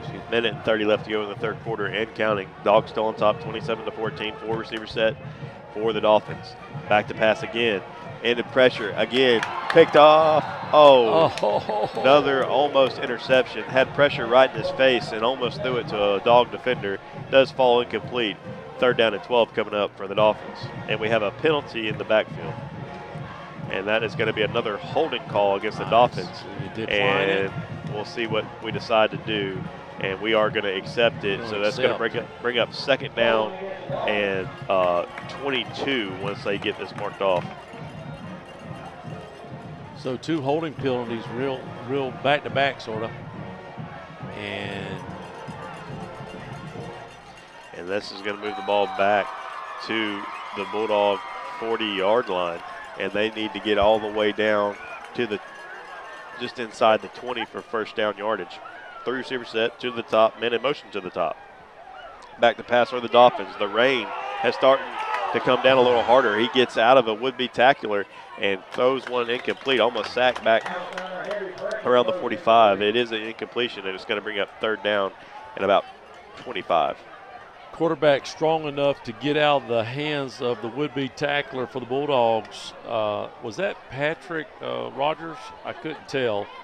It's starting to get real rainy down there, and my windows are fogging up a little bit, so the numbers are starting to bleed a little bit. on the ice.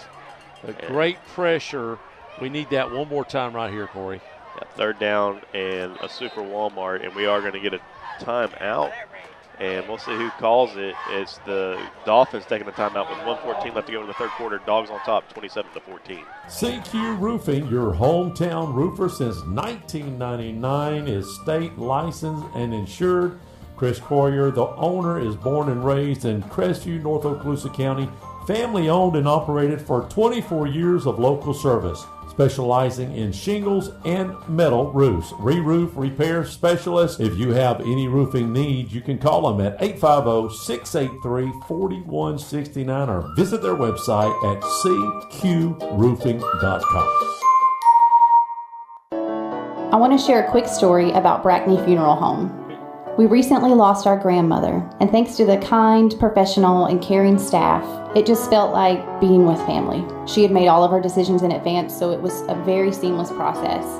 So thank you, Brackney Funeral Home, for treating our family like yours. If you don't know where they're located, they're at 480 East James Lee Boulevard. That's Highway 90 right across from Twin Hills Park, and their phone number is 850-683-9898. We highly recommend Brackney Funeral Home. Back. Third down and a country mile for the Dolphins. Third down and about 25. Men in motion to the far side. That's Roulier. Back to pass are the Dolphins. Pressure again. Able to get out of it. Has a incompletion. Looks like the ball skipped into him. So it's going to be fourth down and long from the Bulldog 40-yard line. And it is an absolute monsoon out there right now, Tim. Monsoon, you don't stop it unless there is lightning. And there's no lightning. Thank you very much. Haven't heard or seen. Can you say Parks Appleby? Parks Appleby. Oh, yes.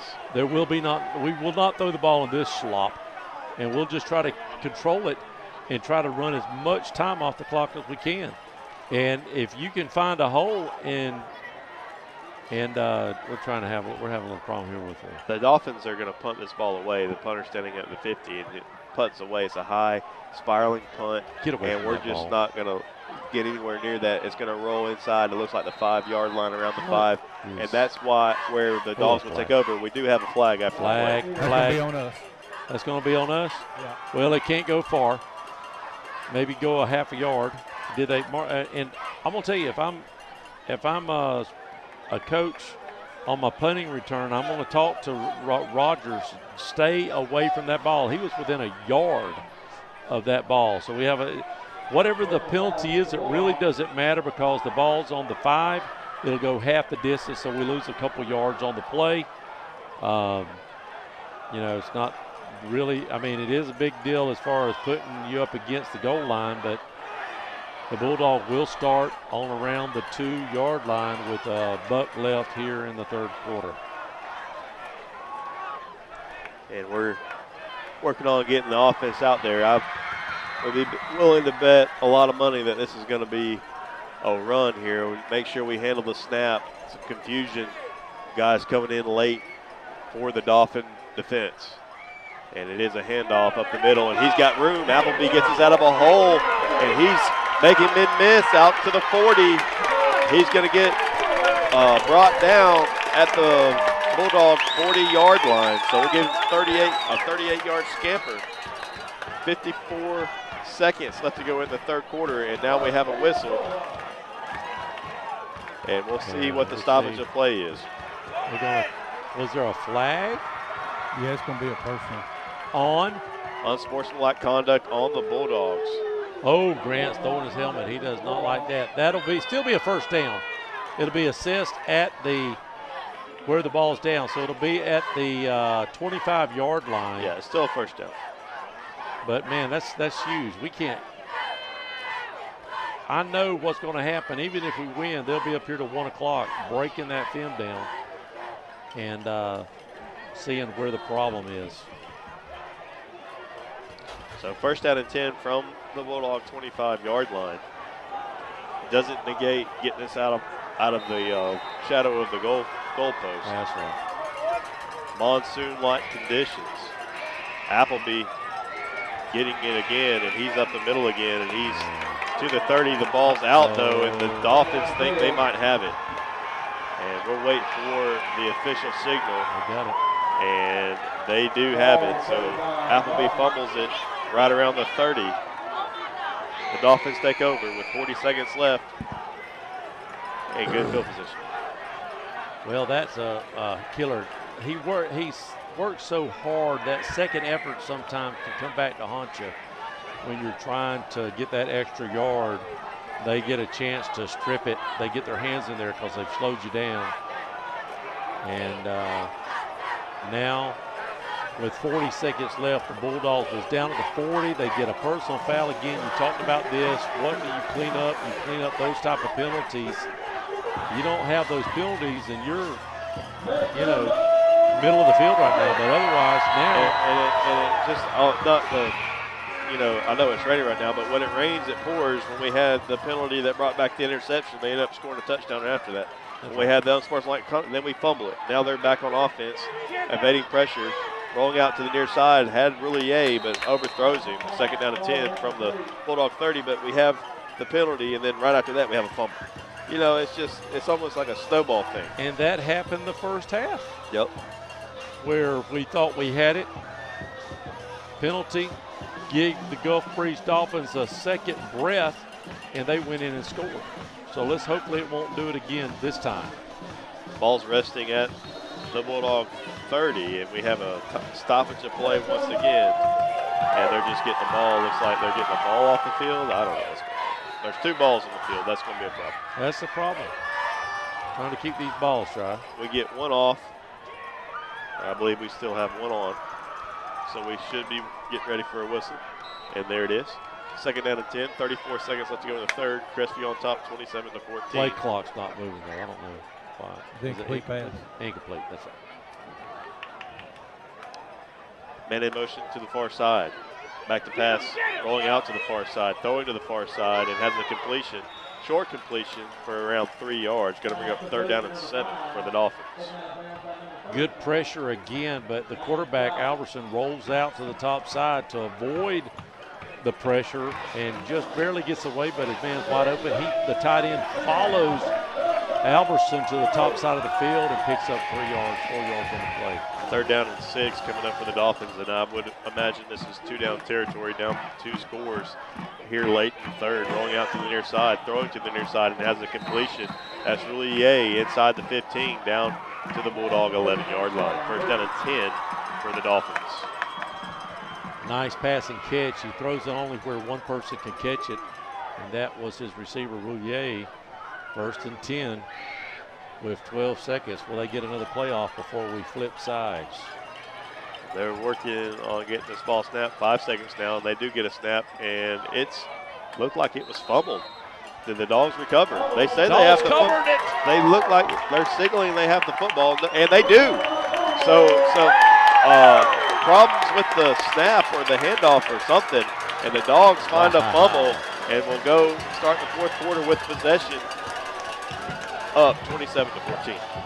So we're going to say that was a gift. Don't know what happened there. We really don't. Scott, did you see something? No, it looked like a bad snap. Just a bad snap. So the Bulldogs will take over after they exchange the sides of the field. Don't touch the dial. 27-14. We'll be right back. I'm Jenny Powell. I'm one of the attorneys at Powell, Powell & Powell Law Firm. Our family has been invested for over 100 years in Northwest Florida, serving your families for over 70 years. If you're in a car accident, you need a law firm who has the training, skill, and experience necessary to deal with insurance companies so that your case doesn't drag on forever. Let our family take care of your family during your most crucial moments. Just remember, Powell, Powell & Powell Law Firm is here for you. You can always just go to our website at www.powelllawfirm.com. And we're back. We're changing sides. The Bulldog will be moving right to left now.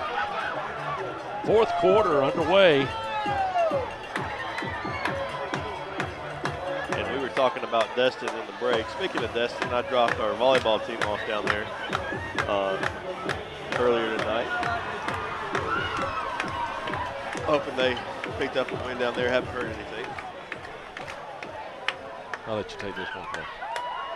And handoff to Appleby, and he makes a nice move in the backfield across the 20, and he's run out of bounds at around the Bulldog 31-yard line. Another big-time run by Appleby. Nice run there. Appleby's just playing with a man on a mission here. Unbelievable. I mean, he's had multiple double-digit runs here in the second half. Now the Bulldogs need to really put a icing on the cake here, score. This possession will be really nice. Shotgun formation. Look for them to hand off again. Maybe, you don't know, Nocher might throw a little soft toss. Shotgun formation. He's going to run it. He finds a blocker, and he will pick up some yardage on the play. Just a quarterback run all the way. Quarterback power, or quarterback draw, or whatever you want to talk about it. Or whatever you want to call it for Zeta on the tackle for the Dolphins. Gain of 8 on the play. 2nd down and 2 coming up for the Dogs. 2 yards shy of the 40. Ball's on the near hash, right to left. Everybody's soaking wet now. If you stayed, you're wet. If you're watching it at home, guess what? You're dry. Shotgun formation. It'll look like it's going to be a beautiful night, and all of a sudden, here it comes. Nocher, he decides he's going to tuck it in again and run, and he may have the first down. Scott, what's the call? They're going to mark him just. Sorry to jump in, Scott. No, they're gonna mark him for a first down, gain of a little over 2, first down and 10, and I think you're gonna see that being the game plan for the Dogs going forward. Protect the football as Turtle comes out. Tassin comes in, and you might see the same thing with him in the backfield as well. And they got number 6 in the backfield with them. That's Cobb, sophomore running back. Tassin. Shotgun formation. Tassin. Oh, no. And that ball's down on the ground, and it's recovered by Gulf Breeze. Gulf Breeze has another opportunity. It's sloppy. And it is, you put your freshman guy back there, and, you know, he's going to say, hey, man, I couldn't get to the ball. I don't know if it was a bad snap. What did you see? It hit him in the hands. That's what I thought, too. It's a wet ball out there. It's a wet ball. It is. You know. But that is just about over with. What now? It's just about gone. Well, it's a little too late for that, though, Scott. Well, I can't do nothing about it. I mean, we had a move right there, and that hurt.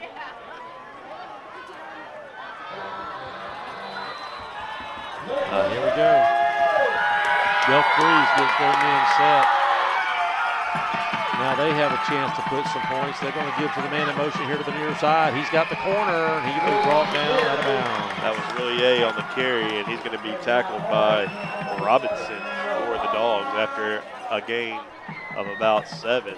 Going to bring up 2nd down and 3 for the Dolphins at the Bulldog 25-yard line. Look for Gulf Breeze to try to run plays to the sidelines to stop the clock and move methodically. Here's the play, shotgun formation again. Alverson rolls out to the top side of the field, the long field. He's looking. Now he's going to tuck and run. He's got a first down. He will be tackled inbounds, though. There are flags. Got to be holding. A nice tackle on the play by number 25 for the Dogs. That was Anderson. First down yardage was attained, but they're going to get the Dolphins on a hold. So nice. It's going to bring up 2nd down and long after they mark this off. So that'll go where the penalty was occurred, and it'll be placed on around the 40-yard line. We'll call it 40. We'll call it the 40-yard line. So now it is 2nd and about 17. We'll call it.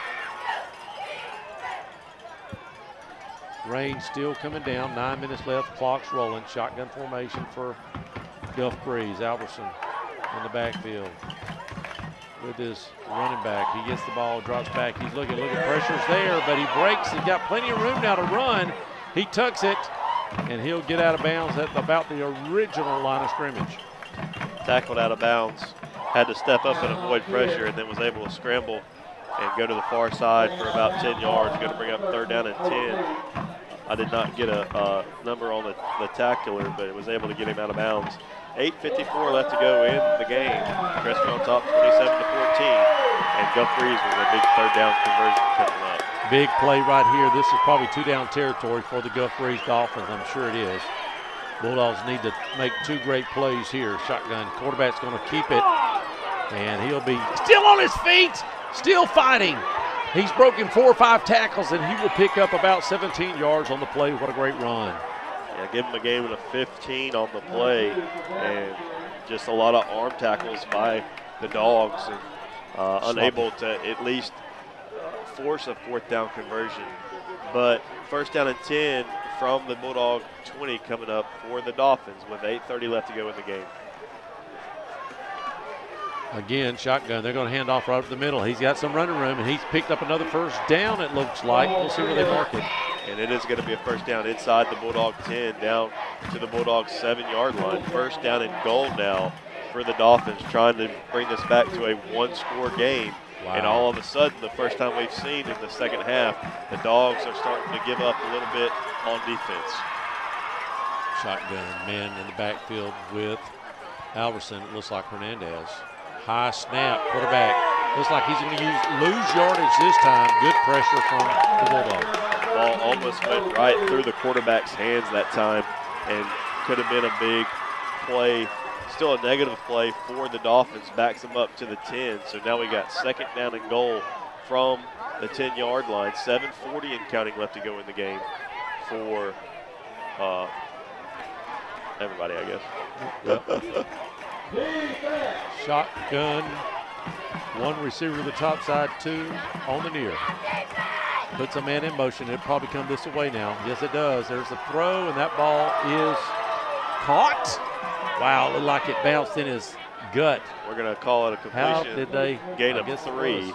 That was Keekly on the reception for the Dogs.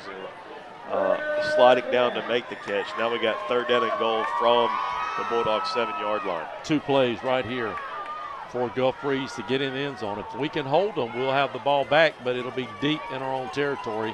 Don't need to make a mistake right here. Defense first, you've got to step up. Quarterback gets the ball. Here comes the blitz. Now he steps up in the pocket. He's got some running room. He's going to trot in for a touchdown. There is a flag in the backfield. There's a flag. And a lineman down for the Dolphins. And we'll see what the penalty is, and it is going to be holding. So negate the touchdown, and that'll back up Crestview 10 yards. We do have an injury to a Dolphin lineman with 6:44 left to go in the game. Dogs on top 27-14, and the Dolphins will have a long 3rd down and goal attempt when we come back. KC Electric has been the longest running sponsor of the Big Red Machine Show, and WAAZ and Crestview High School appreciates KC Electric for their support. KC Electric has served Okaloosa and Walton County since 1948. That's right, 1948. You've got to be doing something right to be able to say that. KC Electric can handle all your AC, heating, and electrical needs. A Carrier dealer, KC Electric services all brands of AC units. Give KC Electric a call, 682-3037. That's 682-3037. Hey football fans, this is Greg Watson with Till & Waters Real Estate, here with a thought for potential home buyers about recent interest changes and their effect on the local market. Fact is, builders and sellers have pretty much adjusted prices to offset interest rate increases, so a monthly payment today is not much different than it was at the beginning of the year. So don't think you might have waited too long to buy a home. Let's get together and find what's out there for you. Drop me a line or give me a call at 256-682-6605, or you can visit my website at gregwatsonrealestate.com. And we are back coming out of that timeout, injury timeout. He hobbles off, and after that big holding call, it is 3rd and forever. 3rd and goal at about the, what are we going to call it, 16, 15, 16? Now what are they doing? Looks like the 17-yard line. 6:44 left to go in the game. Crestview on top, 27-14. Quarterback, shotgun. He's got one running back there. No, he's going to drop back and pass. He's got plenty of, there he goes again. Takes off, and he's going to trot to the end zone. Touchdown. Oh, it fell out of his hands before he crossed. That's going to be not a touchdown. They're calling it a touchdown. That ball went loose. That ball went loose as soon as before he crossed, if he went loose before he crossed the line, it went out of bounds. That should be a touchback. Hard to tell from our angle, but it looked like it was close. I know all the people on the Crestview side think it's a touchback, but well, of course, it's called a touchdown, and the Dolphins will set up for the extra point to cut the lead to 6 with 6:30 left to go in the game. Wow. Maybe I can jinx them. I went ahead and put the score up. Snap rolls back there, but gets it down, and the kick is up and good. So 6:31 left to go in the football game. Crestview on top, 27-21. When my wife and I were looking for a new home, we prioritized 2 things: the neighborhood and an amazing kitchen. We both love to cook, so the kitchen was an important factor, and we really wanted energy efficiency. Those considerations led us to a natural gas home. We've heard about clean, affordable, reliable energy. It's true. We grill, heat water, cook, and heat our home with natural gas, and I'm shocked at how little our gas bill is each month. Find out for yourself at oklasagas.com. If you're in the market for a brand new custom home, maybe you have some commercial work that needs to be done or remodeling, there's one place to call, and that's VLM Construction Services at 850-305-2959. Lonnie Miller and his crew has been working in Florida and in Alabama for over 30 years. If you're within the sound of my voice, they have plenty of home sites available in Crestview and Baker. Don't hesitate to call for any of your construction needs. 850-305-2959. And we're back. We're looking for an onside kick from Gulf Breeze. I mean, they've done it, 3 times now? They've done it after unsportsmanlike penalties that have gave them plus field. I just think it's not a bad play just because how hard it is to pick the ball up right now without what the ball is. Absolutely. They may not. They're heavy on the top side. I believe they are going to do it. We got to adjust. We got to adjust right here. Here it comes. There it is. You got to catch it. Get down on the field, and we'll have the ball. We caught the onside catch at about the 42-yard line. Grant's wanting a flag. And he's saying there was 12 people on the field. You've got to be able to count that. Isn't that the responsibility of the white hat to count the players, or whoever's on that side of the field in the back? They're saying there were 12. I don't know for sure. That's just what we heard from our cameraman. So we're going to put him on the spot. We'll go back and count it. Y'all go back and rewind it a little bit and see if there's 12 on the field. They might have missed that. Either way, Bulldogs has the ball with 6:30 left in the ball game. We need to run the clock out, boys. No passing. Let's just run the clock out. Get a few first downs, and this game should be in the bag. And they're going to hand off to Appleby. Appleby, he's hit at the line of scrimmage. Yeah, he's tripped up right at the line of scrimmage. That was number 55 on the tackle for the Dolphins, able to get him for a gain of no yards. That's the defensive end, Rollins, for the Dolphins. 2nd down and 9 coming up for Crestview. You look for a little sneaky pass possibly. You never know. There's offsides, it looked like. They didn't get it. There's a nice run there. Is that Rogers? That's Appleby. Appleby for about 4. Brings up 3rd down and 5. Host of Dolphins on the tackle. Inside of 5:45 left to play in the game. Where do you go for it on 4th? Do you at all? I think 1 yard to go? I think I would punt it if we don't get anything right here. But. Okay. Shotgun formation. Appleby in the backfield with Nocher. Nocher tries to get him to jump. Trips on the top side of the field. We're moving right to left. Ball's in the middle of the field at about the 47-yard line. Nocher trying to get him to jump. We're going to call a timeout. That's exactly what we're going to do. And we'll call a quick timeout. We'll be right back. Don't touch the dial. Hello, this is Dixie Dan Powell. Just like in the courtroom, you got to be bulldog tough. It takes teamwork to get to the goal line and to win the game. Go Bulldogs. Call us, Powell Injury Law, 850-306-2667. That's 850-306-2667. Hey, this is Amber with the Cottage Boutique and Formal Wear. Ladies, if you're looking for something for a special occasion, stop in and see us. And for the men, we also offer tuxedo rentals for prom, weddings, and anything that you really need them for. We are open Tuesday through Friday, 10 to 4, and Saturday from 10 to 1. We're closed on Sundays and Mondays. If you don't know where we're located and you happen to want to stop in and see us, we're at the corner of Wilson Street and Highway 90. And you can also call us anytime at 850-682-2446. And we are back out of that timeout. 3rd and a long, 4, short 4.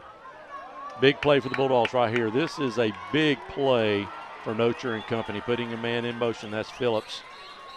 Oh, we got a flag. Yeah, they're going to get Turtle for starting a little early, I think.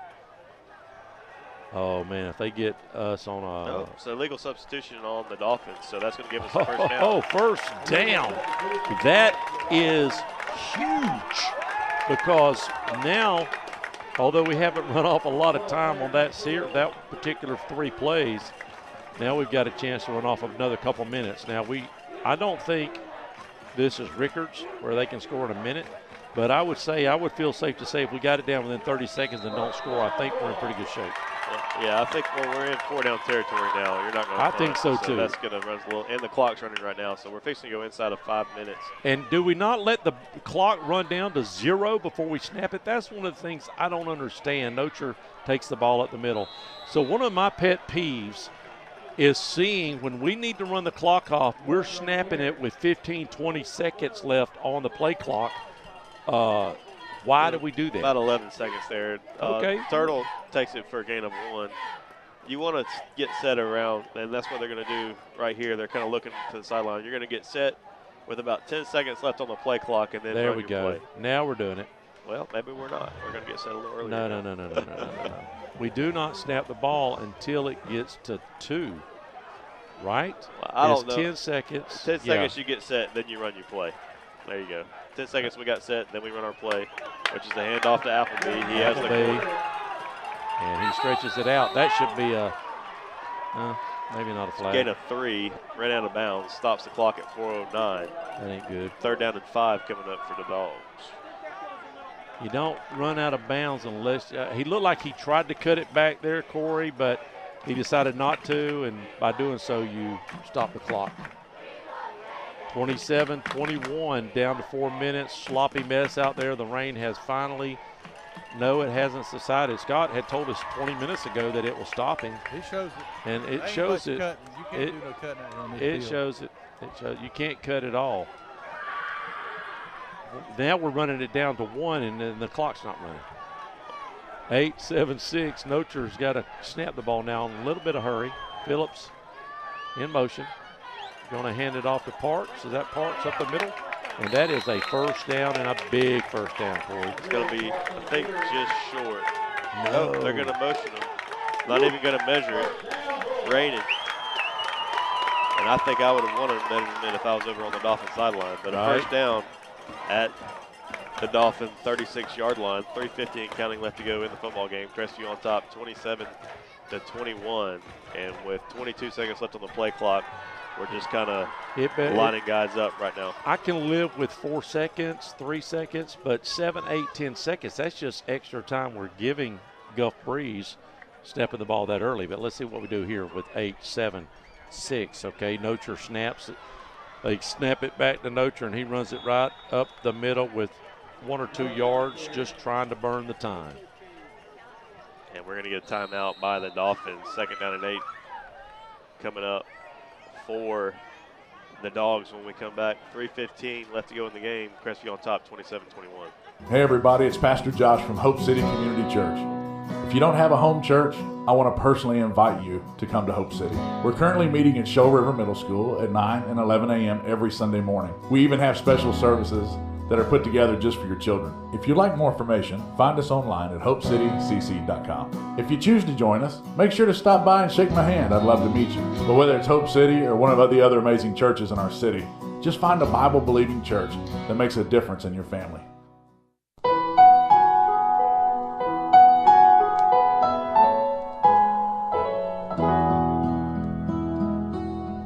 Hello, friends. This is Brandon Martin, General Manager at Blackwater Golf Club here in Crestview, Florida. From the newly renovated 18 holes to the Top Tracer driving range, Blackwater has something to offer for everybody. Open 7 days a week for the best pricing. Book your tee times in advance on our website, golfatblackwater.com. And we're back coming out of that long timeout. Bulldogs right here, second. You don't throw it, right, Corey? Or No. do we throw it? Forward, no. Okay. That's what I think, too. We throw this ball, and we've got serious problems. We got serious issues. Parks is in the backfield taking the direct snap. There we go. He's going to run it right the middle. He's got a little hole there. And we do that 2 more times, and that's another first down. That could be with 3:12 and the clock's running. You got 40 seconds on display. They called another timeout. It's going to bring 3rd down and 3 when we come back with 3:08 left to go. Crestview still on top, 27-21. Guys, listen up. Did you spend too long out on the boat this Saturday fishing? Have you been on the links a little too much? Do you need to get out of the doghouse? Let me tell you where you need to go. Joey the Jeweler. He's on Main Street right by Desi's.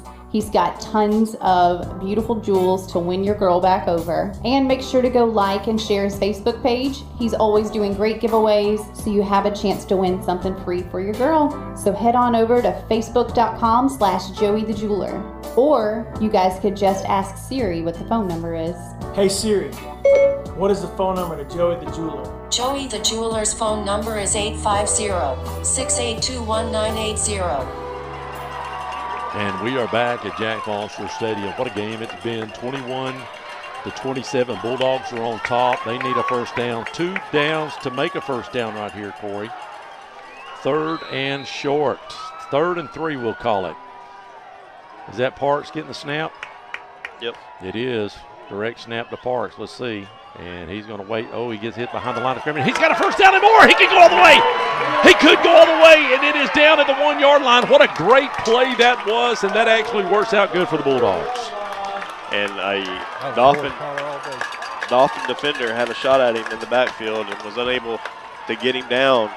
And Parks makes the broken tackle go for about 29. First down and goal for the Dogs around the Dolphin 2-yard line, inside of 2:50 left to play, and a chance to put a nail in the coffin. Same thing, right? Do you run a play or two and not? You go ahead and try to score it because I'm thinking about last week. I want to try to take as much time off the clock, but I think if they score here, he's gonna run it down, take a timeout. Yeah, coach is gonna take a timeout once it gets to 1. And they're going to let it run down to right there. Bulldogs now with 2:20 left here. I'm not saying that is wrapped up, but on the 3-yard line or 2-yard line, 1st and goal with 2:20 or up 6. If we can just punch it in with 2 minutes, they've got to get the ball twice. Well, and you just got to do a little math now. They can stop the clock one more time. They got one more timeout, and we can kneel it 3 times before it's 4th down, so 50. So, yeah, I don't think we have enough. I mean, we're going to have to run some plays. We've got to try to score, I think. We need to score, yeah. It's got to be Parks. These last 2 plays, direct snap to Parks. Yeah, that's who you want the ball to be in your hands. Yep. Don't try to hand it off. Senior. That's right. And that's, they're just shoring up right now. Coach is just shoring up. If they put the ball in the end zone and we go up 2 scores with 2 minutes left and we can't hold them, then we don't deserve to win. That's right. I agree with that statement. For it to be bad weather, there was a pretty good crowd here tonight. Good crowd. Excitement has not dampered in the old dog pound. Sounds like a Shakira concert down there or something. Here we go. Parks is in the backfield. I can't tell who's who. Does it look like Nostr's going to get the ball?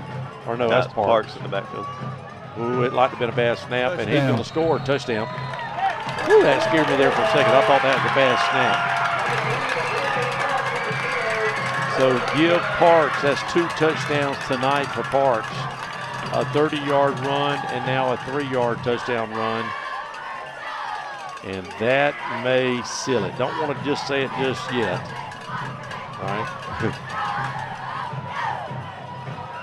I'm not going to put that score up just yet either. I'm going to leave it until I see, because if I put 34 up there, sure in the world, he's going to miss it.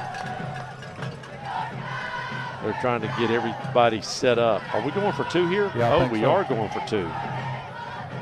So we're going to try to make it a 35 to 14 game, 21 game to make it 2. Here we go. Nosher. Is that Nosher? He's going to run it in. Is that Nosher? Yes. Great run. Boy, they saw that. That wasn't even, it was like Gulf Breeze wasn't even ready for that. 35-21. Crestview on top. 2:16 left to go in the football game. We'll be right back. Give us just a second. Don't touch it. Hey football fans, this is Greg Watson with Till and Waters Real Estate, here with a thought for potential homebuyers about recent interest changes and their effect on the local market. Fact is, builders and sellers have pretty much adjusted prices to offset interest rate increases, so a monthly payment today is not much different than it was at the beginning of the year. So don't think you might have waited too long to buy a home. Let's get together and find what's out there for you. Drop me a line or give me a call at 256-682-6605, or you can visit my website at gregwatsonrealestate.com. And we're back. Bulldogs up now by 14. So you've got to prevent the run back for a touchdown right here. That's the first thing you have to do. Is do you kick it out of bounds and see if they'll take it or what? Yeah, Try to. They're not going to get an opportunity to run this one back. I'll go ahead. What's he going to try, Scott? I think he's going to try to kick it right where I'm at. All right, let's see what we got. And here's the kick. There it is. And there it is. It's taken at the 15-yard line to the 20, 25. He's still on his feet down at the 30-yard line. So a great tackle. Saving tackle. That was number 19 on the tackle, Martinez. But that was a little 15. Excuse me. That's Smith, Keyshawn Smith on the tackle, senior linebacker. A little close. A little. It made you breathe for a second. Further away from the sideline than I would have liked it. Just go ahead and be honest. Absolutely. 2:12 left. Dolphins coming out on offense at their own 30-yard line. We've had a lot of scores come in. We appreciate the scores tonight. We'll go over them in just a moment. Here we go. Let's see if they can get something happening here. And there's the shotgun formation. They're going to throw it long. They've got a man open and just overthrown. And I have got big news. Destin won the ball game, Dusty. Dusty was thinking that it would be trouble. 21-19. Destin scored at the last moments of the game. Destin is now 2-0. Who did they beat last time? I'll go back and look. Doesn't matter. No, Freeport. Oh. Well, still. Here we go. 2 minutes left in the ball game. They're going to be passing, so hopefully we'll have some guys back. There's a guy right over the middle of the field, wide open, and he is hit, but not until a nice 25-yard pass and catch. Keegley on the reception across the 50 into Bulldog territory down to the Bulldog 44-yard line. Nice hard hit by the secondary, but it was after the big first down from the Dolphins. 1:55 left in counting. Another pass. Look for it all the way down the field, and that's dropped. That'll stop the clock at 1:50. They had Keegley once again open, unable to connect. Incompleted pass stops the clock at 1:50. And the Dolphins need 2 scores here in the last minute and 50 seconds to just tie the game, and 2 successful extra points to just tie the game and to get this into some kind of overtime. So they're looking for a miracle here at Jack Foster. Shotgun again, trying to throw it in. It's tipped, and it's incomplete. That was Rogers on the tip. He come right off the edge as he's been doing all night, and right in the quarterback's face, able to jump up and get a couple paws on that ball. Incompletion, 3rd down and 10 coming up for the Dolphins. Scott, we want to try to get Coach Grant after the game, if you don't mind. You there? Okay. Yeah, just try to get them as close to this sideline as you can, right around the 50. Unless they shake hands. 146, 14-point lead for the Bulldogs. Game's not over just yet. If they hit one long, then they try the onside kick. If they get the onside kick, they're right back in it. Bulldogs got to prevent from the long pass here. 2-1, and that he snapped right at 0. And there was a hold, did not happen, almost intercepted. And that will stop the clock, 4th down. And after this play, if they do not get a first down, the Bulldogs kneel on it, and that's the ball game. Good coverage that time by Tassin. Choctaw wins big, 33-13, Laura. Randall was the intended target for the Dolphins. Might have been a little hold there that Crestview got away with. 4th down and 10 nonetheless. Shotgun, here we go. Quarterback scrambles. He's got room to pick up a first down, and he will pick up a first down, run out of bounds, stops the clock at 1:30. 1:30 is where the clock stops, and it looks like he's going to be around, what are you calling it? It's going to be at the Bulldog 30-yard line. The clock is continuing to roll for about 3 seconds, and then they stopped it. So down to a minute 27 as the Dolphins are quickly back on the ball. Quarterback's going to hand it off here to the near side, and he's hit behind the line. Man, he got hit and just fell down. He looked like he hit a brick wall or something. Tried to run the jet sweep to Roulier, one of their big playmakers, and it was blown up in the backfield by some nice penetration by the Bulldog defense. Second down and 11 coming up for the Dolphins with a minute and 7 and counting left to go in the game. And they tried and they clock it, which is very interesting call to lose it down. But 3rd down and 11 if there wasn't a penalty called. What happened? They Did clocked, we jump off? Oh, they clocked it. They clocked the ball. So now it's 3rd and 11. Was he under center? Yeah. Oh, okay. I didn't see him go under center, so that threw me off a little bit. So. Well, I think they changed that rule anyway. You can clock it from the gun. Oh, can you? Here we go. 1 minute left here in the ball game. Bulldogs up 14. Guthrie still trying to score. Plenty of time for them to get the ball downfield, but that's incomplete. 4th down. One more play now. Yeah, the flag in the backfield, and it's in the area of holding, and it is going to be holding on the Dolphins. So that's going to probably be declined and make it 4th down. Grant declined it, so that makes it 4th down. 55 seconds left to go in the game, and an incompletion away from a first Bulldog victory of 2023. Last year, Guthrie won by 3. Very close game last year. It was 24-21, I believe. What was the land of that? Remember that barbecue? Yes. Pork barbecue sandwich? Greatest barbecue pork. The guy said, this is the greatest barbecue pork ever. And I said, well, for $15, it better be. And it was. It was awesome. And the clock is rolling 43 seconds for some reason. Nothing stupid, Bulldogs. And the pass is down the field wide open and almost intercepted, but it's knocked down, and that's the ball game. With 36 seconds left, all we got to do is fall on it. We'll get the offense out there, kneel on it, and that'll be the ball game. We're going to run a couple spots right here. The Bulldogs win 35-21. Scott's going to have Coach Grant out there. He's got Coach Hatton right there. Does Coach want to talk, Scott? I'll ask him a couple questions. Does he want to talk? He's the athletic director. We'll wait just a moment for them to shake hands and get this game done. But what a great game. Went back and forth for a while, and the Bulldogs came out and really changed their tune third quarter. And what a great evening of football. A little wet, and that was it. We're just going to kneel on it right here, and that'll be the ball game. Don't even have to snap again. We'll be right back, wrap it up with Coach Grant. Hello, this is Dixie Dan Powell. Just like in the courtroom, you got to be bulldog tough. It takes teamwork to get to the goal line and to win the game. Go Bulldogs. Call us, Powell Injury Law, 850-306-2667.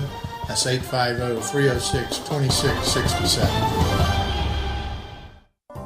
When my wife and I were looking for a new home, we prioritized 2 things: the neighborhood and an amazing kitchen.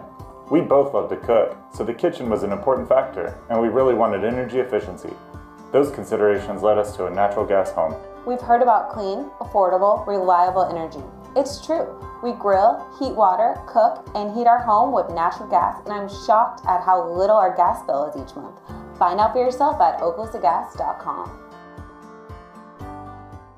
Hey Cadence, Labor Day is almost here. You know what that means? Yeah, summer's ending and we're back in school. Labor Day is a day to pay tribute to working men and women. I guess we're one of them, as we will be laboring at our school lessons. But first, let me remind everyone that if your car or truck gets a little boo-boo, Crestview Paint and Body can take care of all of your vehicle repairs. 850-682-5257. Crestview Paint and Body. Have you recently received your home or auto insurance renewal and are coming down with a case of sticker shock? This is Dusty Holloway of the Holloway Agency, and we may be able to help you out with that problem. Our office is an independent insurance agency, and we represent multiple A-rated carriers. Feel free to give us a call at 850-682-1900, or you can drop by our office at 168 West Woodruff Avenue in downtown Crestview for a free, no-obligation insurance review.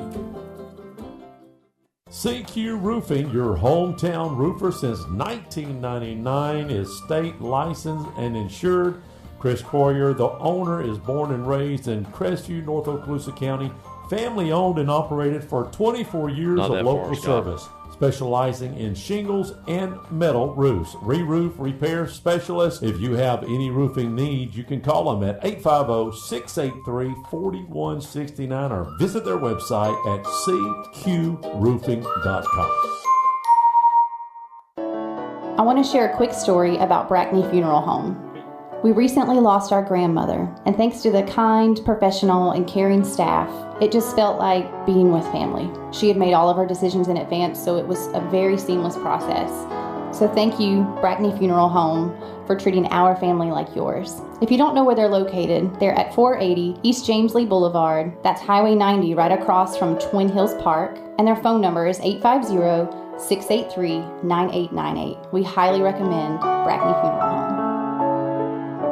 And we're back. Well, Coach Grant went into the locker room. Don't know if he will come back out or not. Milton's band is going to play in this sopping, nasty mess. Guff Breeze. Did I say Guff Breeze? Said Milton. I said Milton. You know why I said Milton? Because they're in black. I thought it was Milton's band that came over that was playing for Guff Breeze. No, I just made a mistake. Sorry about that. But can you believe that equipment's been out in the rain? Have you ever seen a visiting band play after a game?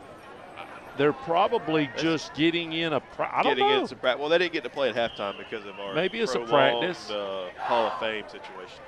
Well, your final score here, 35-21. What a ball game it was. Corey, let's do this. Let's go ahead and give out the WAZ offensive and defensive player of the game. You know, offensively, 3 touchdowns for Parks. That wasn't a hard one, right? Appleby. I was going to say, the offensive player of the game, in my opinion, is Appleby, regardless of stats. He took over the game in the second half. He did, but now Parks has 3 touchdowns, 1 for 25, 1 for 30, and a 3-yarder. He had, now, I will say, second half. I'm just telling you. If that's my opinion. You can dispute it on stats. And then defensively was number 2. Patrick Rogers coming off the edge. We don't have to question that. Although early on in the game we did have somebody with multiple interceptions. That was a sophomore defensive back, Sean Johns. He had 2 interceptions early in the first half, I believe, both in the first quarter. So a lot of praise to go around. A lot of praise to go around. Let's do this. Let's give Parks and Appleby the offensive player of the game. Right. We'll give it to them, and then let's give Rogers on the spread. It was a 14-point game. Nobody hit the number. I had all kind of numbers, but not a 14. So it's just building up. Who won the spread? Yep. I had said earlier you got to hit it on the nose because we had last week. Nobody even picked Rickards. I don't want to give it to start giving it to the closest person. So let's just do it on the head, and then we'll roll it out, okay? Final score here, 35-21. As we're talking, you do have Milton's Jazz Band out there. I'm going to turn them down just a little bit because we have some scores. Again, Destin won their game 21-19 at the last second. Baker had come back 19-14, but their Destin scores there. Is that Star Wars? That's Star Trek. Listen. That's Star Trek. Crestview played this a couple years ago, I think. Did they? I don't know. I just like music that I know. Dusty's the band guy. He is. Tate beat Pensacola 54-0. Thanks, John, for that text. Appreciate you. Choctaw, Laura beat Fairhope 33-13. We've got Choctaw next week right here. And then we go on the road for two amazing games, Pace and Niceville. Chipley beat Geneva 34-13. Fort Walton Beach picks up a win. They have the last 2 years not won a ball game. They've won their first ball game in 2 years. They beat South Walton 28-13. Vernon picks up a win that they need desperately, 24-20 over Franklin County. I believe they only had one win last year. Probably in the last couple of years they only had a couple wins, so maybe they'll get off on the right foot. Holmes County beating North Bay Haven 44-14. I hope Fat Boy's doing okay over there. Leon, who we have on our schedule, beat Gainesville 21-0. That's starting to sneak up on me a little bit. I'm going to be watching Leon to see how that goes because that was supposed to be easier game. It may not be. Laura just texted me, Walton wins 45-21 against Floomington. Well, Coach Brunson has come back. We don't know the final, but they've made it close. They're now losing 14-19 against New Brockton. They may have a chance. Florella beating Red Level 48-13. T.R. Miller lost a tough game tonight. Dusty sort of called that, thought that right prep might be a little too much for them, and they were. W.S. Neal won their game 53-6 in big fashion. And that's about all the scores that we have. A lot of teams were off tonight. Jay beats Freeport 20-14. Pine Forest is over Navarre right now in a big way, 40-17. I appreciate Lewis texting that in for us for that one. We got a few guys that's been doing that for a while. Pace lost a game, coming off a loss to Lincoln. Now, Lincoln's a great team, okay, and Pace has got a tough schedule. But Pace picks up they won last week, but they lost today 21-7. Pensacola Catholic, I thought this was the game of the week. Pensacola Catholic 13, Escambia 0. Escambia County beats Northview 26-14. West Florida Tech beats Booker T. Washington. Are they're winning? It's late in the fourth quarter. Janice just texts that 30-14. Mariana, big win after they come off their loss, 51-0 over Liberty County. And then finally, Niceville, even with a backup quarterback, they won 42-7. Niceville stacked this year, folks. That'll be at Niceville. So next week we have Choctaw here. Then we have Pace on the road, Niceville on the road, then we come back. But what a great game tonight.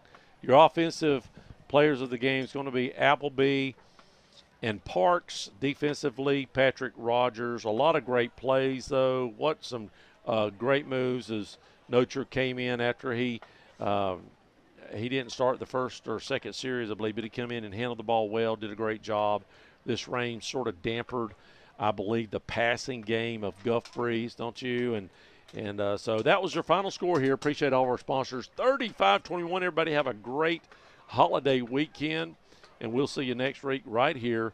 Choctaws coming to the Jack Foster. Good night, everybody.